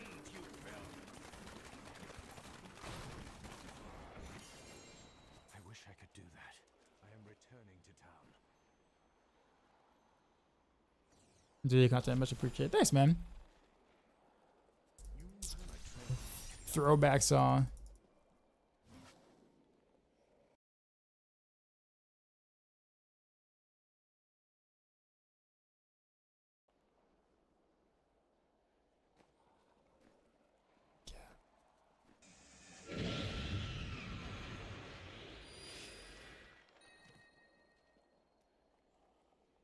Actually, can I craft the do I have that to craft?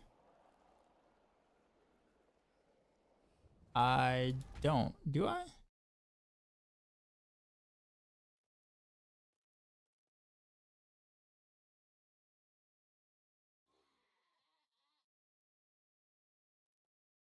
Yeah, okay, I can't craft that from a follower. I'm like, wait a minute, I don't have the cane set on my follower right now.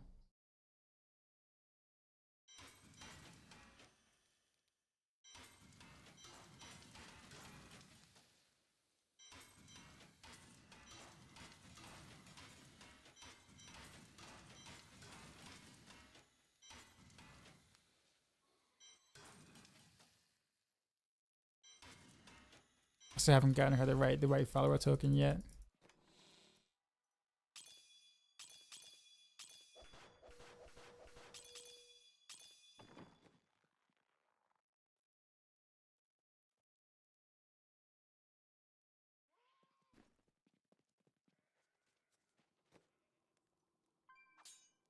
Change this for percent.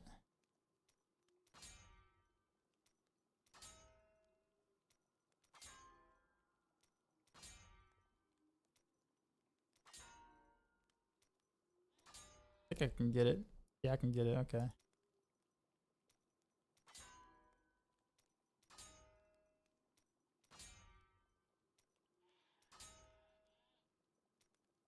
%.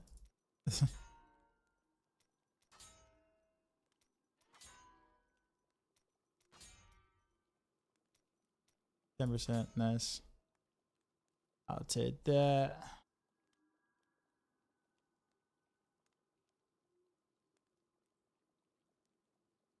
I actually change that, did I?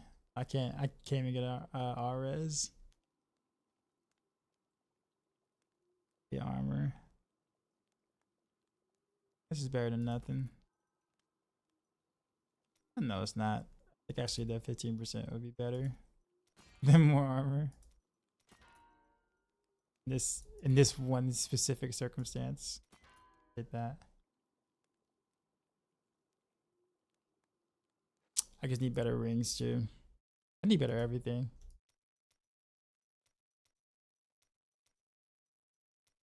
Got this cane cess real quick. Travelers.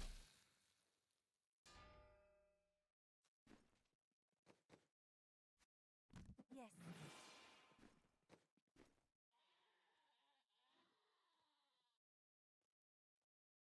Let's see. I can. What do I do? I do pants for her, right?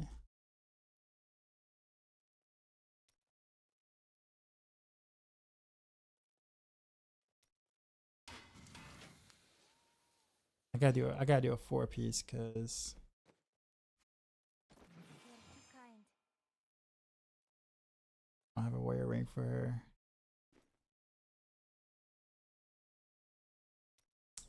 Shoulder gloves. And of course.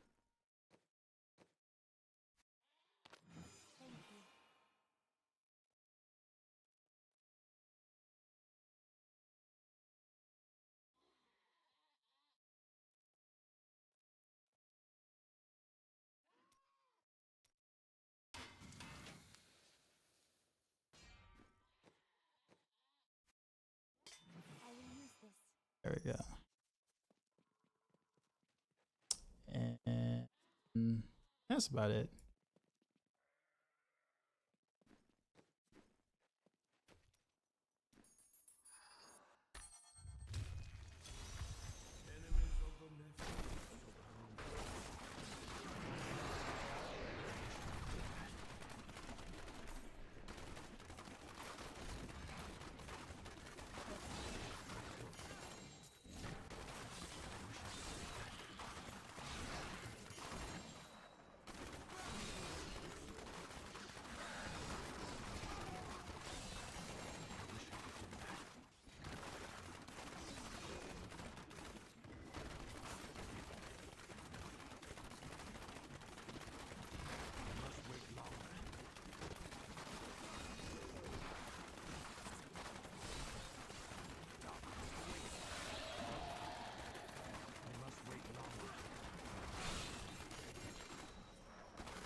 Still waiting.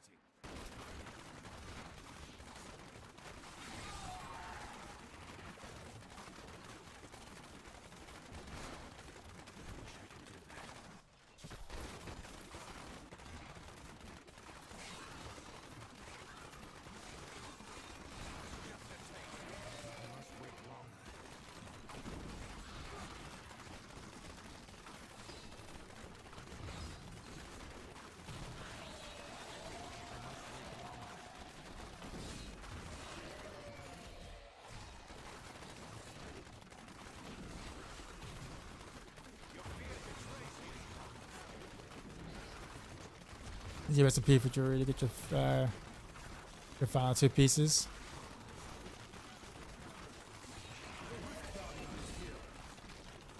Yeah, you have to do.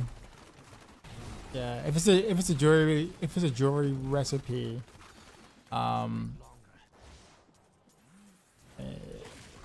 you definitely gonna need like probably like goblins for that. So like look out for a puzzle ring that you can probably put in the cube. That's really good for those. Nephilim rifts would be kind of okay for that too. You definitely won't get it in the greater rifts though. So it'll have to be like in the open world, not open world, but the outside of greater rifts. So Nephilim rifts or the I call it the Goblin Realm.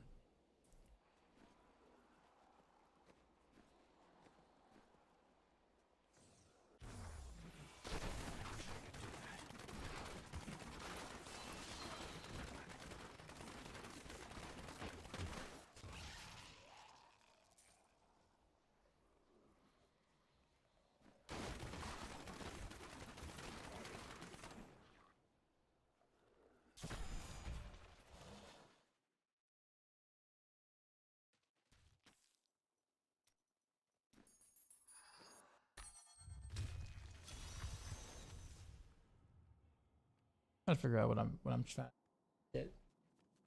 Ancient.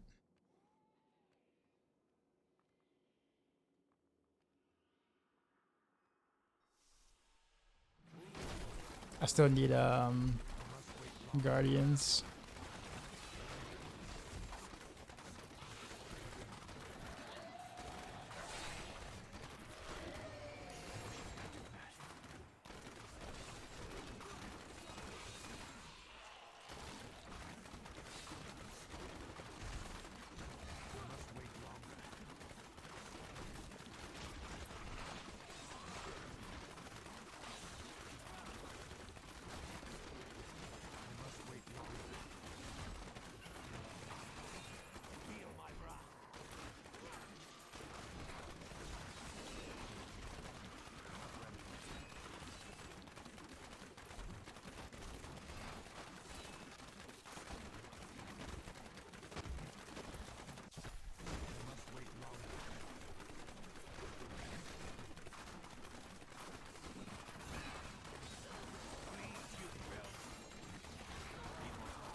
Recipe I want? No, that's not it.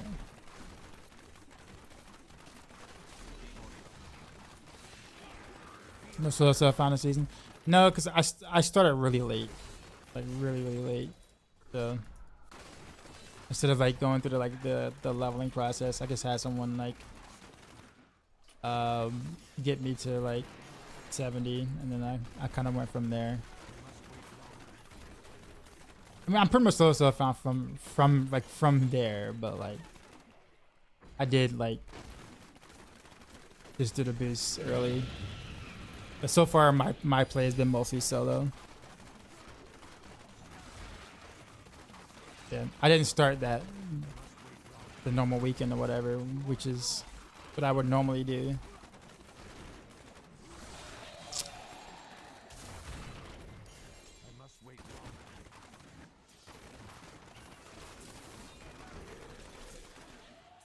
Yeah, definitely way more casual this time around. Alright, ladies, appreciate the follow.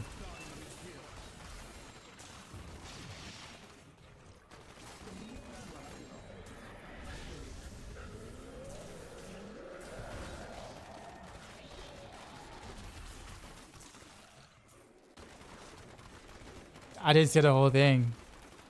You notice, so you can't say that because I just say I can say "I ladies." That's it. I am returning to town. So not quite, not quite.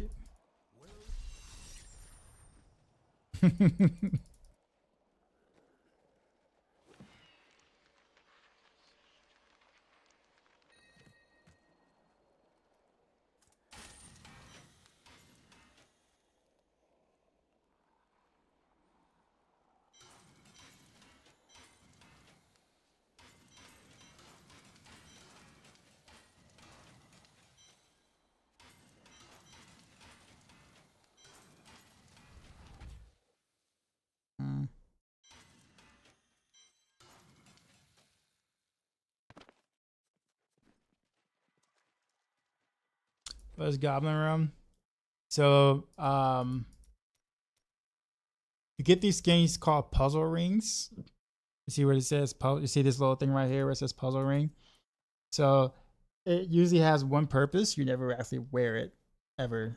But if you take the puzzle ring and you put it into the cube like this, it transmute. You open up a vault, Goblin Realm vault.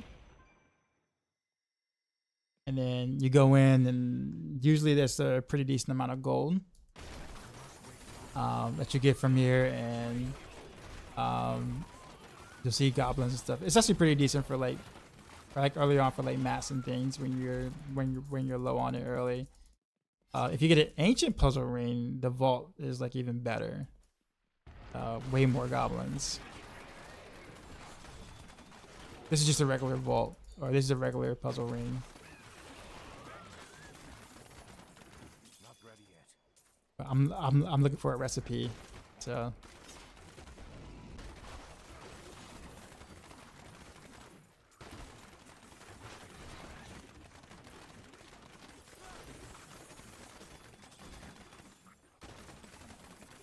yeah, but didn't get it. That's all right.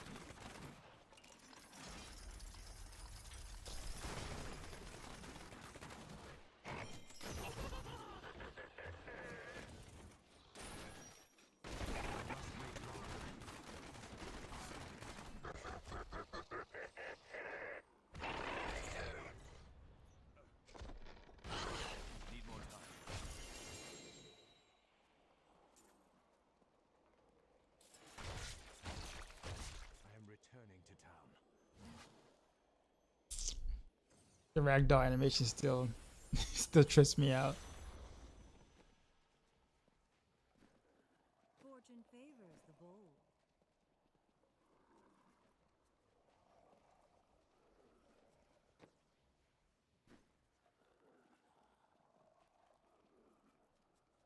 We'll do GRs with the remaining keys I have.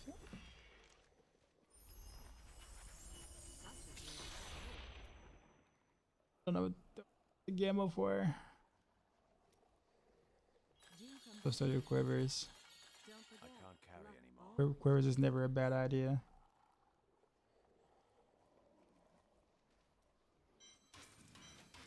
Anything could happen. Do come back again. I'm overburdened. Fates? Wow, isn't that nice? Want to see what you don't forget? Luck I can't always carry anymore. changes.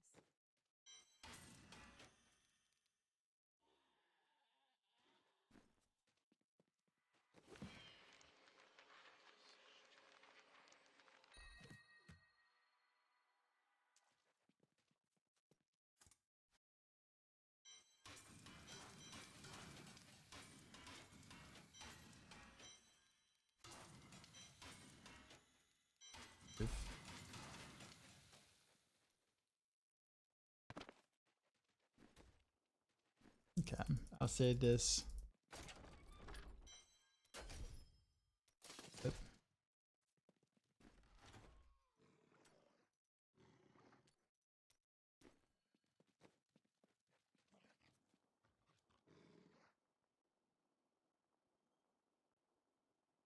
Okay, that's interesting. Did I put these? I don't think I put these gems in. I don't think I actually put these type of gems in here. I think the game just like did that automatically. That's interesting.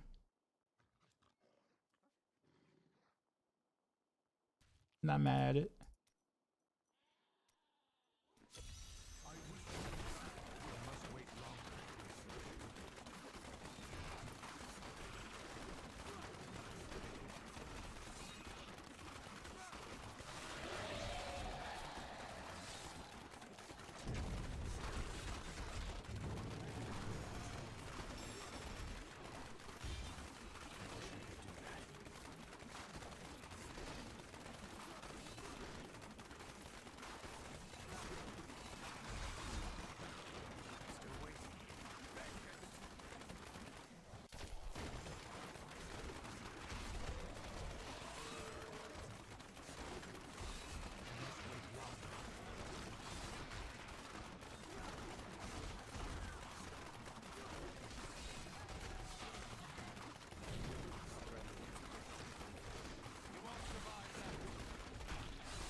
I may be able to help you. I need to go back.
Oh, wrong way.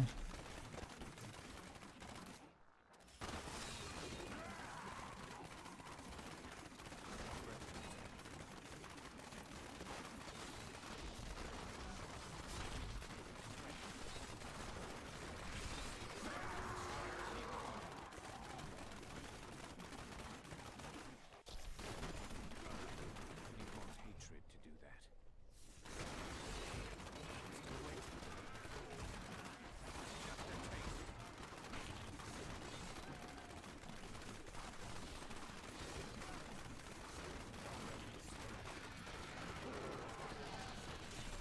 Now I think about it, actually, the backtracking in D3 is actually really not that bad. Playing a bit of D4 and even Path of Exalted. But the backtracking could be quite awful. D3's backtracking is not as bad.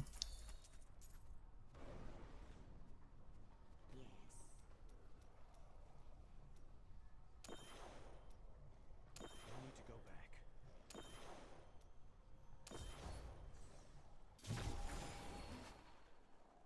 My training has paid off. I must wait longer.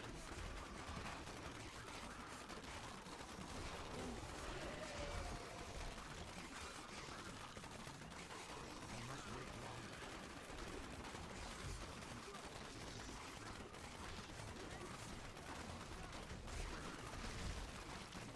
I must wait longer.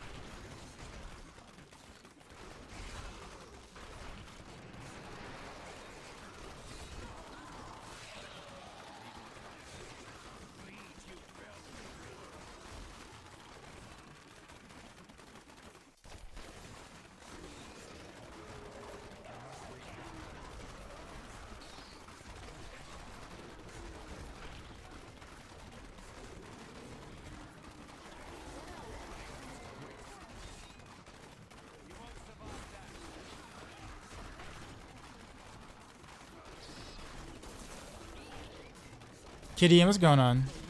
Yeah. It's been a minute. How you been? Football as well? I'm doing mostly alright. Oh, did I get a primal? I didn't get a primal. My pack is full.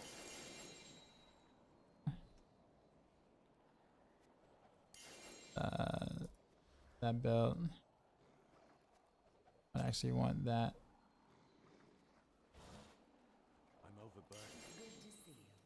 Yeah, about to do some D3 for a bit I am returning to town. as well. I'm kind of doing like a little bit of both. I'll play a little bit of D4 first, and then I'll kind of do like the back end of the stream for D3. Kind of doing like more D3 than D4, but I'm still doing a little bit of both. I don't work sprint overnights anymore with my sports Christians in lineup, which is I see. Yeah. Yes, there we go. Father cannot die. A lovely piece. I practiced so long for that. That will be of use.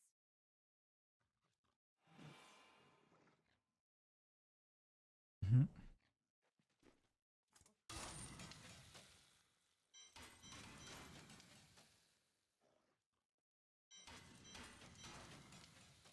Yes. Okay. That's actually a good chess.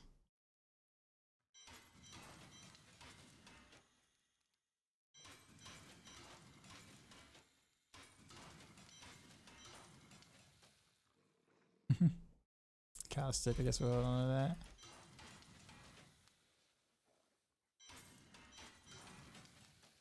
Eternal Union.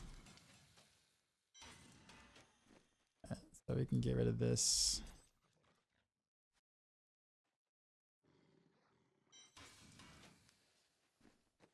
Put that there.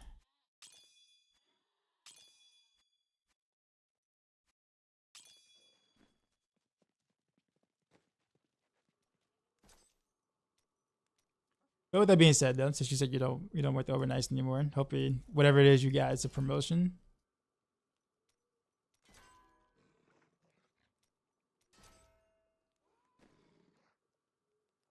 Eric, what's going on? All right. So that's a pretty decent upgrade. Favors the boon come back again. Don't I forget. can't. Forget how often I'm like, Changes. was it like every 2, 3 GRs I'm like already selling. Bag is full. Put this here.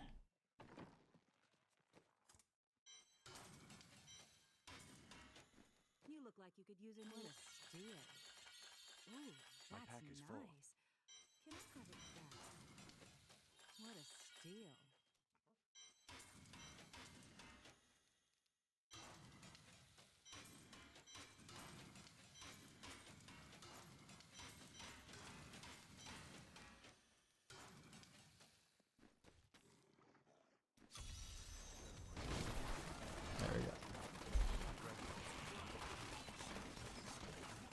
But I got my shadow up, so I guess at this point it's just a grind for better gear.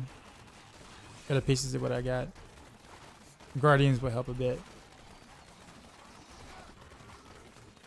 but we'll get that when we can.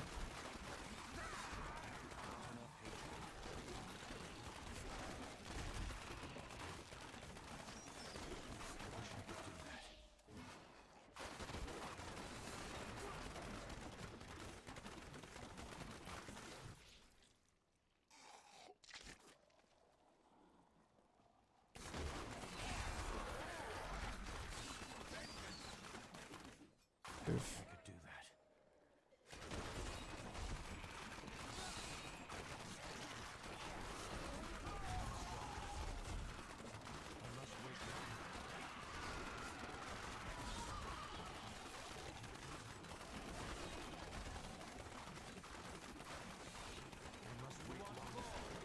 that. With the current stat, D4 and POE2, I'm considering playing D3 season. This is one of the better D3 seasons. So if you're thinking about it, this is definitely one of the ones to do.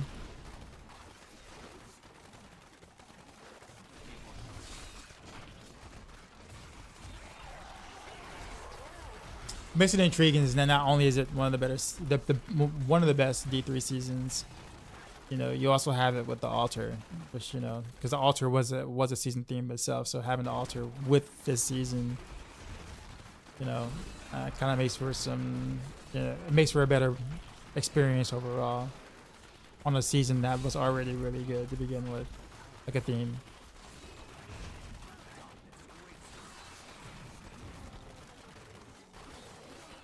Last D3 season you played was the one before release.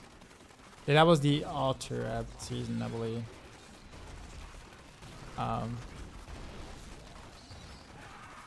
Or was it right? No, wait a minute. It was like right before, I think. No, right after the altar. I forget. No, there was Visions. Visions, that's what it was. They were gonna bring back to altar, but I think Visions was the one right before D4. With the solo self found and everything. I think I'm not sure. I'm getting all that mixed up. You said Vision and Altar. Okay, there you go. I need to go back.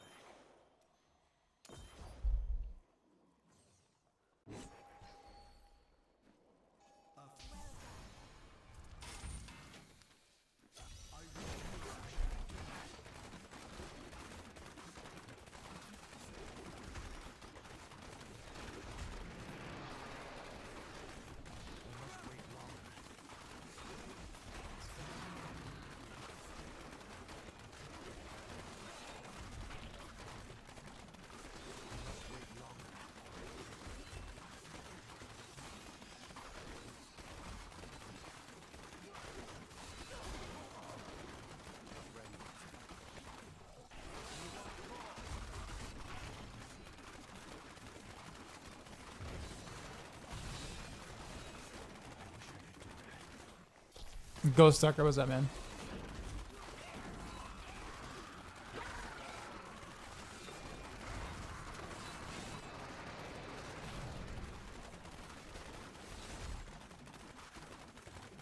I don't know why I went around.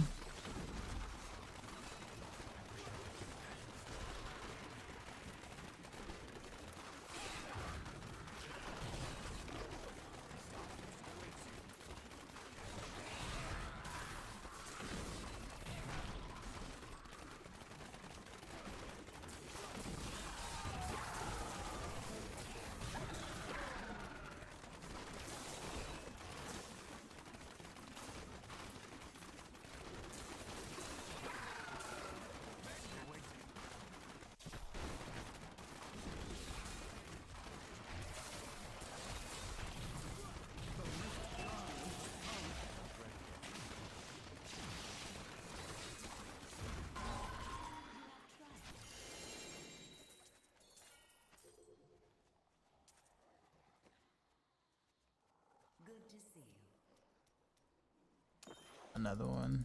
I need to go back. Echoing Fury. Baxter rolls pretty well.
Power pile on, that's why.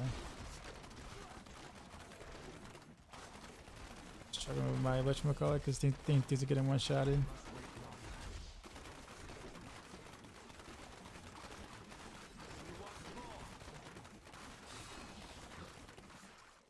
I wish I could do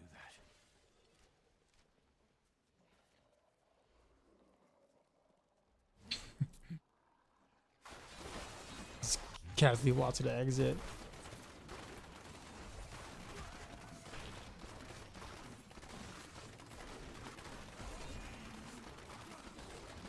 Josh B, what's going on?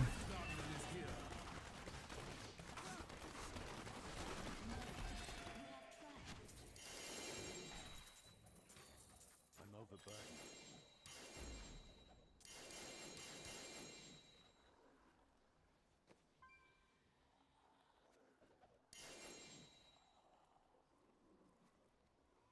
I'm here to help.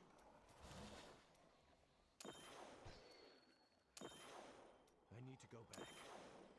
I guess I do like if I do Echoing Fury again, I'm gonna have to keep with Captain Crimson then. I would mirror to go Guardian.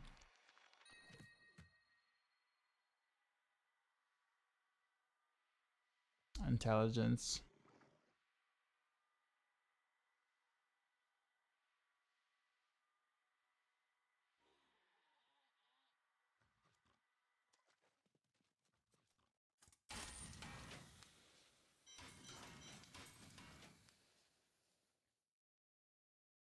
Kind of want to keep that style in the Jordan.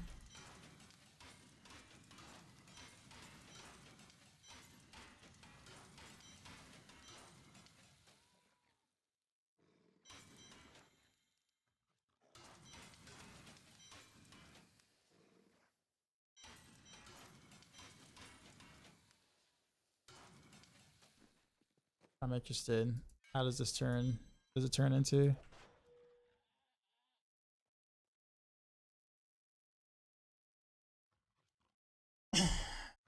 That's actually not bad.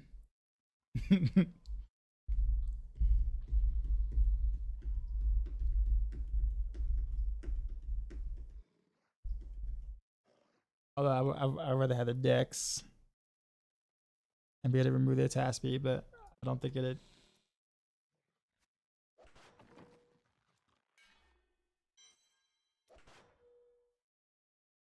Yeah, there we go.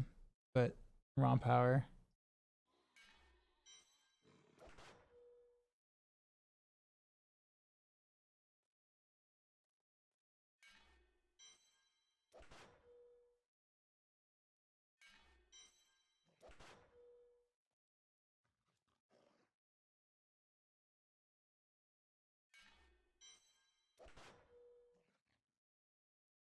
Yeah, it's been kind of hard to get what I want.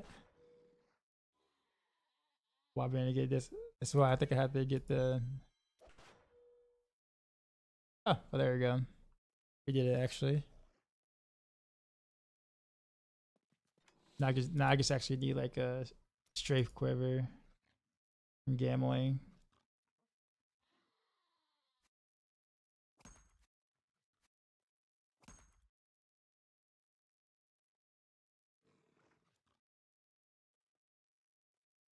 Yeah.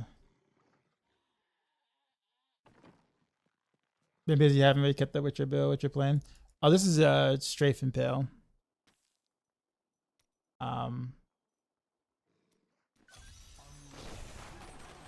If you're a Demon Hunter, I mean this is like the reason to play Demon Hunter. For the D3 season. Strafe and Pale and Strafe multi-shot basically.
Oh, I forgot the gamble.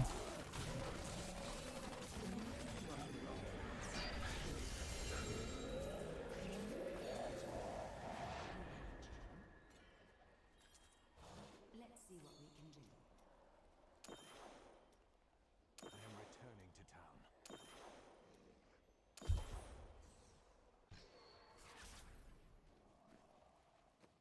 Hello there. Well, isn't that nice? I can't carry anymore. That I need to go back. I'm actually just not used to gambling like so back to back. You look like you could use a new item. Gotta get accustomed to that again.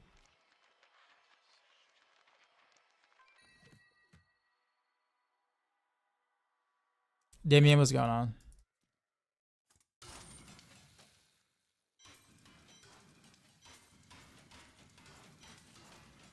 Let's put that there.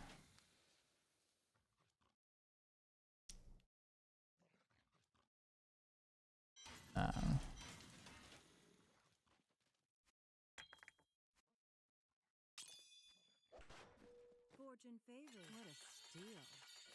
That will look nice on People like the season, yeah. I kind of jumped in quite you. Look like a bit late, so I'm kind of like I didn't even know I more so casual with it. Let's see what happens. But I will do some like pushes and stuff later Can I have it? once I actually get some decent stuff going. Fortune favors. See you soon. Only 2 sets though. I'll be Shadow and Yui.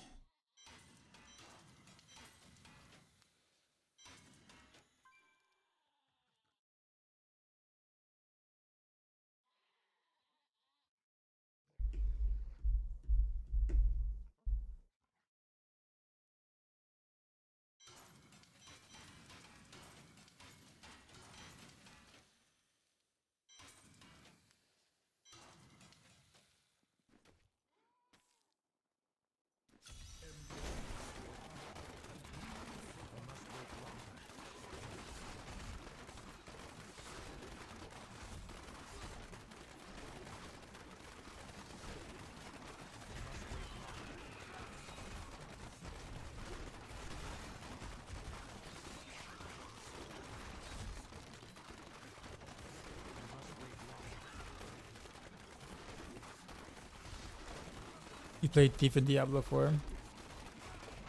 Now I'll like more than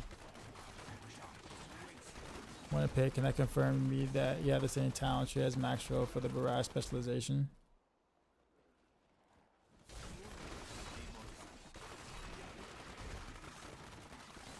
I'm making sure I'm trying to understand what you're asking.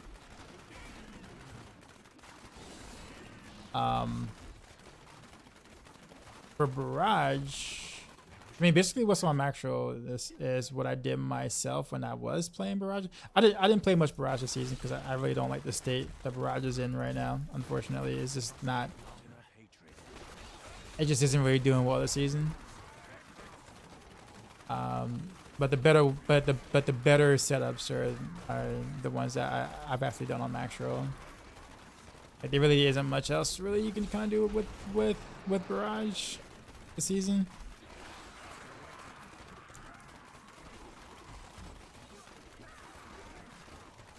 Barrage or Heartseeker? Oh, no, Heartseeker, sure. Heartseeker is definitely better.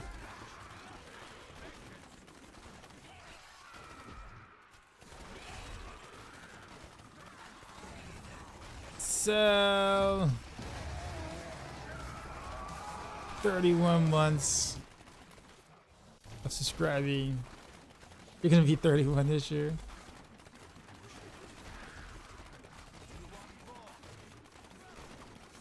Damien.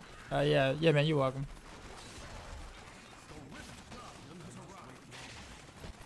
What you been up to, Selge?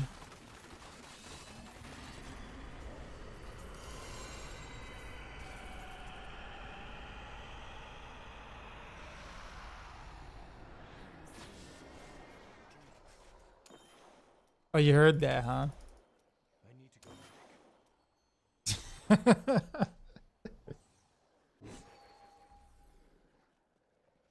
You have become stronger.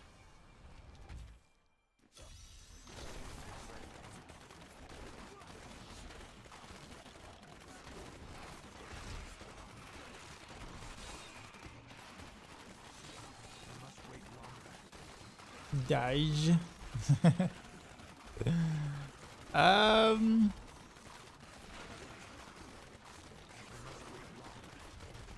don't know. I think just kind of trying to figure out like how to try to figure out how to pivot into playing more variety. I guess when let's say I'm like, you know, getting to a point where I want to do something different than the action RPG, like outside of Diablo, or maybe even outside of Path of Exile 2. I'm interested in playing Monster Hunter Wilds when that comes out, but it's like it's always kind of hard to pivot when a lot of your audience is, you know, based in the action RPG genre, in a sense, right? Not that I don't enjoy playing Diablo games, but you know, it does get to a point where I'm just like, I did everything I kind of wanted to do. I want to do something else until the following season ish.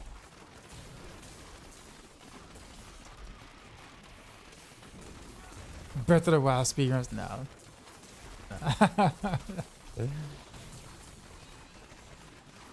No.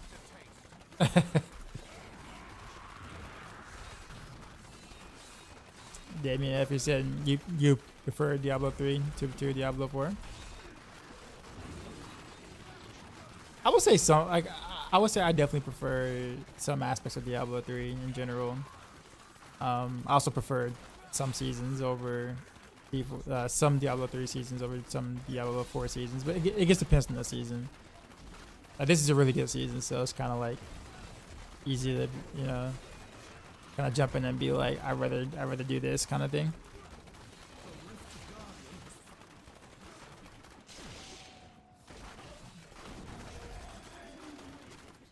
I was glad this was the replay season because I was getting a little bored of PoE. Nice to have changes from time to time. Fair, yeah.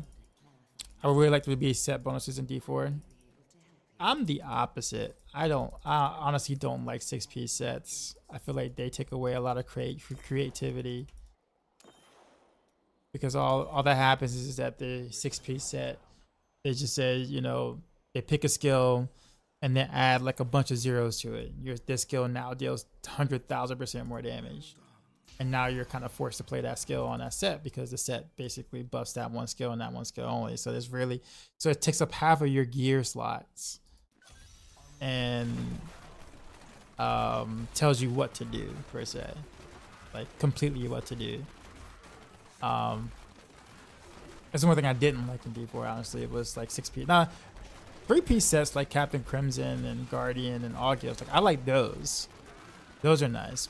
But complete 6-piece sets, I definitely do not want to see in D4, to be honest. There's really not enough room for it now as it is. We can't really even fit in all the cool aspects we might want to use. Adding sets would just make that considerably worse, in my opinion.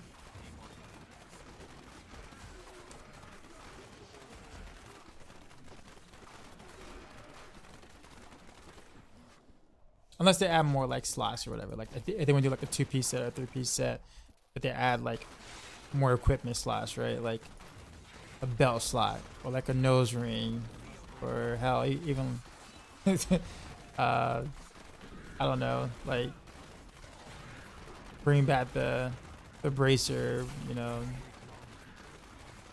Otherwise, we're just not gonna have space.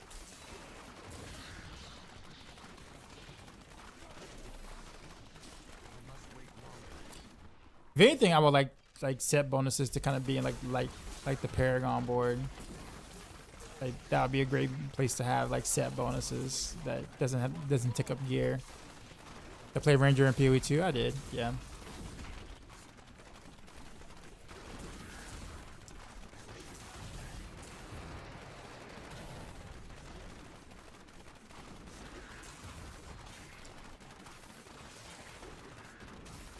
All right, Moonstar.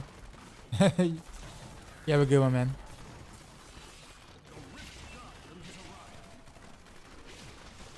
What about Breath of the Wild casual playthrough? I don't know. I don't know. I think some of the appeal with what I do, I guess, on stream. Well, I guess no. I guess that doesn't. That actually does fall into that category a little bit. I don't know. Maybe. Like I barely play any Breath of the Wild, honestly. Like barely. More so due to time restraints, but I barely ever like I have the game, but barely just like barely touched it.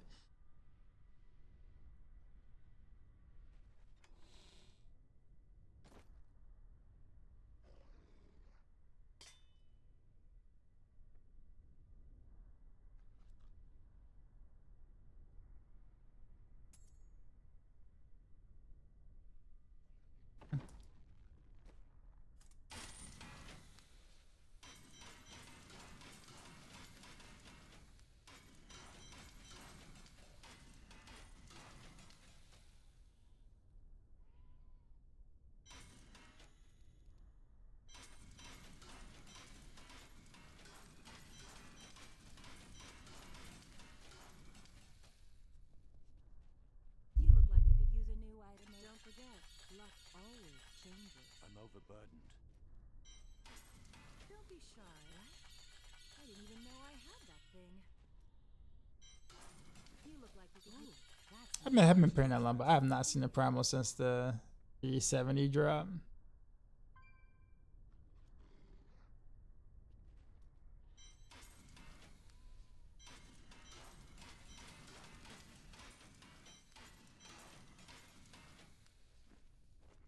You promise at the backseat. I actually don't mind the backseating, honestly. Most of the time, it doesn't bother me.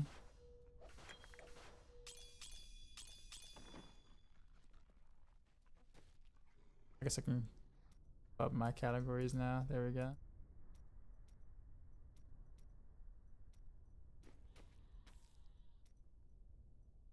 The 110. See where they're yet. That's what people hate it.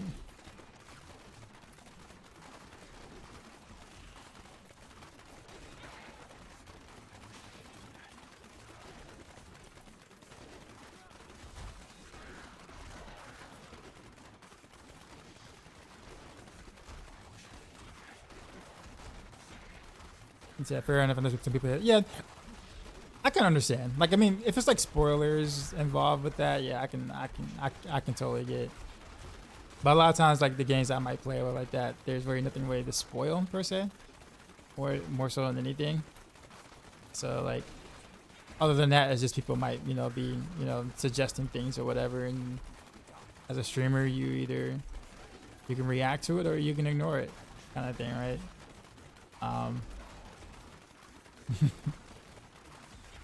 It's 4 years of watching. I know exactly what to do now, right? And watching you trying to find interesting ways to do what is supposed to technically be simple, but you want to be all fancy with it. I remember.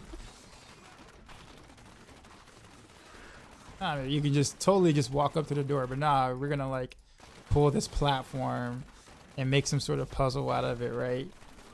Right? Just cause, right? It's been like 30 minutes trying to figure out some cool way to walk through a door, right? I mean, it was fun to watch. Don't get me wrong. It was fun to watch. It was fun to watch. But as a pleb, a certified pleb, I was just like, but the door's right there. Door's like right there. Sure, you just don't want to just go through it, or?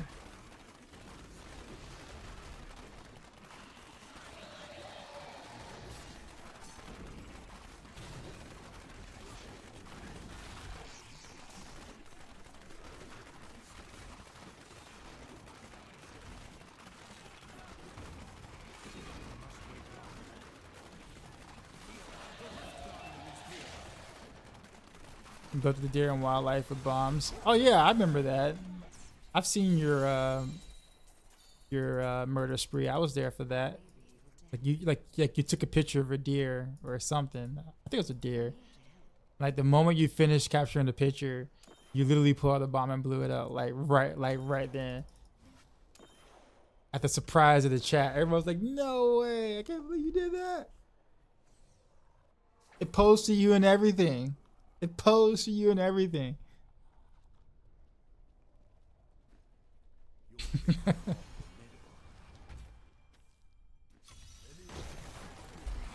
Ruthless.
And keep them on their toes.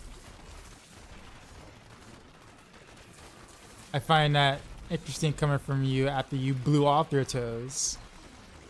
So I'm just saying. There's nothing for them to stand on, so thanks to you.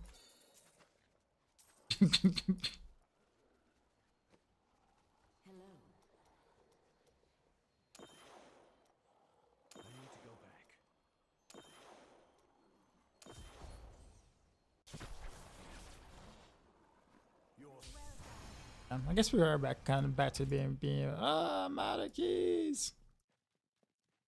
Out of keys. Right.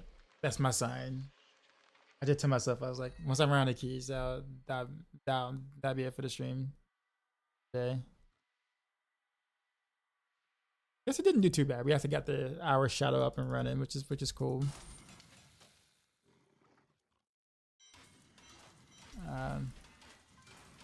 Definitely feels a bit better than doing it with God 6 for sure. So we're at GR 110s in terms of our farming level, which is great. Be great for XP, solo XP. You look like you could use a bit of steel.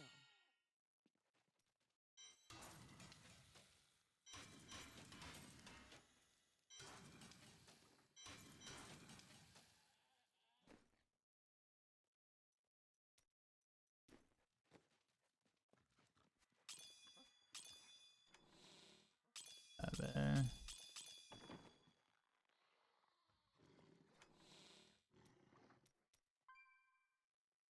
Yeah, I haven't seen a single whatchamacallit. Alright.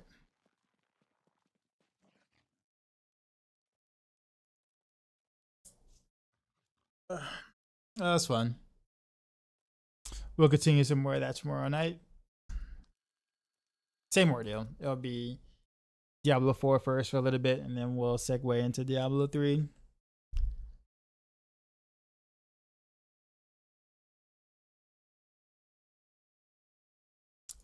Who to go to? D3 more fun. It's a very fun season. It is. I do kind of miss the strafe and pale stuff. I can't wait till like my stuff is actually good.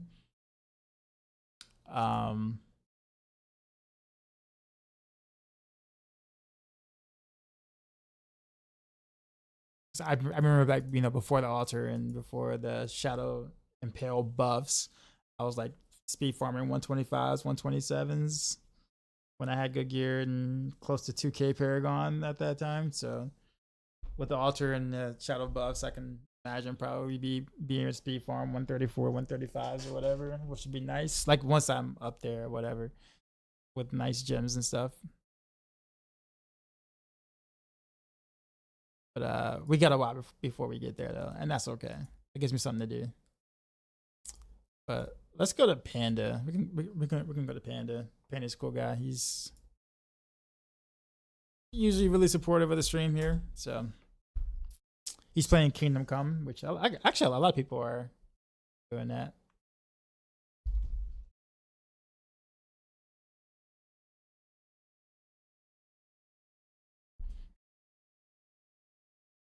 Domino Jack. All right, enjoy Panda. I'll see you tonight. And as always, till next time.